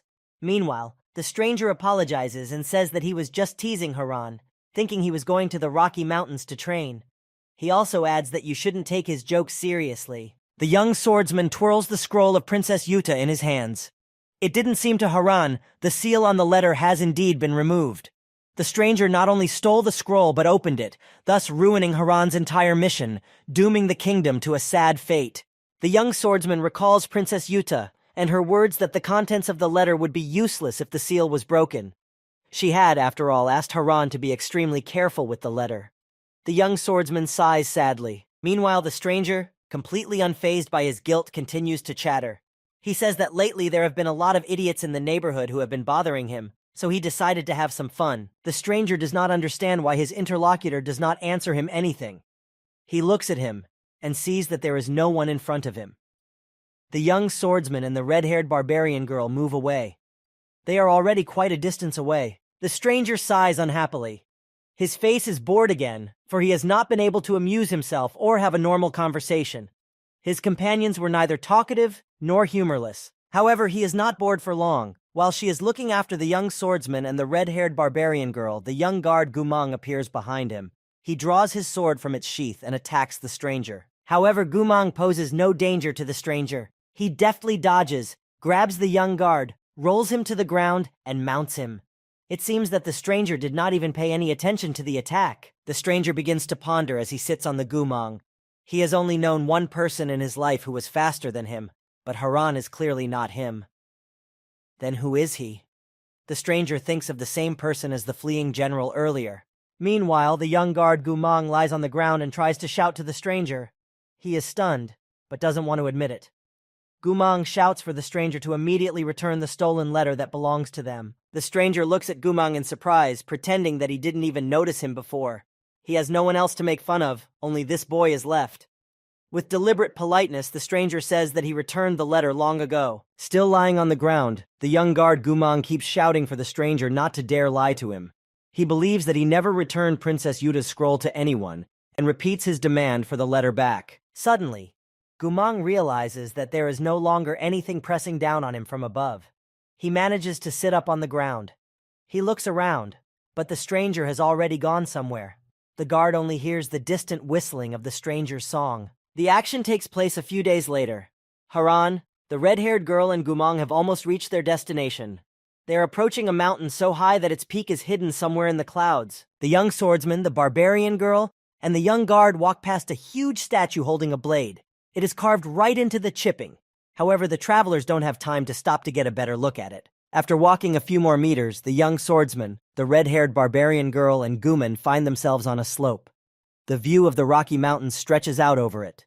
It is an amazing place with houses built right on the cliffs. The young swordsman is concerned. He tilts his head downward. He realizes that his mission is now much more complicated. He needed to keep a closer eye on the letter that Princess Yuta entrusted to him, and he missed it. The young swordsman brings the letter closer to his face, as if hoping for some kind of miracle. But there is no miracle. The seal is broken. Haran wonders if it is possible that even with the seal broken, everything will go well. Suddenly his thoughts are interrupted by the painfully familiar sound of a game notification. It tells him that he has arrived at his destination and must complete a new task: to mine the 1,000-year-old grass to get the third stone fragment. The young swordsman is puzzled. What millennium grass does the notification say? Where to look for it? What is it needed for? What dangers will he and his companions have to face? The tasks become more difficult each time. Suddenly, Haran's musings are interrupted by Gumang. He sees that his companion has frozen and asks him if he is all right. How is he feeling? Does he need any help? Haran shakes his head in the negative and urges him to move on. The young swordsman, the red-haired barbarian girl, and the young guard Gumang set off for the Rocky Mountains. To reach the town, they must travel a few more kilometers. But that's not the hard part. It's the unsealed letter that's more difficult. The town is bustling with life. Warriors from different states have gathered in the marketplace. They do not fight with each other, actively talking and discussing something. The young swordsman finally realizes what an independent county is. Gumang is very excited. He is just bursting with joy. He says that true warriors will always find each other without fighting. He just admires them. These are the real fighters he wants to be like. The young swordsman screws up his face again. He doesn't like his escort talking so much out of turn. He asks him to finally be quiet for once and just walk on by. They have more important things to do. The young swordsman, the red-haired girl, and the young guard find themselves in front of the large gate of the military building. They take a seat on a bench and wait to be finally allowed inside to talk to the chairman. The young swordsman and the red-haired barbarian girl have stocked up on patience. They calmly wait to be invited inside the military building. Gumang, on the other hand, does not know how to wait. He is constantly fidgeting in his seat, grumbling about having to wait. The red-haired barbarian girl has fallen asleep on the bench, and Haran holds the scroll with the broken seal and ponders. He is still berating himself for not keeping Princess Yuta's scroll safe and wondering how he can explain it to Nuruhan. The young guard Gumang still can't calm down. He can't keep still. He grumbles that the military corps is currently not accepting anyone. Hence the head of the Rocky Mountains is free. Why are they being made to wait so long? Suddenly the massive gate to the military corps opens. The red-haired barbarian girl immediately wakes up as she sleeps very sensitively. Haran and his companions look intently at the man who has appeared in the gate. The man who appears invites the young swordsman and his company to enter. Haran stands up and nods his head to signal that he has heard the invitation. The young swordsman is visibly nervous before meeting the chairman. The young swordsman, the red-haired barbarian girl, and the young guard Gumang get inside. Haran clutches the scroll more tightly in his hands. They enter a spacious hall, in the middle of which stands a huge cast-iron cauldron filled with a strange liquid. Next to the cauldron stands a big man. He appears to be a guard of the head of the Rocky Mountains, Nuruhan. However, there are no weapons in his hands. The man who invited the company to enter addresses Nuruhan loudly and says he has visitors. However, instead of the Rocky Mountain chairman, a woman appears in front of the young swordsman and his entourage. She announces in a loud voice that Nuruhan is ill, so she will receive visitors today in his place. Haran gets a closer look at the woman. She is tall, with brown hair and beautiful clothes. It is clear that she is a person of high rank. Haran is right. This is Nuruhan's first wife.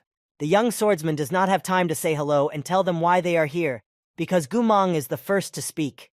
He says that they have come to deliver a letter from Princess Yuta of the Kingdom of Ayula, the first wife of Rocky Mountain Chairman Nuruhan, who introduces herself as Mrs. Gayam, looks at the visitors carefully. A certain distrust is read in her eyes. She says they can give the princess's letter to her. The man in the hoodie who opened the gate for Haran and his companions and invited them inside approaches the visitors and holds out his hand. The young swordsman holds out to him a letter that Princess Yuta has written and sent. After taking the letter from Haran's hands, this man, apparently a senior advisor, approaches Nuruhan's first wife, Mrs. Gayam, and holds out to her a letter from Princess Yuta addressed to the chairman of the Rocky Mountains. Mrs. Gayam, Nuruhan's first wife, scrutinizes the scroll that Princess Yuta sent to the Rocky Mountains. It becomes clear to the young swordsman that she is looking for a seal that simply does not exist, as it was broken by a thief in the forest. The young swordsman's fears are confirmed. Mrs. Gayam was already not too happy about their visit, and now she looks at them as enemies.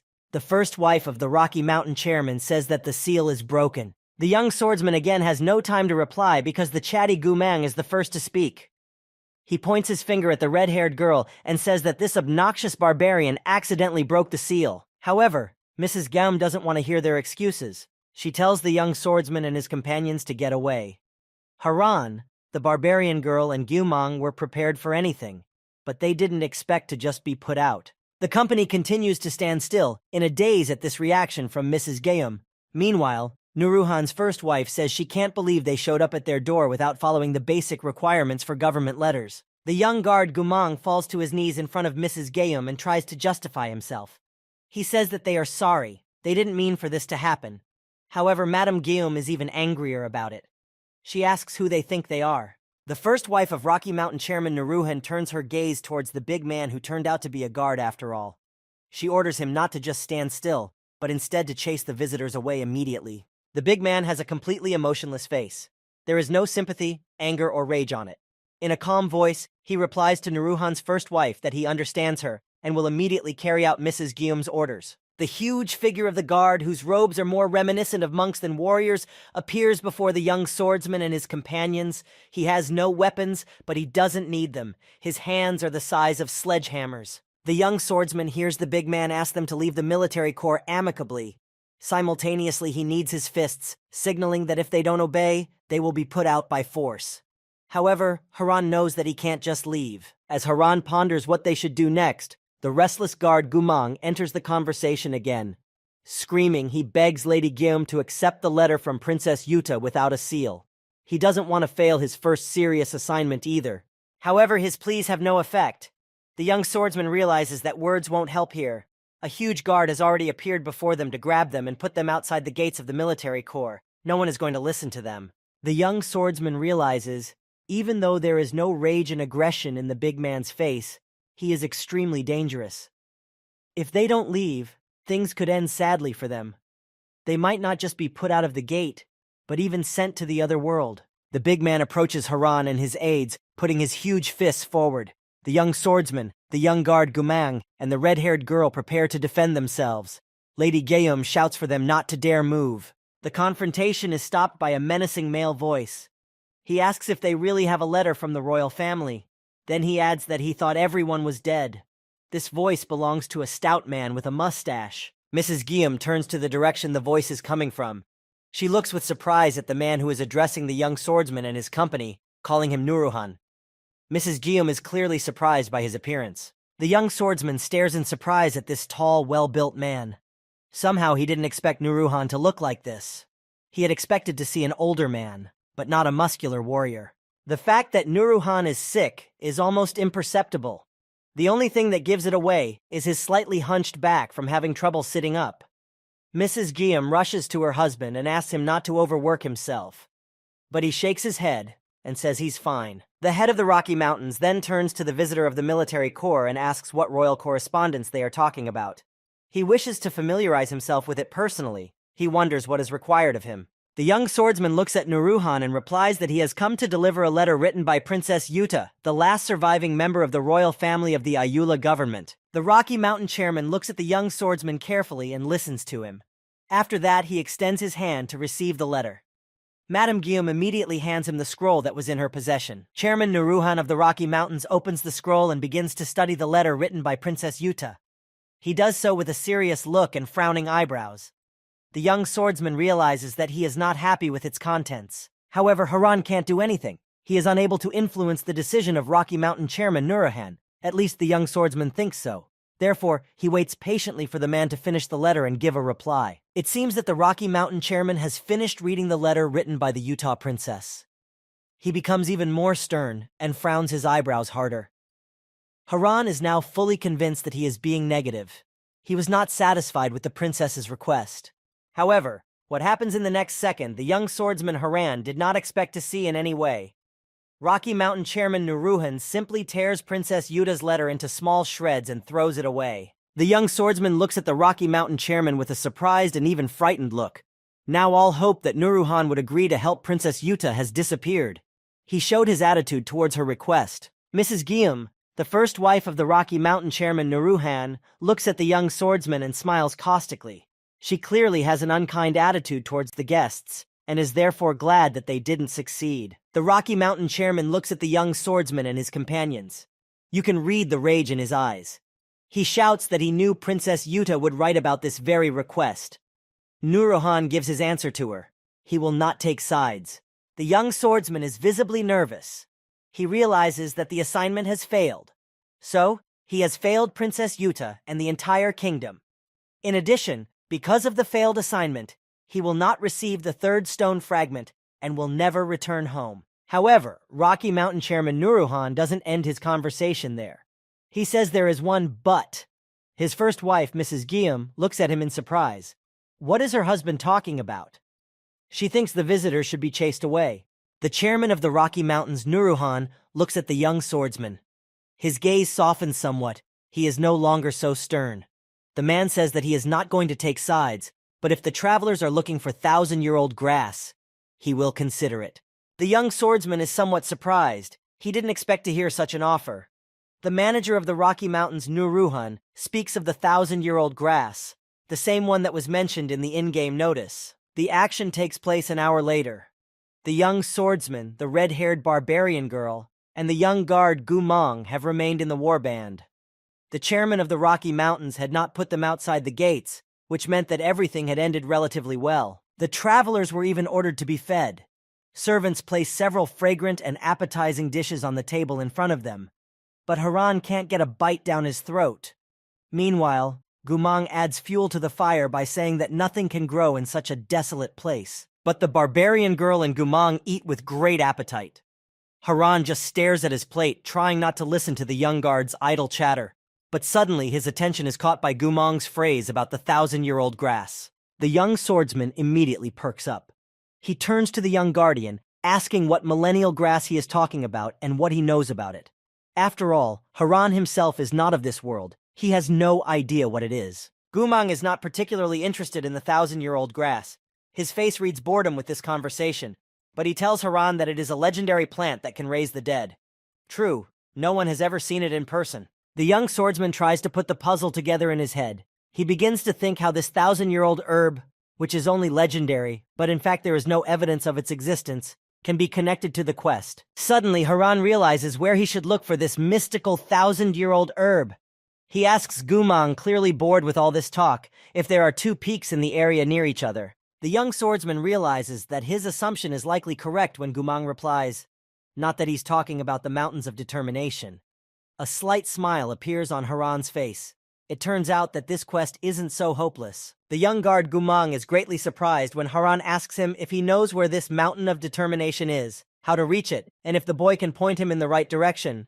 Gumang looks at Haran suspiciously. The young swordsman's face changes, becoming serious and focused. He tells Gumang that he needs to find out something on the Mountain of Determination.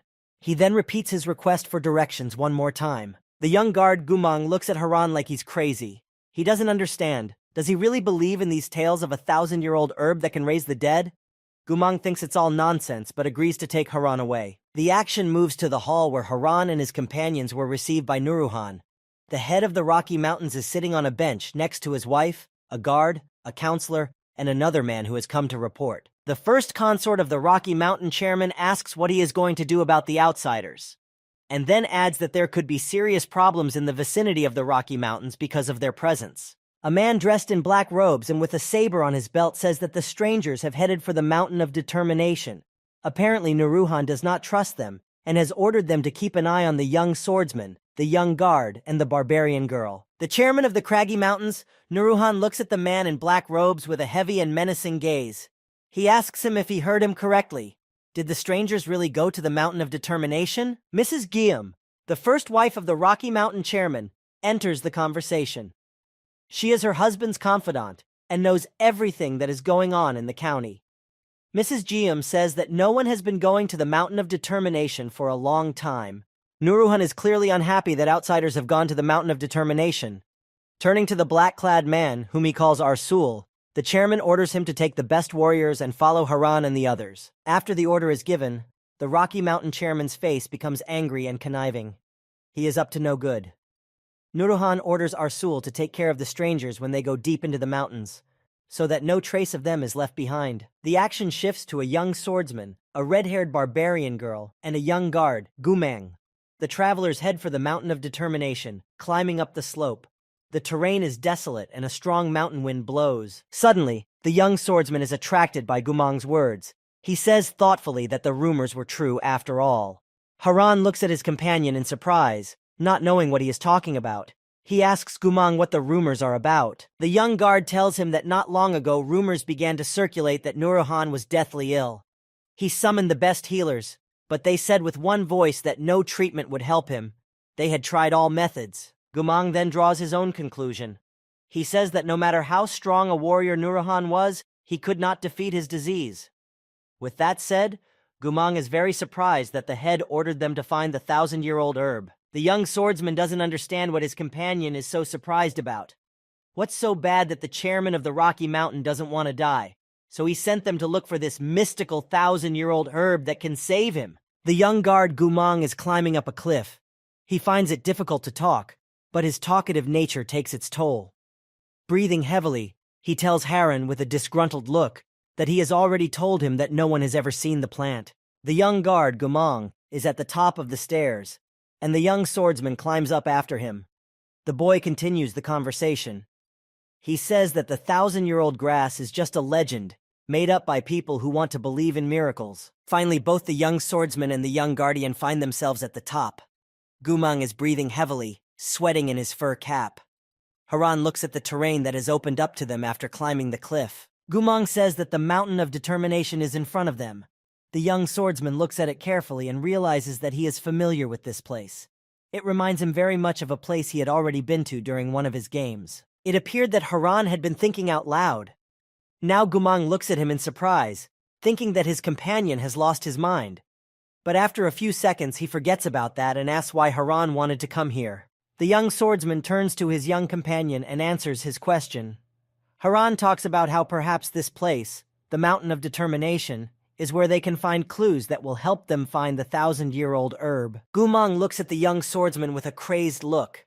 He now has no doubt that Haran has truly lost his mind. No sane person, in his opinion, would believe in the tales of this plant. The young swordsman calls Gumang after him, then heads towards the entrance to the gorge of the Mountain of Determination. Ahead of him, a red-haired barbarian girl runs merrily along. The young guard says that there is nothing inside but ruins. The young swordsman and the red-haired barbarian girl are the first to enter the gorge. They look around carefully. The gorge of the Mountain of Determination is dark, but everything is clearly visible. There are ancient objects lying around. This is a very ancient place. Haran worries if he is wrong in thinking that there might be clues here. Suddenly his attention is caught by something underfoot. Despite the fact that there is very little sunlight here, he sees the roots of a tree under his feet. The young swordsman realizes that since there are trees here, there could be other vegetation, including 1,000-year-old grass. However, the corridors here are so confusing that they could simply get lost while they find something. The young swordsman thinks about what to do. They cannot return to Nuruhan without the 1,000-year-old grass, but they might also get lost and die while searching for it. Haran is distracted from his musings by a barbarian girl. The red-haired girl shouts something in her barbarian language and, gesturing vigorously, points her finger somewhere. The young guard Gumang and Haran stare at her in surprise, not understanding. They don't know the barbarian language. The young swordsman looks hopefully at Gumang. Maybe at least he will understand something, because they have fought barbarians for so many years, taken them prisoner. In that time, they could have learned their language. But Gumang doesn't understand anything either. The red-haired barbarian girl does not give up hope of getting through to her not-too-bright companions, but they just stand aside and stare at her in surprise. Then she starts pointing her finger at an ancient clay tablet. The young swordsman comes closer and looks at the clay tablet. It does not become clearer to him, as the inscriptions on it are in some ancient language. He asks the red-haired barbarian girl if she understands the language. Muttering something in the barbarian language, the girl calls Haran to follow her to some cave, into which there are steps to descend. The young swordsman obediently follows her. Gumang, seeing this, sighs heavily and follows the others. The travelers come to a narrow path that runs right along the edge of the mountain. There is a river flowing right out of the cliff, which apparently originates here. The young swordsman and the others realize that they will have a difficult journey to make. Young Gumang is again displeased about something.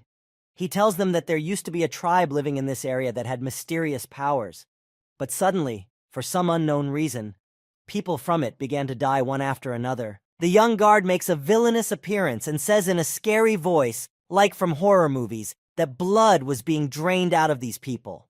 Surprisingly, Gumang doesn't believe in the 1,000-year-old grass, but he tells these scary stories in all seriousness. At the end of his story, the young guardian says that the blood was being pumped out of people by some creepy monster.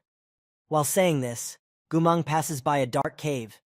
He does not pay any attention to it, but at the same time, burning eyes stare at him from it. At the conclusion of his story, Gumang concludes that it was just as he said. There is simply no other explanation he can find. Meanwhile, a monster that looks like a human but has no legs appears behind his back. It just floats in the air. However, the young guard does not notice anything. He is clearly not the kind of warrior who is always on the lookout. Haran is the first to react to the appearance of either the monster or the evil spirit. He senses some sort of threat behind him and looks in that direction. The monster attacks the young guard Gumang, striking him with one of the 2 daggers in his hands. The young swordsman does not have time to fend off this attack. He is too far away and not a comfortable position. He only manages to yank Gumang towards him. He manages to save his comrade's life. The dagger fails to give Gumang a fatal wound. It only passes over his arm, inflicting a not-too-deep cut. However, Gumang still cries out in pain, as he is not used to the pain.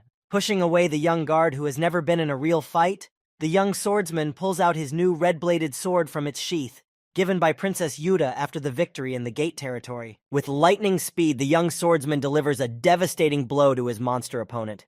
He does not even have time to repel Haran's attack, as he has become very fast and agile, perfectly wielding his sword and his body. After a few seconds, the defeated opponent falls to the ground. Haran stands on his feet. He's not even injured. The young swordsman is even somewhat surprised.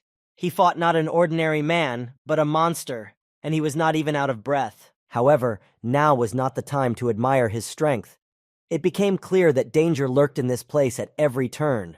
Haran and his companions had been attacked unexpectedly. But who was it after all? Was it a monster, an evil spirit, or something else? Young guard Gumang still can't recover from the shock. He certainly wanted to become a great warrior, but he didn't think that fighting was so scary.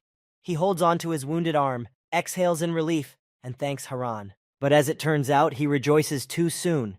He has been dealt more than a simple wound. It leads to dire consequences. Suddenly, Gumang's face changes, turning blue, and his muscles become stiff.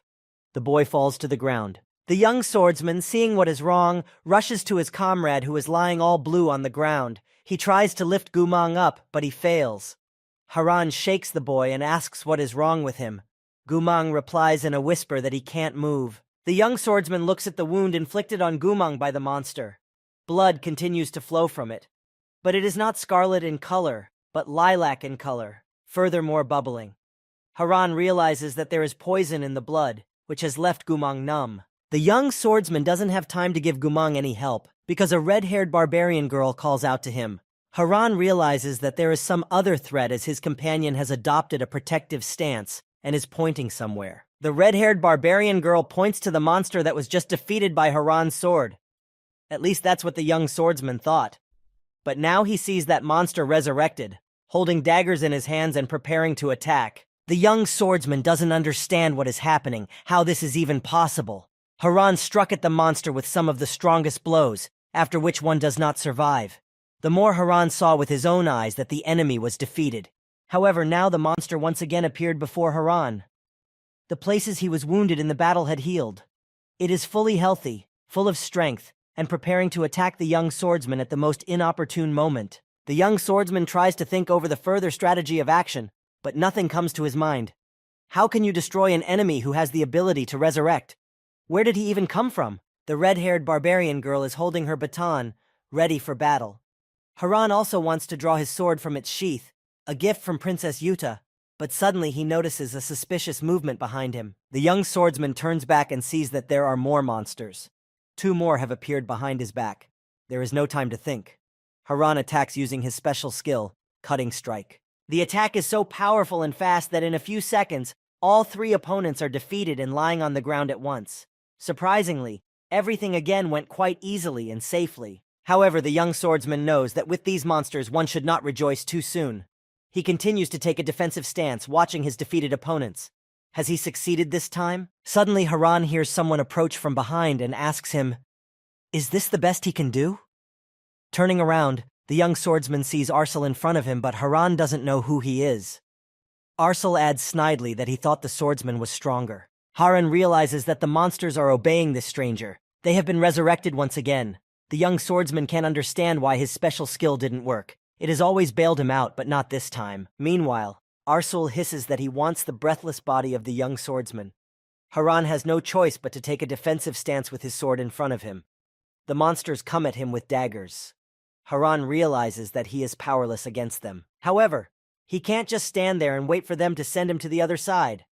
The young swordsman once again defends himself with his sword, cutting down his opponents.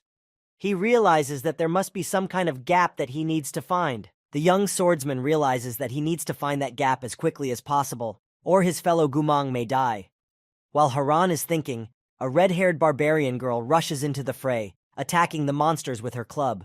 The young swordsman can't let the monsters hurt her as well. What can a little girl, albeit so brave, do against these monsters?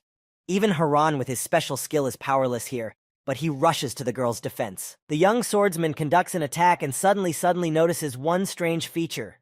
For a few seconds he freezes to put the puzzle together in his head.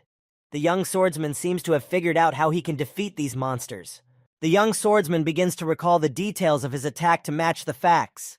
He realizes that the monster was managing to react and dodge even before Haran clipped it. The young swordsman knows his next course of action. Haran realizes that here it is, the breach. Of course, he's not 100% sure, but it's still worth a try. He has no other choice.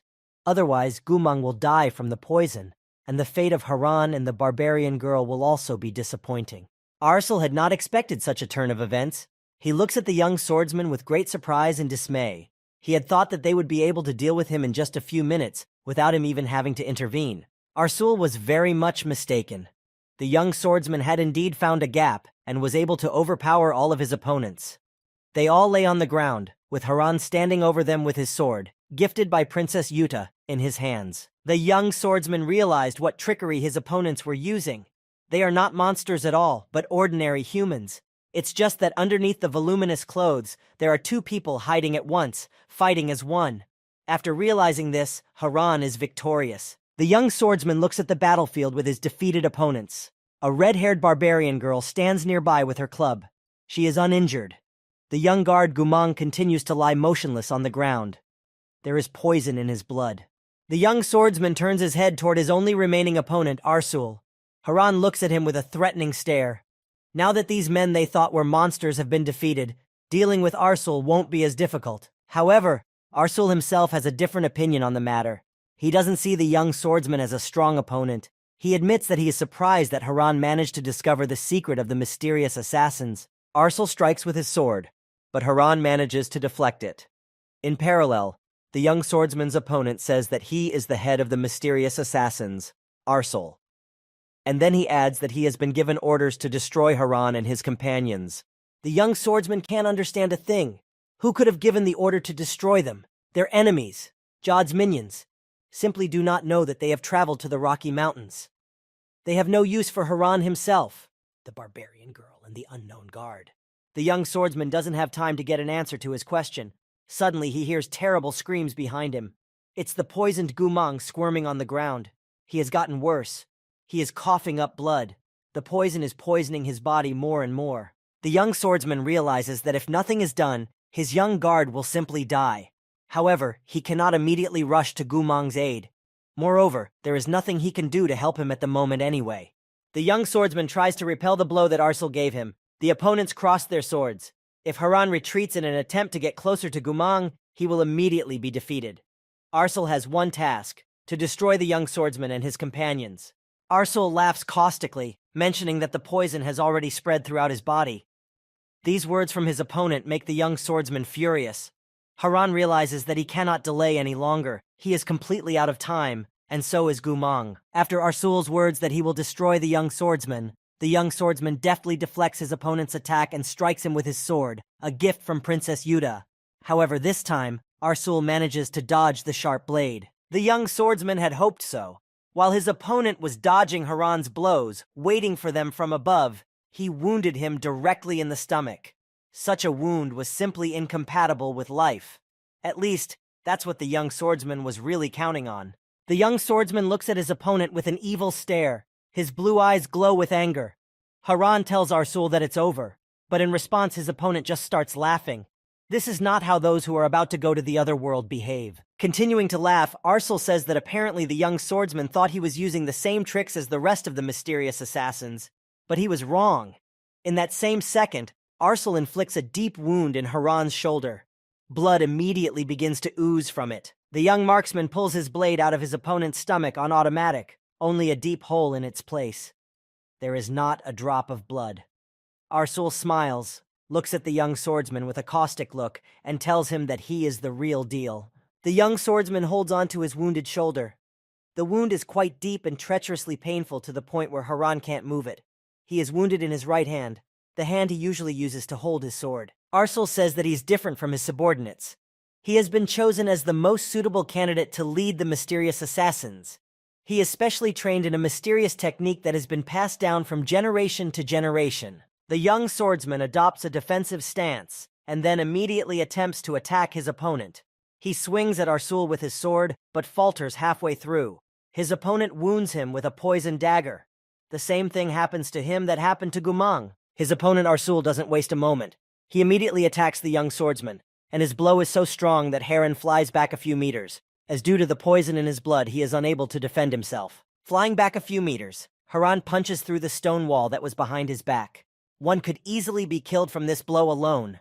However, Arsul has to make sure that the task is indeed accomplished. Haran is defeated. Arsul smiles achidically, having no doubts about his strength and power. While he is praising himself, a red-haired barbarian girl sneaks up on him from behind. When she gets close enough to him, she attacks her opponent with a club. Jumping at her opponent right in the air during the attack, she begins to emit the war cry of her barbarian people. It's their custom.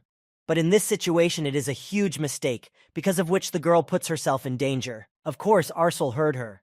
It was not even to be hoped that he would not have time to repel the blow. Arsul is an experienced, fast, and agile warrior.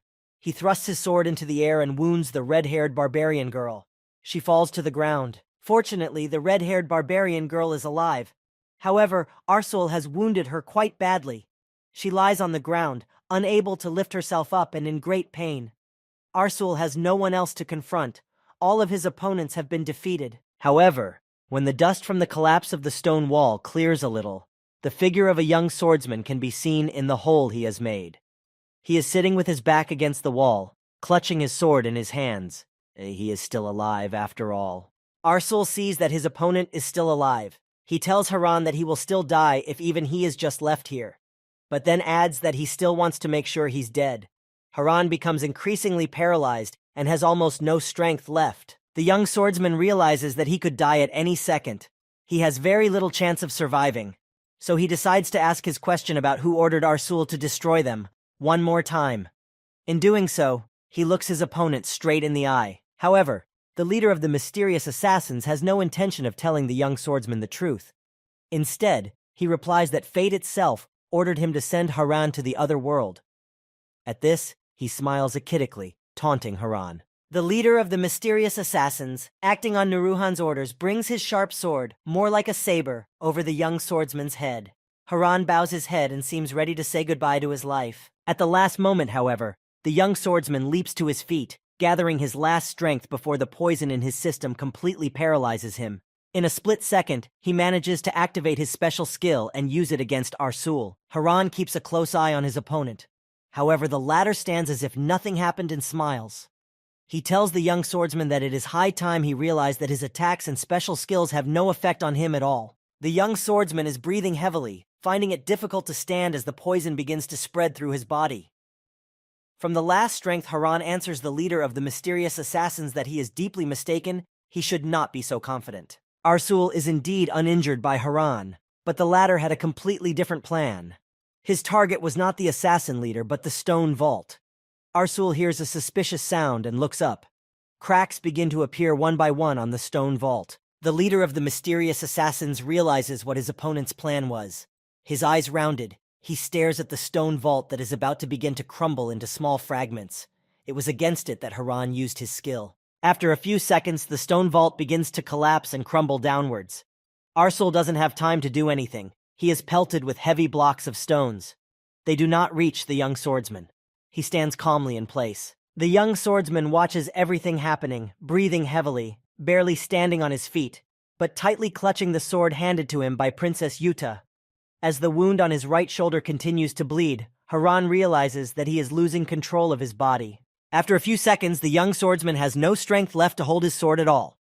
Although the young man tries hard not to let it out of his hands, he fails. The cold weapon falls with a clinking sound of metal on the slabs that cover the floor. The young swordsman begins to breathe heavier. His body is no longer under his control, and there is nothing he can do about it. Strange visions begin to appear in front of his eyes, which cannot be reality.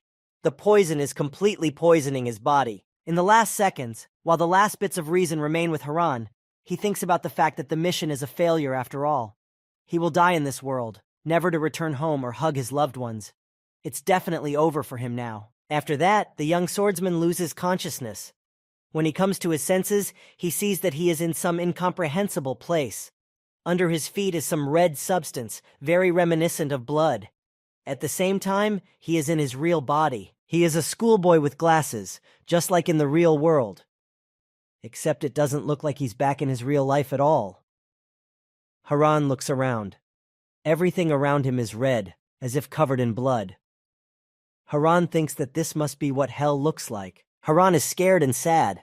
This is how sadly his life ended before it had even begun. He failed to return home, failed his friends Princess Yuta and Suna, failed to save Gumang and the barbarian girl he was supposed to protect. Passages from his life, or rather his character's life, come to mind.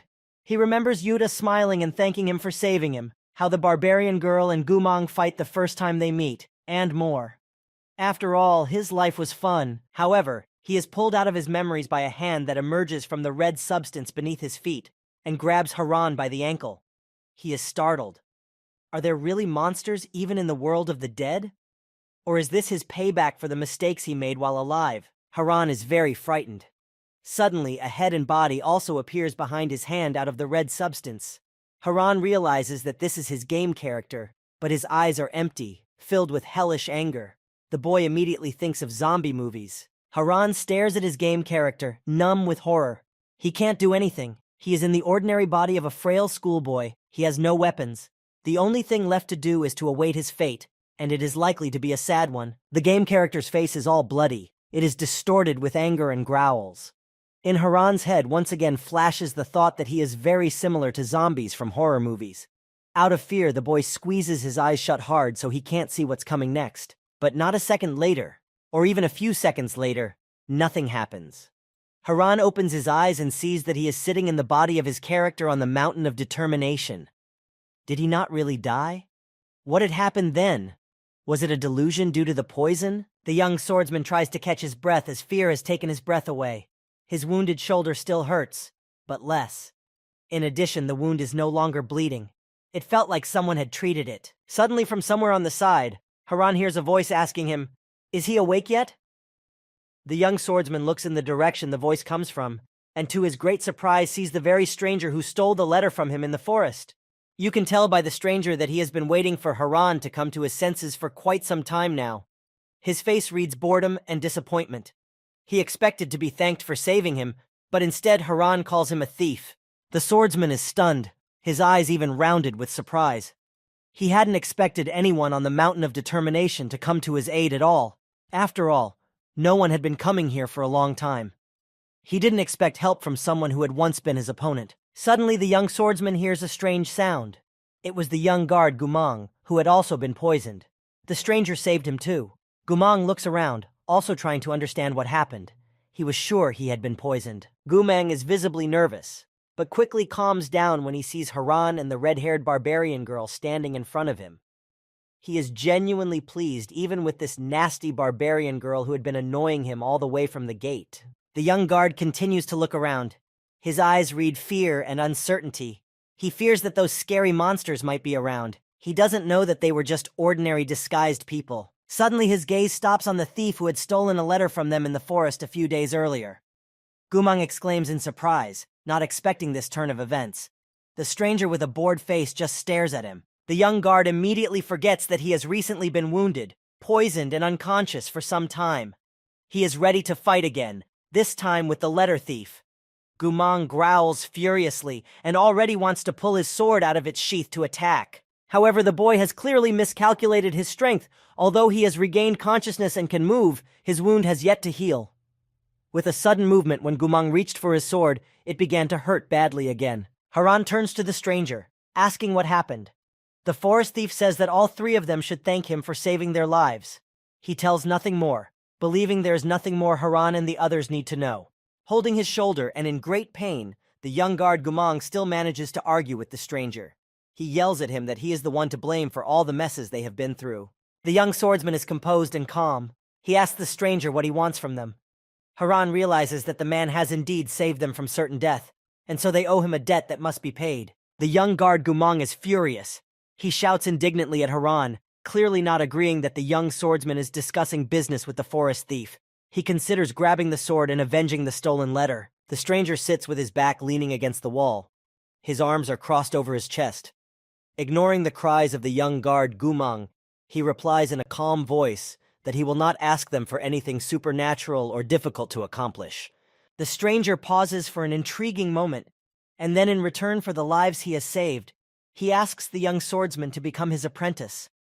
Haran listens attentively to this offer, but the young guard Gumang is still unable to calm down. Gumang is outraged by this offer. He shouts that the stranger is crazy for saying such nonsense. The young guard is so angry that he temporarily forgets about the pain in his arm. He thinks that Haran will never agree to this offer. The stranger doesn't understand why Gumang is so unhappy. First of all, he is not addressing him at all, but the young swordsman. Secondly, he doesn't even ask for money for his help, although he could. He just wants Haran to be his apprentice. The young guard still can't calm down. He is very annoyed with this stranger. Gumang calls him a brigand and shouts that he is talking nonsense. Suddenly, a young swordsman intervenes in the conversation. The young swordsman refuses the stranger. He will not become his apprentice, as he has other important things to do. He also adds that he appreciates his help, but since he stole a letter from them in the forest, they are now even. After that, the young swordsman, the red-haired barbarian girl, and Gumang move on. Lastly, he bids farewell to the stranger, telling him to see you later. For some reason, Haran has a hunch that they will definitely meet again. The stranger stares after Haran and his companions, pondering. He is trying to figure out who this young man is. He has seen his battle tactics. The swordsman had definitely used a strike from Lirang's martial art, but Lirang never took on apprentices. The stranger is even more eager to get this young man as his apprentice. However, he replied with a refusal, but perhaps he would still agree in the future. We'll have to find him for sure. Suddenly, the stranger clutches his head. He doesn't even know the swordsman's name. The action shifts to Haran, the red-haired barbarian girl, and Gumang. They have traveled quite a long way and are now standing in front of two cliffs very close to each other. There are old houses located on them. The twin peaks are very high. For some reason, some gloomy thoughts come to mind here. The young swordsman looks down, wondering where they should go next. A cold wind is blowing. The buildings are half destroyed. People haven't been here in a very long time. Haran heads towards the town located on the double peak. A red-haired barbarian girl runs ahead. The young swordsman is caught up by Gumang. He asks Haran how he knows that's where they need to go. The young swordsman says he has a premonition. Gumang, a young guard, begins to instruct the young swordsman. He tells him that in an unfamiliar place, especially one so desolate, they need to be very careful. They may be attacked again, and this time it is not certain that they will be able to escape again. Suddenly, from behind Haran and Gumang, someone wraps his arms around their shoulders. It is the thief. He tells the travelers that they did not do well to come here without telling their savior.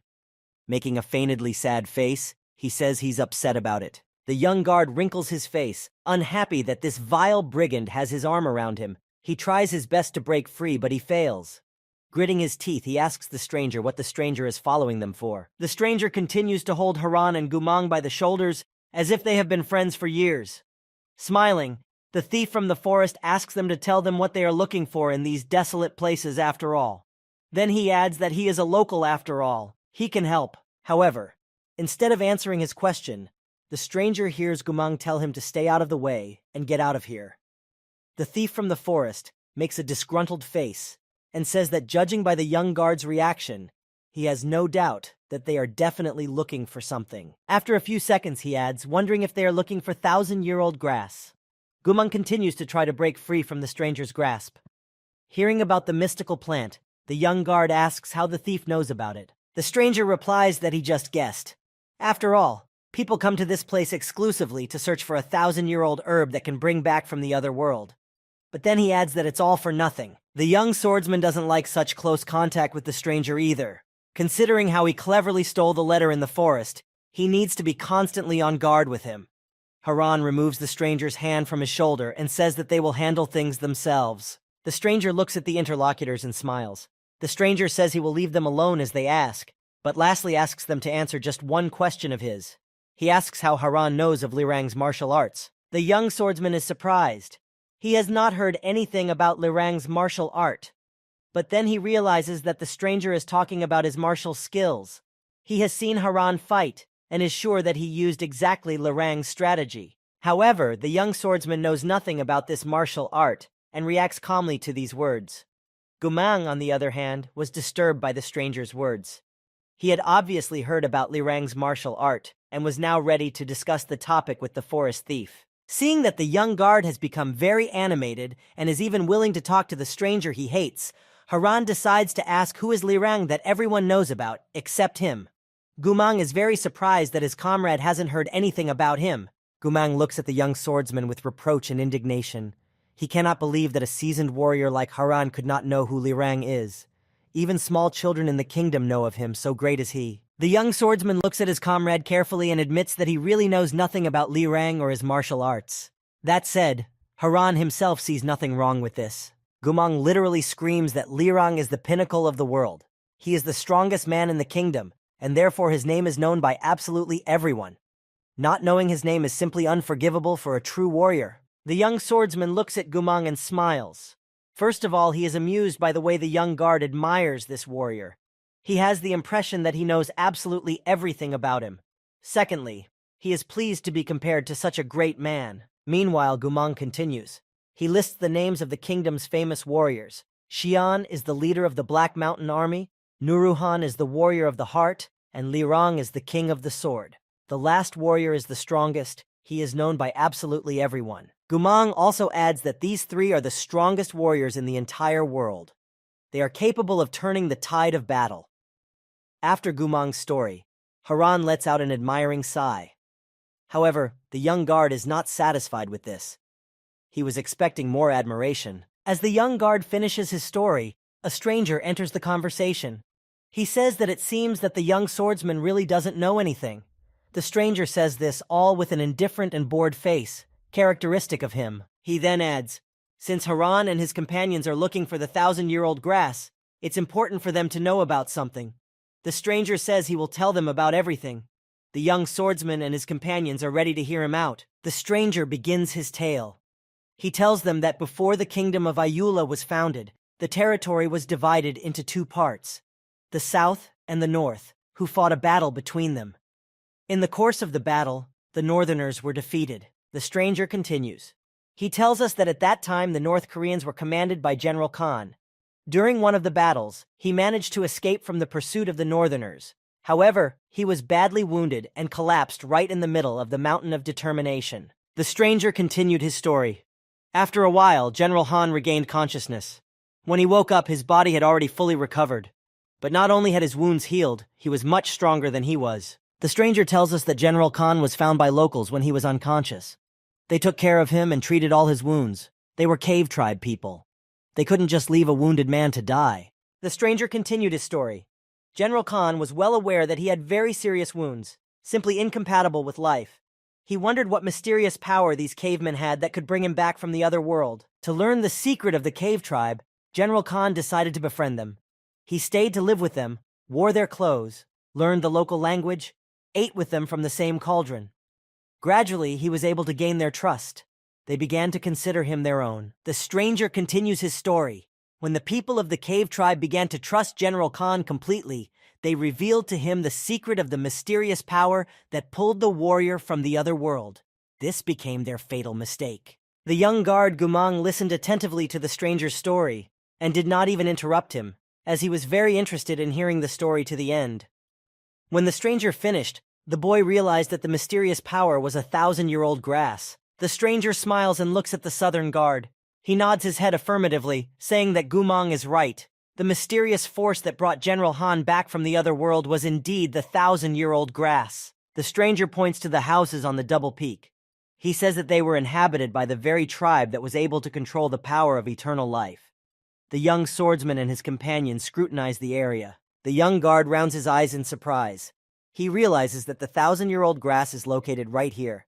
And all this time he thought that this plant was an empty fairy tale that people made up out of boredom. The young swordsman looks at the stranger carefully, waiting for him to continue his story. However, the man is in no hurry to tell anything more. Then Haran, turning to the stranger, asks him to tell the story to the end. The stranger smiles ominously. What he says next sends the young swordsman and Haran's young guard into a state of shock. This is something they never expected to hear. The stranger says that the general has exterminated all the men of the tribe. This story touches the young guard deeply. He cries out why General Khan did such a despicable thing to the members of the cave tribe. They rescued him, shared their shelter with him, and in return the warrior brutalized them. The stranger closes his eyes and says that General Khan was driven by greed.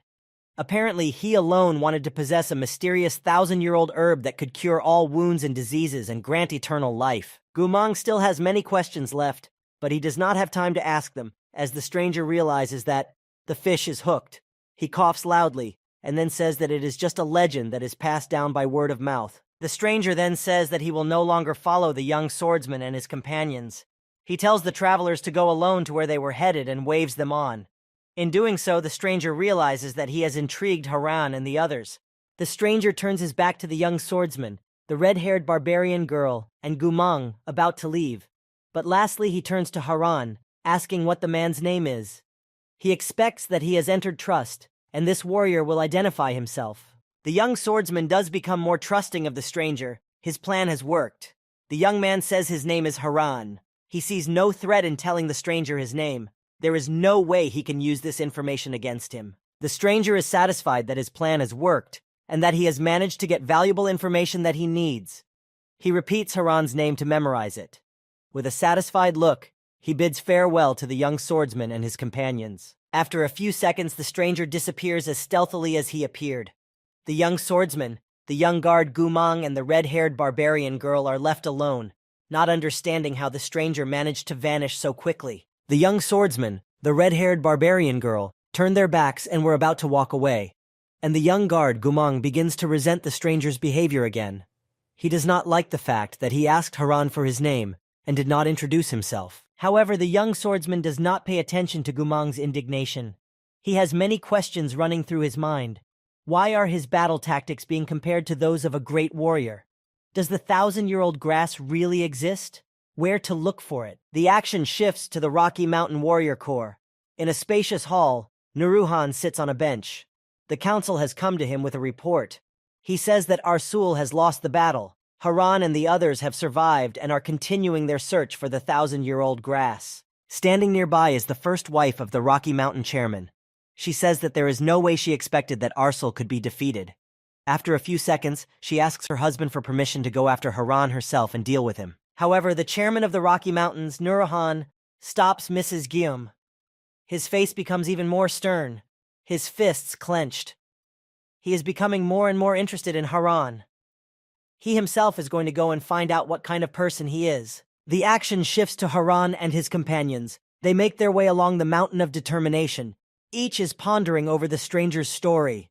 Suddenly, the young guard Gumang turns to the young swordsman, wanting to ask a question. Haran is somewhat wary and anxious. Every time Gumang starts a conversation, it would be hard to stop him later. The young swordsman is completely unwilling to have long, empty conversations right now. Gumang rarely says anything worthwhile. The young guard Gumang, with a serious look, still asks his question. He asks his older companion what he would do if the 1,000-year-old herb exists after all. It's not a fairy tale, but the truth? The young swordsman continues forward without stopping as they have a lot more to go through. At least that's what he thinks. Right on cue, Haran asks what Gumang means, not understanding what the man is getting at. Gumang smiles mysteriously. He says if you put the mission they're on aside and eat the 1,000-year-old grass, you can become much stronger and live forever. Gumang asks what Haran will do with the herb if he finds it. The young swordsman ponders this question. He himself does not know the answer to it, and he tells the young guard honestly.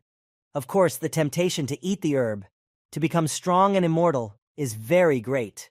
Will Haran be able to resist? Gumang expected a different answer.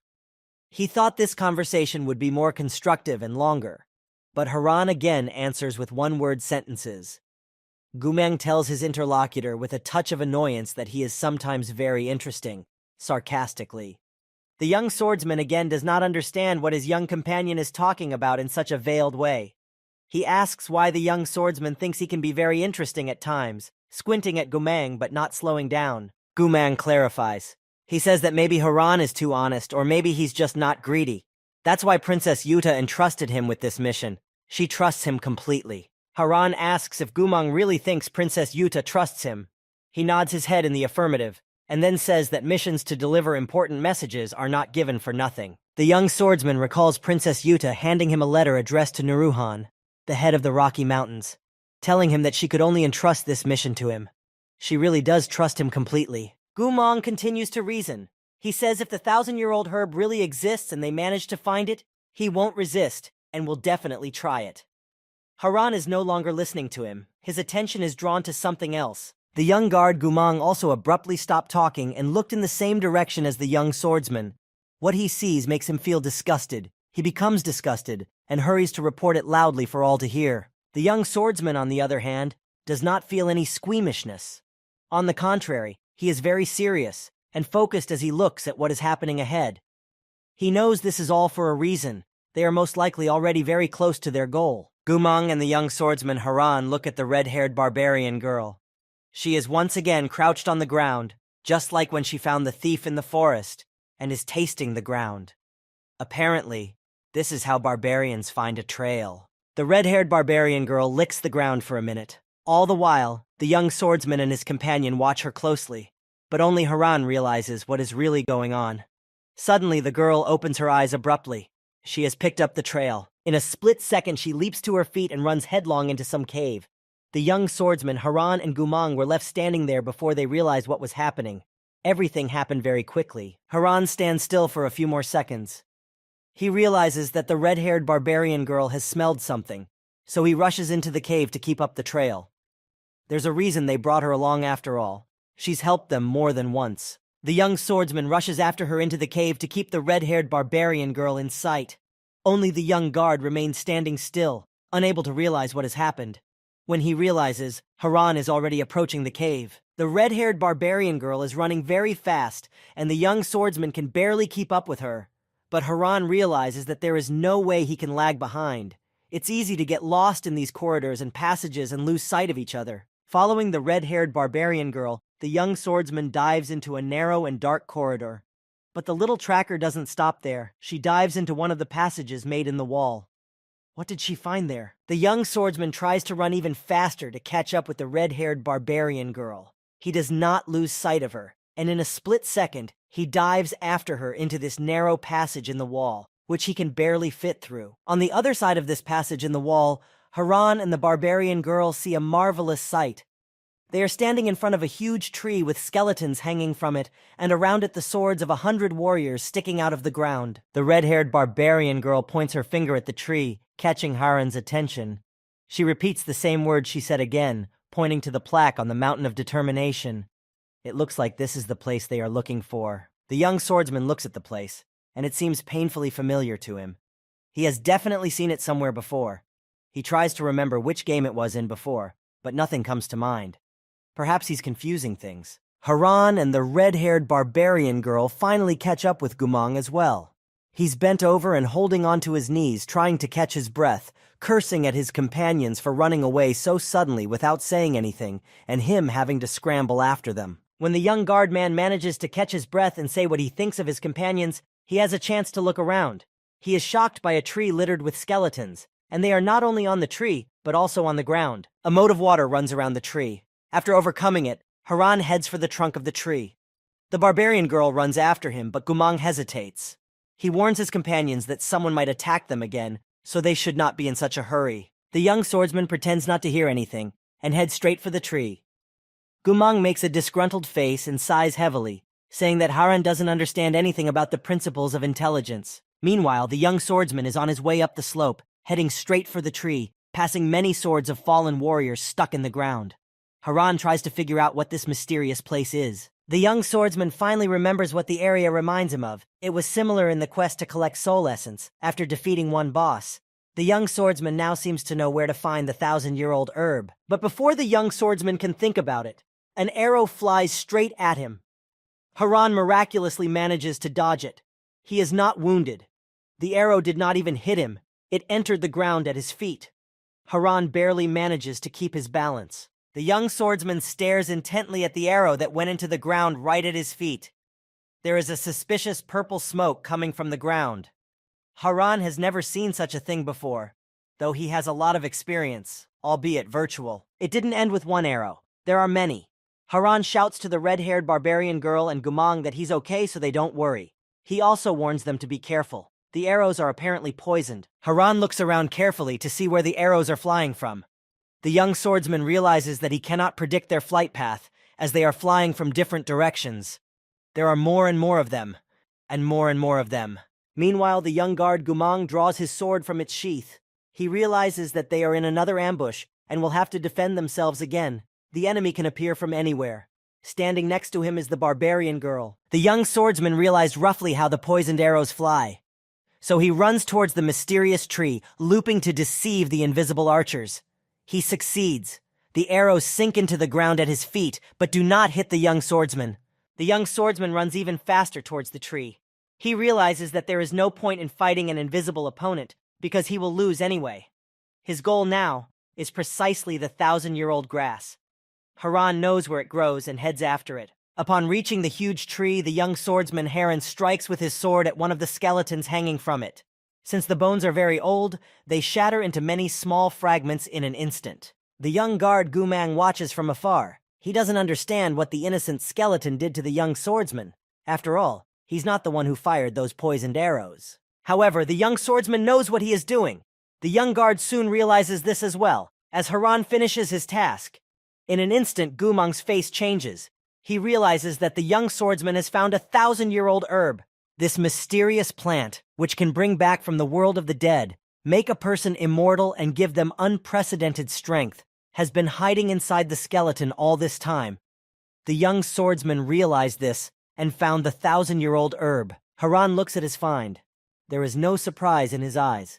He guessed where the 1,000-year-old grass might be hidden the moment the poisoned arrows flew at him. Haran had never seen it before, but felt its power subconsciously. The young guard Gumang was very excited. After all, he didn't believe in the existence of the 1,000-year-old herb until the end.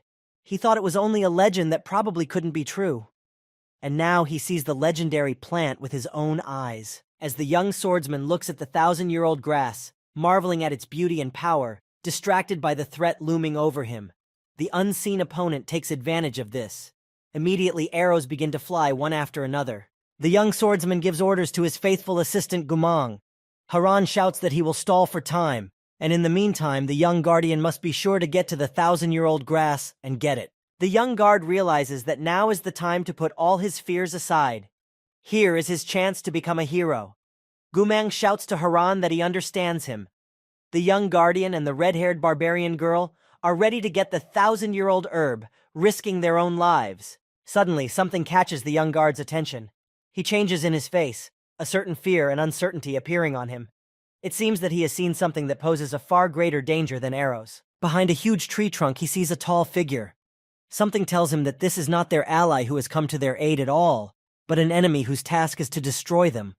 By all appearances, there is a serious battle to be fought. The young guard remembers the story of the treacherous and cruel General Khan, told by a thief from the forest.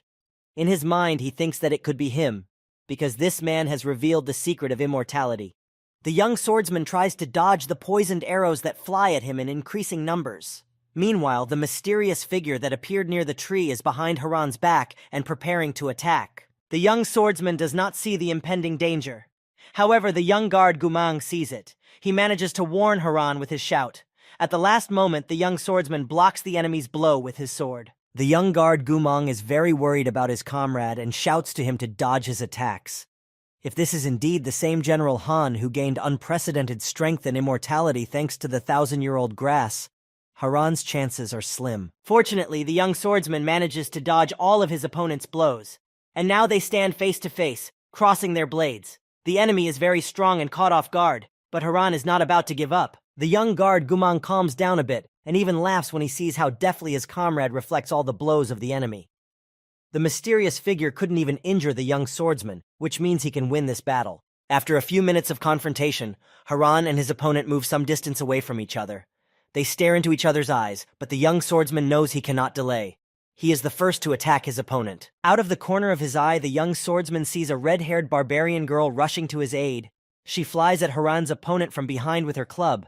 Once again, the young swordsman is amazed at her bravery and courage. The mysterious figure blocks Haran's next attack and delivers a blow that sends the young swordsman flying backwards, but he deftly lands on his 2 feet.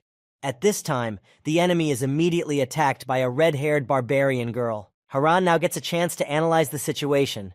He notes that as soon as he started fighting the enemy, the poisoned arrows stopped flying. He realizes that it was this particular enemy that was shooting, and not someone else. Haran also notices how carefully his opponent walks past the arrows stuck in the ground. He knows they are poisoned. The young swordsman has no doubt that his entire assumption is correct. There is only one opponent. The young swordsman realizes that now is the time to act.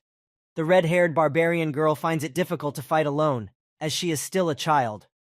Haran rushes towards his opponent to attack him while he has the chance. The young swordsman had thought of everything correctly. He managed to take his opponent by surprise. He had hoped that Haran would not dare to approach him because he was afraid of the poisoned arrows flying at him. But that was not the case. The young swordsman had discovered his opponent's ruse and was already running towards him. Activating his special skill, Cutting Strike, he strikes at the enemy, from which he flies away and falls to the ground. It seems to be over. However, the young swordsman has learned a good lesson. In this world, you can never be 100% sure of anything. If it seems that the enemy is defeated, first check and make sure, only then relax. From the special skill Haran applied, dust rose from the ground. At a distance of a few meters, absolutely nothing can be seen. But when the raised dust begins to settle, the young swordsman can see that his opponent is still on his feet. When the dust completely clears, the young swordsman sees something he could not have expected. Standing before him is not the formidable and immortal general who had exterminated an entire cave tribe, but a very young boy, no older than Gumang. The young swordsman stares at him carefully, not understanding anything. How could this be? Haran thought he was fighting a skilled and fierce warrior, but he had a hard time fighting an ordinary boy.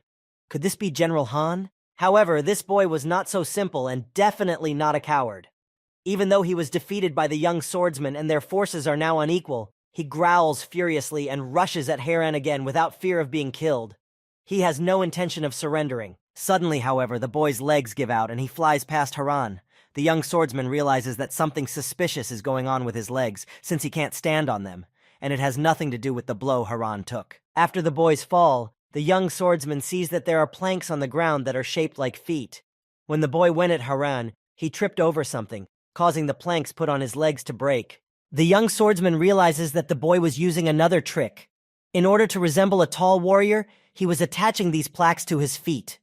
That's why, as he walked around the poisoned arrows sticking out of the ground, he seemed clumsy to Haran. Now the boy sits on the ground on his knees, dropping his sword from his hands. The young Menchik notes that the man in front of him is quite a child, and thanks God that he didn't have to fight him. He would not have forgiven himself if he had maimed him. Gumang, on the other hand, doesn't seem to feel sorry for the boy at all. He threatens him with his fist and shouts that there is a limit to his jokes because he almost killed a man. Gumang is the same age as him, but he instructs him like an older comrade, trying to show his importance. However, the boy disguised as the cruel and ruthless General Han has no intention of backing down. Continuing to sit on the ground on his knees, he shouts for Haran and everyone else to get away from the sacred ground immediately. Gumang, too, is in no way appeased. Gesticulating vigorously at the boy, he says that he doesn't care whether they are on sacred ground or not. He said they would figure out what to do when they were done with their business here. The boy turns out to be just as stubborn as the young guard Gumang. It looks like this argument will never end. The boy shouts that outsiders dare not touch anything here, or they will be punished severely. Haran realizes that the boy needs to be approached. He doesn't need to be spoken to the way Gumang does. Haran approaches the boy, apologizes to him, and tells him that they really need the 1,000-year-old grass and asks permission to take it. However, this approach by the young swordsman doesn't work either. The boy is clearly hostile. At this request, he again shouts for the strangers to get off the sacred ground immediately and dare not return again. The young swordsman's hands are dropping. He realizes that the boy will not give up the 1,000-year-old grass while he is alive. Haran finds himself in a desperate situation. He can't kill him, but he can't return without the plant either. Suddenly, a red-haired barbarian girl enters the conversation. She says something to the boy in her barbarian language. Although Haran doesn't know it, he realizes that she is asking that the kid agree to help them. Haran notices that the kid is listening to the barbarian girl. He clearly knows the barbarian language and understands her. The red-haired girl then extends her hand to him to show that they have come in good faith. The young swordsman does not expect much success, as this boy is clearly the kind of person who is almost impossible to negotiate with.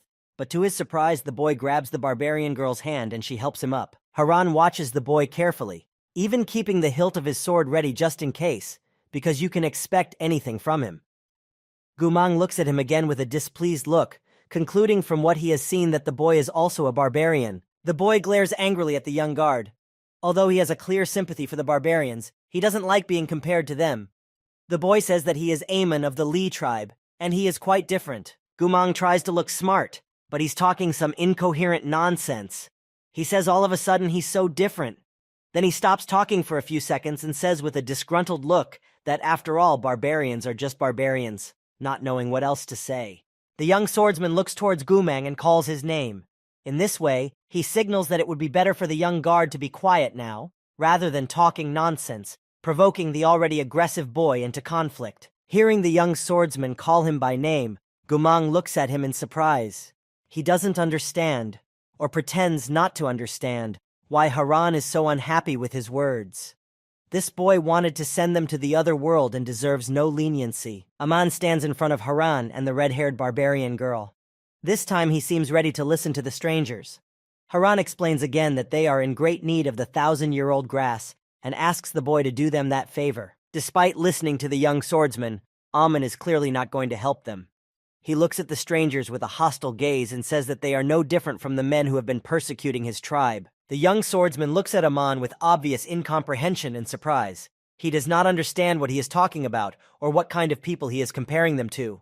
Haran and his companions are not going to persecute the boy. They are trying to negotiate peacefully. The boy, seeing the bewilderment on Haran's face, begins his story. He says that the death of his tribe began precisely because of the 1,000-year-old grass. He does not understand why everyone is so eager for eternal life, for it is a cursed life. Amon looks at the strangers with a hostile look and says that the opportunity to go to the other world is a blessing.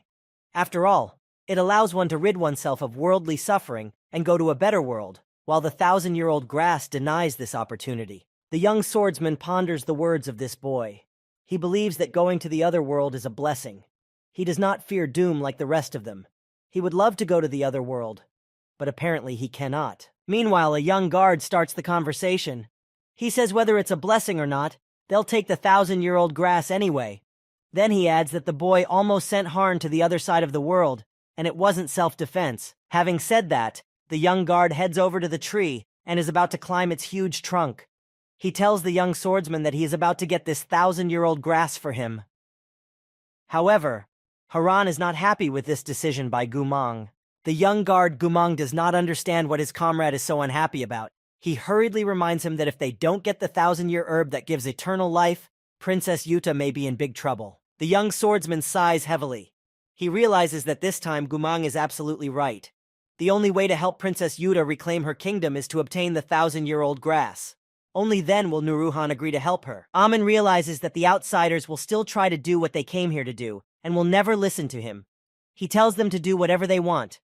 They won't succeed anyway. They can't get the 1,000-year-old grass. However, the young guard Gumang doesn't seem to give his words any importance.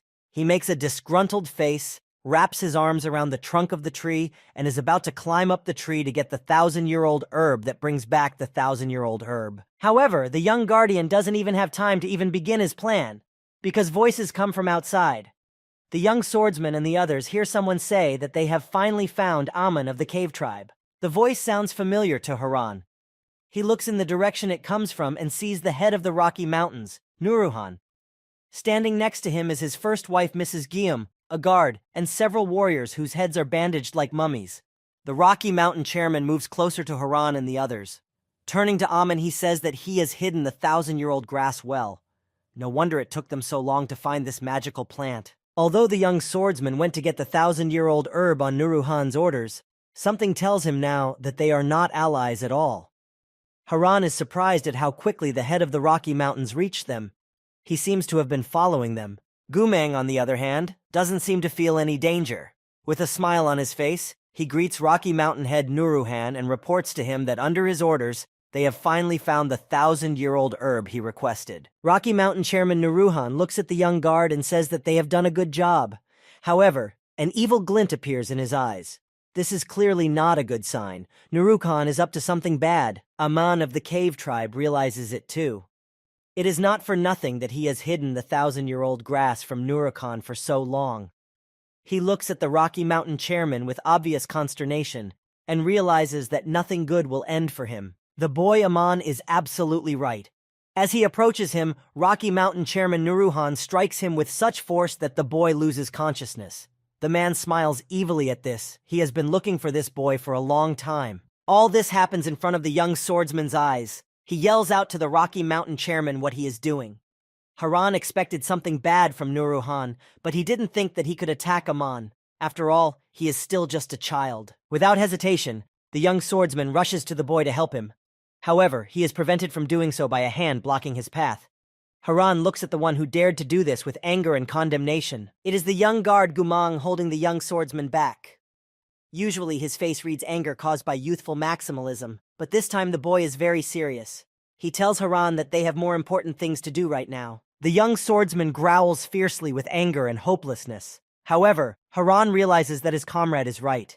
If they enter the fray now, they still won't be able to help Amon, but they will have failed the mission and failed Princess Yuta. Meanwhile, Gumang's face changes to a strange smile as he approaches the Rocky Mountain chairman, Nuruhan.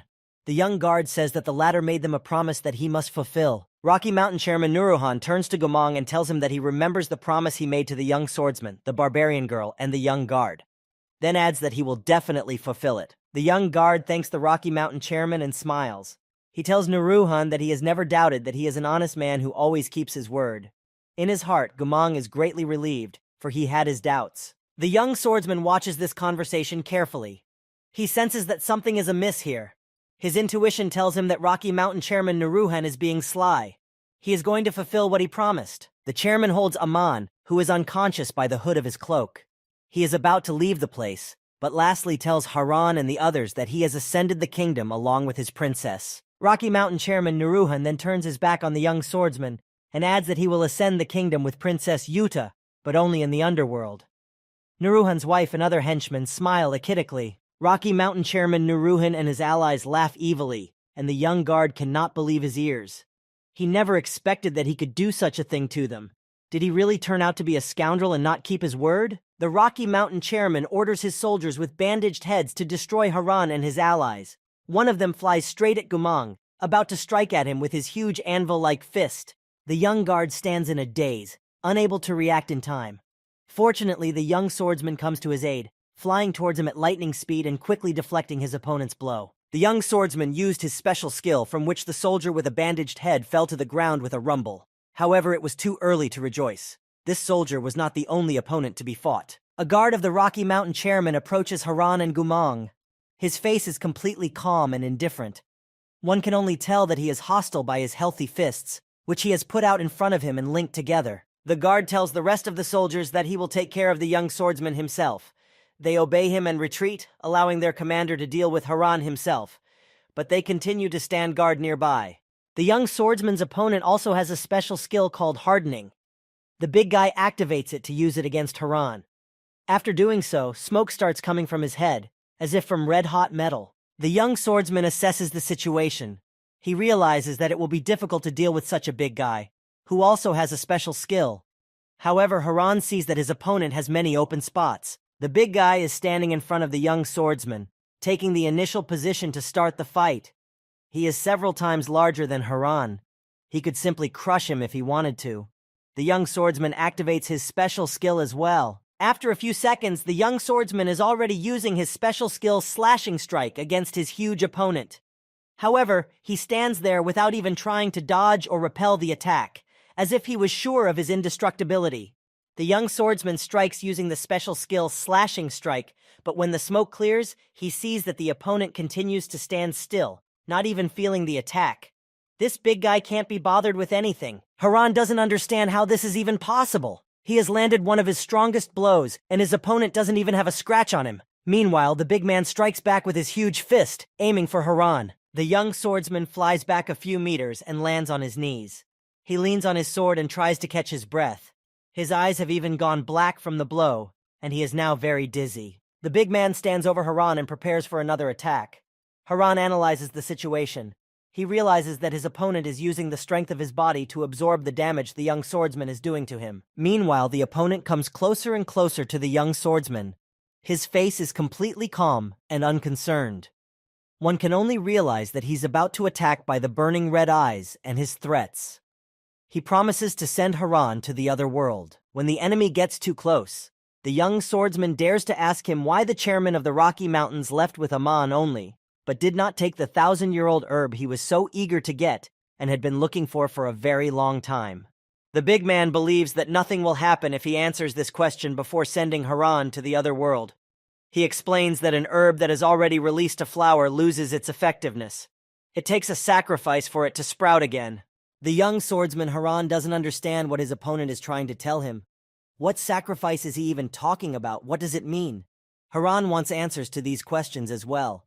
He asks them to his opponent. The big man explains that only the cave tribe of Li, to which Aman belongs, knew how to grow the 1,000-year-old grass. Therefore, the head of the Rocky Mountains, Nuruhan, and his henchmen have been searching for a member of this tribe. Finally, the meaning of the words spoken by the enemy reaches the young swordsman. The puzzle is forming in his head. It turns out that Nuruhan was not looking for the 1,000-year-old grass, But for Aman, it is he who is to be the sacrifice. Haran realizes that Aman was the herb that everyone was looking for. It was simply impossible to think of before. But the young swordsman doesn't understand. Is this kid's life completely for these villains? Has greed completely consumed them? The big guy explains his views on this life. He says that the weak are to blame for being born weak. The strongest rule this world, and the flesh of the weak becomes food for the rest. That's life, and it can't be changed. Haran immediately remembers who he is in real life. He's the weakling who the big guy thinks should become food for the others. In real life, he was bullied by everyone and couldn't defend himself against bullies. Here the young swordsman remembers that in this world he is not a weakling, but one of the strongest warriors. That means that he can stand up not only for himself, but also for the weak. This thought gives the young swordsman additional strength. He yells at the big man, ordering him to shut up. Haran is simply furious. The thought that in this world the strong hurt the weak does not give him any rest. Filled with rage and anger, the young swordsman lashes out at the big man. He strikes him with a crushing blow, confident that now he will definitely succeed. If not completely defeat his opponent, then at least wound him. However, the enemy continues to stand on his feet and tells Haran that everything he does is just useless. However, the young swordsman has no intention of backing down. He follows up the first blow with several more, equally strong ones. However, even after that, his opponent stands firmly on his feet. There is no damage on him, not even a scratch. The big guy puts his right arm forward, activates his special skill, and attacks the young swordsman. The big guy's blow was of immense power. Haran fails to stay in place, even though he tries to grab onto the ground with his sword. He flies back several meters, flying over the river behind him. The young swordsman has suffered many bruises. It is very hard for him to even sit on his knees on the ground. Blood is pouring out of his mouth. Some internal organs must have been hit as well. Haran is trying to regain his breath, but he is not succeeding. Meanwhile, the young swordsman's opponent approaches him. He tells Haran that becoming a victim is a great honor for the kid, Aman. He should be grateful for becoming one with Nuruhan. These words of his opponent pisses off the young swordsman. He tells him that he is talking nonsense. No sane person would want to be sacrificed, especially to make a scoundrel like Nuruhan invincible. While the young swordsman tries to overpower the big man, the young guard Gumang fights one of the soldiers with a bandaged head. He says that he used to let his guard down, but now he has realized his mistake, so he will not let any of the enemy strike. Gumang threatens to crush his opponent by striking at him with his sword, but realizes with horror that the blade couldn't even wound him. But how can this be? It's as if he's not holding a cold weapon, but a toy. Gumang is sure that his sword is well sharpened. While the young guard is pondering, his opponent in the form of one of Nuruhan's soldiers with a bandaged head hits Gumang with his big fist right in the stomach. The young guard again loses his guard and fails to deflect the blow. The young guard falls with his back on the ground and flies back a couple of meters. However, he is conscious. He doesn't seem to be hurt too badly, but he's having trouble breathing. Apparently, a lung was caught in the impact. When the young guardian manages to more or less normalize his breathing, he begins to analyze the situation. Gumang realizes that something is wrong with the soldier's body. The young guard struck him with his blade, and he didn't feel any pain. Before the young guardian can fully regain his senses, the huge and indestructible soldier comes at him again. Gumang sits on the ground and watches as his opponent approaches him. Something urgent must be done. The young guard cannot fight him as he has no strength left. He can't run away either, so he tries to negotiate with him. He asks him to stop and just talk to resolve the situation, hoping for a miracle. And this miracle really happens.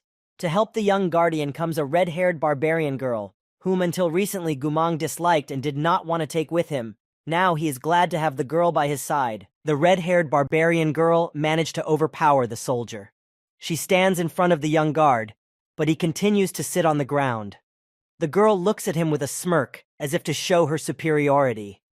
Gumang is unable to utter a single word. The young guard doesn't even have time to thank his savior. Suddenly, she disappears, because this is not the time to stand around chilling. The soldiers of Rocky Mountain Chairman Nuruhan are many. They must all be defeated. The young guard never manages to get the ground up before he sees another soldier with bandages on his head and eyes burning with rage coming at him, raising his fist.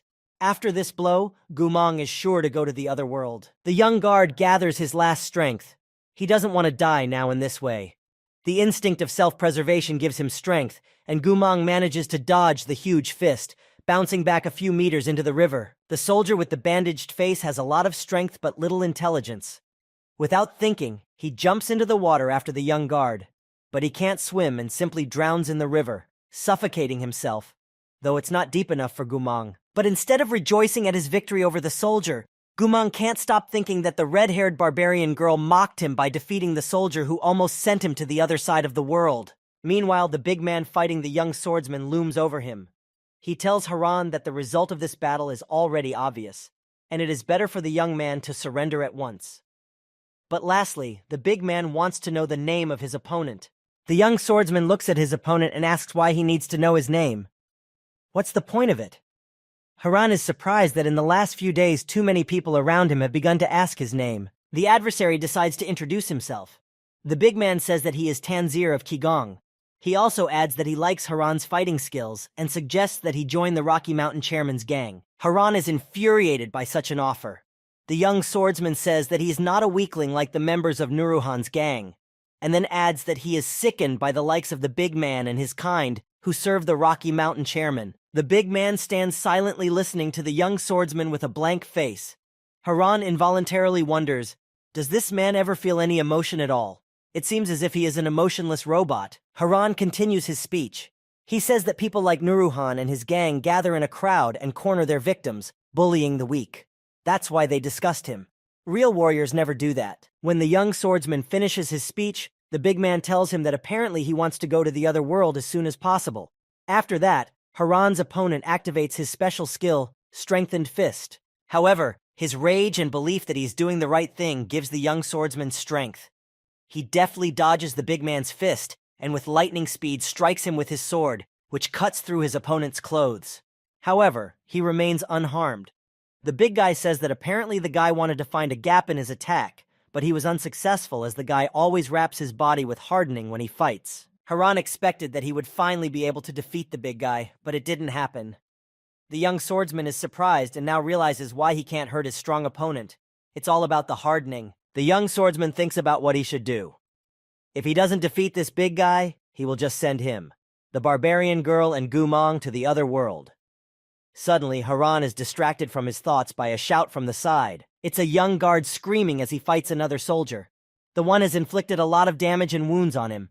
Gumang can barely stand on his feet. He has no strength to hold his sword. He has even lost his fur hat, which he has not parted with since he set off. However, the young guard is still not going to give up. Gathering his last strength, he attacks his opponent and gives him a devastating blow with his sword. The soldier, who serves the chairman of the Rocky Mountains, falls dead into the river. The young guard shouts to his comrade that he must, by all means, rally. If Haran does not defeat his opponent, he will send him to the other world. The young swordsman realizes this himself, but he is surprised by Gumang's fighting spirit. Meanwhile, the big man approaches Gumang and tells him that perhaps he has such a sad fate. After all, he chose to go to the other world despite being given many chances to survive. The big guy puts his arm out in front of him, taking a stand to activate his special skill. He says that it's time to end it all already and send the young swordsman to his ancestors in the other world. The young swordsman grips his sword tighter in his hands and reminds himself once again that if he can't defeat this henchman of Rocky Mountain Chairman Nuruhan, he will not only fail the task, but he will die. With the thought that this is not just a computer game, but real life that Haran is living at this very moment, he lunges at his opponent, grabbing his blade. The young swordsman realizes that he really wants to live. During the fight, Haran keeps repeating that if he can't overpower his opponent, he will go to the other world. This thought does not allow him to lower his hands, as all attempts to damage the big man are futile. Meanwhile, the Rocky Mountain Chairman's henchman, Nuruhan, is adding fuel to the fire. The big man says that a weakling like Haran can never penetrate the powerful armor of his body. And he seems to be right. Haran can't even scratch him. However, the young swordsman is not going to give up. He simply cannot afford to do so. He continues to attack his opponent time after time. However, the big guy keeps saying that Haran hits too weakly, and in response he gives him powerful blows. The young swordsman does not think of stopping. He continues to strike one after another, trying to drive the blade as deep as possible to penetrate the enemy's armor. And finally, he succeeds. The big man falls to the ground. The young swordsman looks at his defeated opponent. He succeeded in defeating him, so he won't die. However, Haran worries that such a consistent use of the special skill might reflect badly on his body. After defeating the last soldier, Gumang sees that the young swordsman also managed to accomplish his task. The young guard smiles. He believed that a strong warrior like Haran would definitely find a way to defeat his opponent. Despite the fact that the young guard has literally no life on him, he is badly beaten. He rushes to his comrade to congratulate him on his victory. Meanwhile, Haran has put his sword back in its scabbard. Gumang finds his fur hat and holds it in his hands. He tells Haran that since it's come to this, it's time for them to head back home, back to the gate territory. But the young swordsman disagrees. He says they still have business here. Gumang puts on his hat and tells Haran that he saw for himself what Nuruhan did to them. Even if they had delivered him a letter with the seal intact, he would have done the same thing. Gumang complained that Nuruhan had caused them a lot of trouble. Gumang sighs heavily in frustration. He says that he is hurt. After all, he had so much respect and admiration for this man, and he turned out to be the ultimate scoundrel. Gumang thinks that Nuruhan has gone completely insane from his illness. The young swordsman looks at his comrade, listening intently. Suddenly they are distracted from their conversation by some movement to the side and heavy sighs. Haran and the young guard look in the direction they are coming from. It turns out that the henchman of the Rocky Mountain chairman that Haran was fighting is not dead. He lies wounded on the ground, breathing heavily, unable to rise. The young swordsman has inflicted substantial damage on him, from which recovery will not be quick. The young guard Gumang looks at the wounded big man with an angry look. He is clearly disappointed that he didn't go to the other world but stayed alive. He's caused them so much trouble, almost killing Haran, but he's still breathing. Without wasting a moment, the young guard draws closer to the henchman of the head of the Rocky Mountains and draws his sword over him. He wants to finish him off once and for all. He believes that the enemy should not be left alive. But someone's strong hand prevents the young guardian from doing what he wants and sending the big man to the other world. She intercepts the hilt of the sword, stopping Gumang halfway. He is unable to resist. The young guard is stopped by Haran. He looks at Gumang with an unwavering gaze, indicating that he will not allow him to do what he is about to do. The big man is lying on the ground. He poses no threat. Finishing off the weak is a last resort. The young guard looks at his older comrade in surprise and asks what is the matter, not understanding why he is stopping him.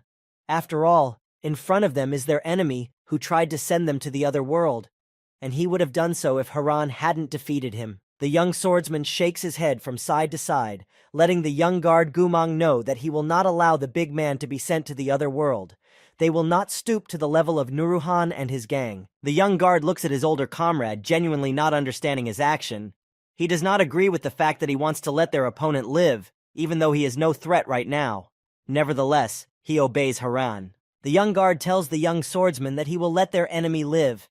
He moves his sword away from him and sends it back into its scabbard. Haran is pleased that his comrade was able to control his emotions. A barbarian girl runs up to the guard and the swordsman, but lastly, Gumang hurries to warn Haran. He says that he has known men who have died at the hands of their enemies after they too had shown the same mercy as the young swordsman. Gumang moves away, leaving the battlefield. Haran and the red-haired barbarian girl stand next to the defeated enemy for a while longer.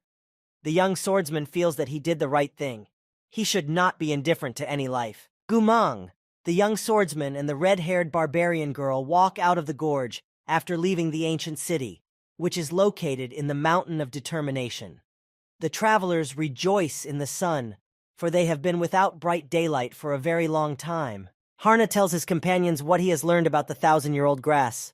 Gumang cannot believe that if a seed of this plant takes root in someone from the Li tribe, that person will become a 1,000-year-old grass himself. However, Haran confirms that this is true. He says that the person who has the seed of the 1,000-year grass in him absorbs its nutrients and adopts its properties. That is why Nuruhan sought Aman. After listening to Haran, Gumang says that his story gave him goosebumps all over his body. He is amazed that the legendary city of warriors has turned out to be such a horrible place that is literally permeated with fear and terror. Gumang quickens his step, saying that they better get back soon, as he doesn't like it here. He is followed by a red-haired barbarian girl with her baton slung over her shoulder. Haran, on the other hand, is in no hurry. The young swordsman stands frozen in his seat, staring after Gumang and the red-haired barbarian girl, waiting for them to pay attention to him. Apparently, he's not going anywhere. The first to notice the young swordsman is Gumang. He too stops, turns his head to him, and asks why he is standing stiffly in place. Though he already guesses what Haran is up to, The young swordsman looks at his comrades with a serious look and says that he cannot leave Aman in the clutches of Nuruhan and his gang. They must go after them to save the boy from these villains. Gumang is outraged at such a suggestion. He shouts at Haran and says that he has gone completely mad. He warns if they go after Nuruhan to save Aman, they will definitely fail their mission that Yuta sent them here with. Gumang continues to scream, unable to contain his emotions. He says that there is nothing the three of them can do. He adds that Haran is certainly strong, but what he is proposing is sheer folly. The young swordsman realizes the reason for his comrades' displeasure. They had just nearly lost their lives at the hands of Nuruhan's warriors, and now Haran proposes to risk his life again in an attempt to save a virtually unknown boy. Suddenly, someone's familiar voice comes from the small rocky ledge near where Haran, Gumang, and the barbarian girl are standing. He asks how long this internal squabble will last. A thief from the forest is standing on the ledge. The young guardian is already in an angry state after Haran's decision, and now this stranger has shown up. After all, he promised he wouldn't harass them anymore and would go away. The stranger looks at the young guard with displeasure and says that, actually, he was in this place before them, just resting off to the side. Therefore, Gumang has no right to chase him out of here or make any remarks. Suddenly, the stranger changes his face and says that he has heard about the 1,000-year-old grass. He asks if it is true that they have found this plant, because no one has seen it before now. Gumang gets even angrier. He tells the thief that it is none of his business. The stranger smiles sweetly and ingratiatingly and asks Gumang's young guard why he's such an impolite brute, and then adds that he can help the young swordsman and his companions, as it is within his power to do so. This offer doesn't seem to have made much of an impression on the young guard. He looks at the stranger with a disgruntled look and says that he is sick of this idle chatter. The bruise on his face has grown larger, making his eye almost impossible to open. The stranger notices this and asks Gumang what's wrong with his face. He then snidely remarks that he seems to get beaten up everywhere he goes. Gumang almost throws his fists at the thief, saying that he's talking nonsense. The young swordsman, meanwhile, watches this stranger from the forest warily. They have crossed paths so many times, but Haran still doesn't know his name.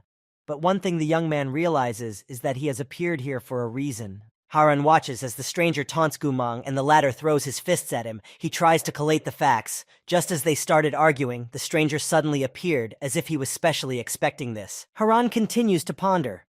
What has the stranger come to this place for? What is it that he needs? Considering the fact that the stranger saved Haran and Gumang from the poison, he is not hostile towards them. However, the young swordsman realizes that the stranger cannot be trusted. He is very suspicious. But now, in such a difficult situation, he is the only one who can help them cope with the task at hand. Haran does not know what to do. However, the young swordsman still decides to turn to the stranger. He asks the man if he knows much about the chairman of the Rocky Mountains, Nuruhan. This question distracts the young guard and the stranger from their argument. The stranger looks at the swordsman without his characteristic wiggle and smirk. The thief from the forest is somewhat wary. He does answer Haran, though. He says he knows Nuruhan well enough, and then clarifies why Haran is asking that. The young swordsman politely asks the stranger to help them in their endeavor. That said, there is a look of distrust read on his face. Haran would love to have nothing to do with this shrewd thief, but there is simply no one else to expect help from. After listening to the young swordsman's request, the stranger smiles contentedly. Apparently, this is what he was counting on. With a smile on his face, the stranger calls the young swordsman, the red-haired barbarian girl, and the young guard to follow him. The action moves to the Rocky Mountains, to the rooftop of the military building where Nuruhan once sat. It was there that Aman was dragged from the cave tribe of Li. He was thrown unconscious right on the roof under the rays of the scorching sun. Aman of the Li cave tribe came to his senses and opened his eyes. The boy is frightened. He remembers what happened. Rocky Mountain Chairman Nuruhan and his soldiers have captured him and dragged him to this place. They are going to sacrifice him. Now he's in some place he's not familiar with. The only thing familiar here is the very tree with the 1,000-year-old grass growing on it. It was uprooted and moved here as well. Aman realizes that he is in the open air and not in a dungeon. Aman sits down on his knees and looks around the place. He is scared, for he is just a child who has to defend himself from this hostile world. This time he failed to save himself, and now he will be sacrificed. Aman of the cave tribe of Li looks at his hands. They are in strong shackles. That's why they left him outside without fear of him escaping. He just won't be able to break free from those iron shackles. They don't even have guards on him. Aman realizes that this is the end because there is no one to help him. He is all alone in the world. Everyone else has already gone to the other world. Aman recalls his life, his early childhood. There is sadness in his eyes. He remembers sitting by the bedside of his ailing grandmother, who was the only close person left alive. She was telling him that they had been hiding for a very long time, and now she could finally rest. Aman then realized that his beloved grandmother was about to go to the other world, but he didn't want to and couldn't let her go. He wanted to go and ask for more medicine to save her, asked her to wait for him. Then his grandmother told him that being able to go to the other world was a blessing for members of the Lee tribe. She said that there is a small gate that awaits them when they go to the afterlife. Little Aman, with tears in his eyes, listened to her carefully and memorized every word she said. Grandma said that these gates allow people to forget about their past lives and move on to their next incarnation. After that, the grandmother smiled at Aman. She said that when she got to this gate, she would not open it immediately. She would wait by it for Aman, and he would then tell her about his happily lived life. From these memories, Aman of the cave tribe of Lee was pulled out by someone's voice. It is the Rocky Mountain chairman Nuruhan, along with his counselor, who has come to the roof of the military building, holding some small box. Aman of the Lee cave tribe looks at Nuruhan with obvious fear. He realizes what he has come for. For Aman, this visit from the head of the Rocky Mountains will end sadly. He has nowhere to wait for help, for he is alone in the world. The Rocky Mountain chairman smiles and tells Aman that he likes the look on his face. Nuruhan enjoys being feared, and it doesn't matter to him that he strikes terror not in a brave warrior but just a child. With that, Nuruhan, the chairman of the Rocky Mountains, holds out his hand to his counselor. The latter opens the box he is holding and holds it out to his ruler with a submissive look. In the box is some sort of round object. Nuruhan, the chairman of the Rocky Mountains, carefully takes out this round object so as not to damage it. It turns out to be a small golden grain of a legendary 1,000-year-old herb that can grant eternal life. The Rocky Mountain chairman pulls out the seed and shows it to Aman, the sole survivor of the Lee cave tribe. As he does so, he smiles gloatingly. His plan is about to be realized. A few seconds later, Rocky Mountain chairman Nuruhan shoves a 1,000-year-old grass seed into Aman's mouth. It happens so fast that the boy doesn't even have time to realize anything. He is in a state of shock. The Rocky Mountain chairman then grabs the boy by the neck and pulls him off the ground. He expects that in this position, Aman will swallow a grain of 1,000-year-old grass faster and can give him eternal life. However, Aman from the cave tribe of Lee resists in every possible way. He does not want to become a victim and merge with the dastardly Nuruhan into one. The chairman of the Rocky Mountains shouts at the boy and orders him to swallow the grain immediately. Aman has no more strength to resist as Nuruhan squeezes his throat with all his might. The Rocky Mountain chairman realizes that his plan has succeeded and smiles contentedly. Just a little more, and he will receive the gift of immortality. As soon as Aman from the cave tribe of Lee swallows a seed of the 1,000-year-old grass, Nuruhan lets him go, and he falls on the roof of the military building they are on. The boy hits his head hard. After squeezing his throat and hitting his head hard, Aman feels sick. He is breathing heavily and is not very aware of what is going on around him. He tries to catch his breath, but he is not very good at it. The boy sits up all blue. The chairman of the Rocky Mountain Nuruhan looms over the boy and smiles evilly. He says that the seed of the 1,000-year-old grass is now inside Aman, which means half the job is done. All that remains is to wait for it to sprout. The chairman of the Rocky Mountains, Nuruhan, and his senior advisor walk away from the roof of the military building. They have better things to do now. Aman of the cave tribe of Lee is left alone in the blazing sun. He is only slightly protected by the branches of a tree. The boy is lying on the roof, very ill. His consciousness is clouded, but he hears the evil laughter of Rocky Mountain chairman Nuruhan, who moves away, leaving him alone in hellish agony. He had better be sent to the other world. The action shifts to Haran and his companions. Gumang is chatting away as usual. He says that he gladly accepted this mission because he was bored working on the border. However, at the time, he had no idea how things might turn out. Hearing this, the stranger from the forest does not miss the opportunity to tease the young guard. With a serious look, he says that he can't believe that Gumang has absolutely no experience in real battles. The young guard is taken aback by this, but he really had no experience in battles until he went on this mission. He doesn't know what to say, so he takes it out on the stranger, saying that he doesn't even have that much experience himself. The stranger is silent for a few seconds, as if calculating something, and then with a clever look says that he has experience in battles that the young guardian has never dreamed of. He has a couple or 3 battles under his belt. The young guard didn't expect to hear such an answer. He's clearly not happy with it. but he pretends not to believe the stranger, saying that the number of battles he has heard is nonsense. But deep down he envies him. The young guard catches up with Haran and tries again to persuade him to go back to Princess Yuta.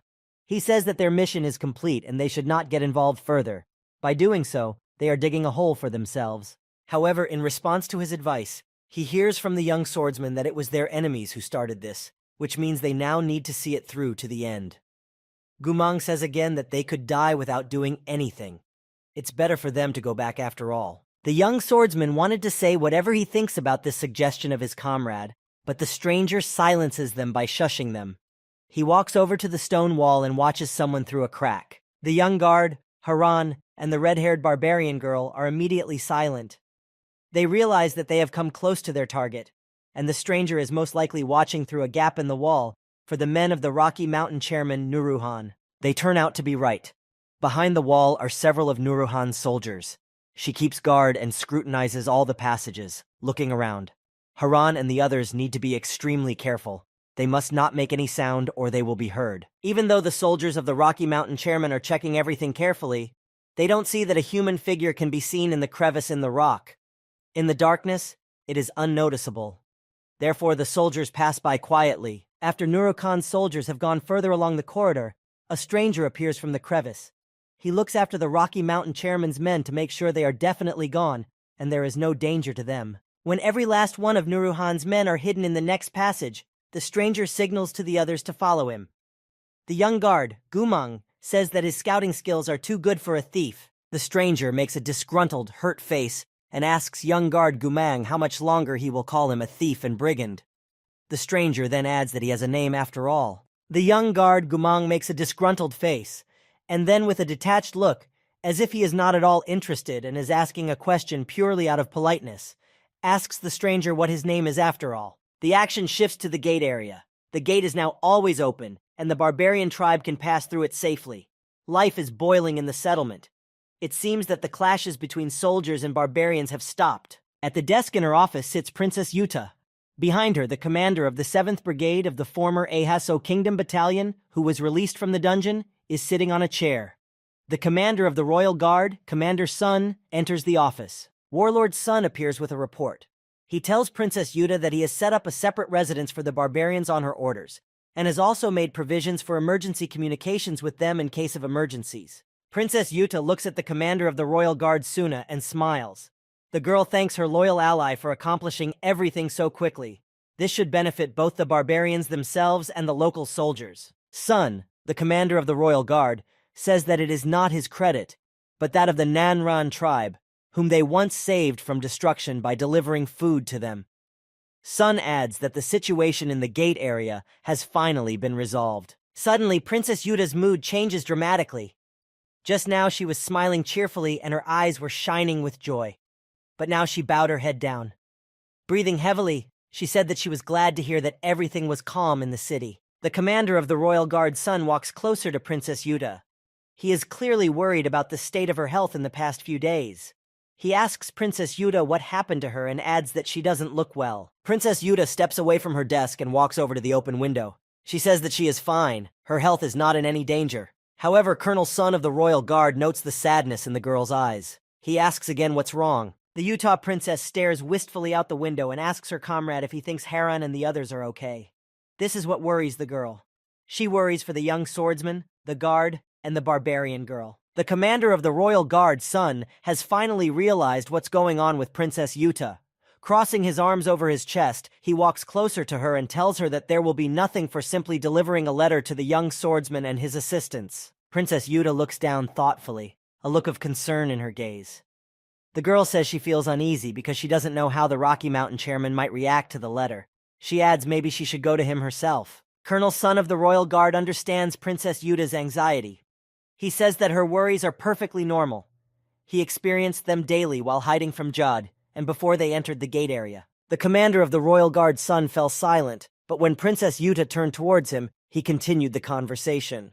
Royal Guard Commander Sun told the girl that what was happening should be looked at from a different perspective. Sun looks at the map of the kingdom and says that if they manage to make an alliance with Nuruhan, Judd won't dare to suddenly attack them because they have a geographical advantage. They're rear-facing the Rocky Mountain Autonomous Region. They will be able to buy time. Princess Yuta doesn't quite understand what the commander of the Sun Royal Guard is trying to say with this. What do you mean by time? Princess Yuta looks at her battle comrade seriously, demanding an explanation for his words. Warlord's son becomes more serious. He says that they need this time so that the news that Princess Yuta is alive has time to spread throughout the kingdom. Right now, everyone believes that no one from the royal family is left. Princess Yuta still looks seriously at the commander of the royal guard and demands even more detailed explanations from him. Sun sees that the girl is not clear about everything, and she does not understand a lot.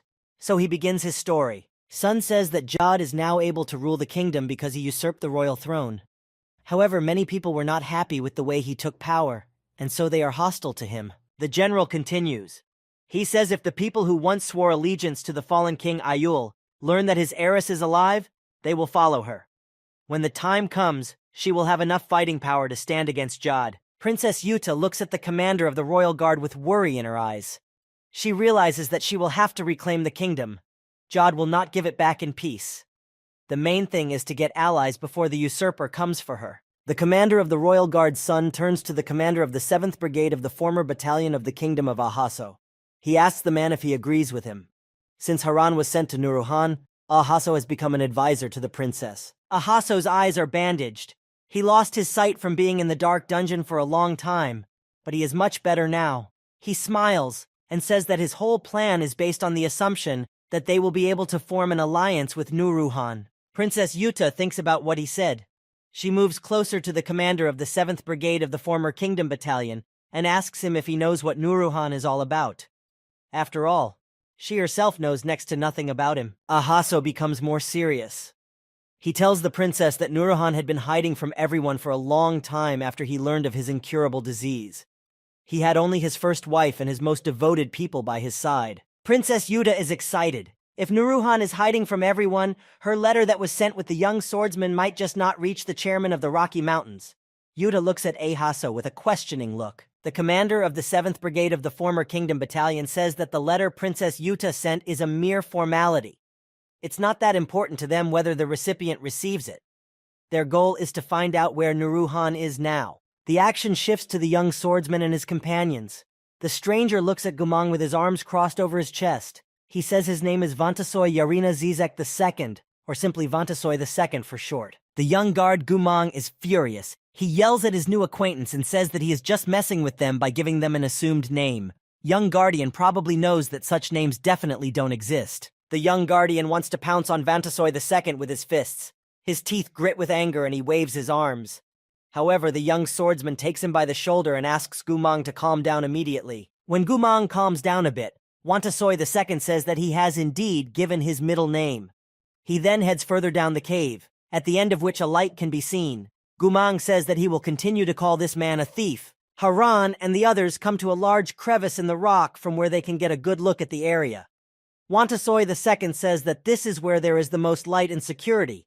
If you climb up the cliff, you can see the temple. The young swordsman realizes that Vantasoy II is telling the truth. Since Nuruhan wanted to grow the 1,000-year-old grass, he chose the sunniest place. Haran begins to climb up the cliff that Vantasoy pointed out to him. The young guard, Gumang, stands again with a displeased expression on his face. He asks the young swordsman if it is true that he wants to climb up the cliff. It's a silly question, since you can already tell from Haran's actions what he's going to do. The young swordsman climbs up the cliff to reach the cliff that Vantasoy II pointed out. Following him, all the others climb.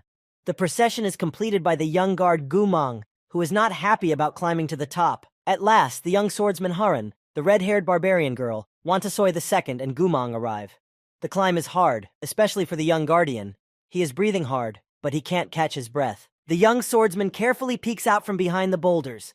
Meanwhile, Gumang again expresses his dislike for Vantasoy II. He asks him how long he will be hanging around with them. Vantasoy says he is just bored. Looking out from behind a large rock, the young swordsman sees that the place is heavily guarded. There are a great many soldiers standing, the numerical advantage clearly on the side of the Rocky Mountain chairman Nuruhan. Haran feels that it is best for them not to get involved in the fighting. The young swordsman lifts his head up and sees that the roof of the military building is the very tree for growing the 1,000-year-old grass from the Mountain of Determination. It is the sunniest place, and Aman is most likely located there. The young swordsman tells his comrades that they need to get to the roof of the military building to rescue Amon, but they need to do it without being seen by the guards. But even if they succeed, they must then figure out how to get out. As the young swordsman watches the guards, Vantasoy II's face changes dramatically. He tries his best to restrain himself from sneezing and attracting the attention of the soldiers.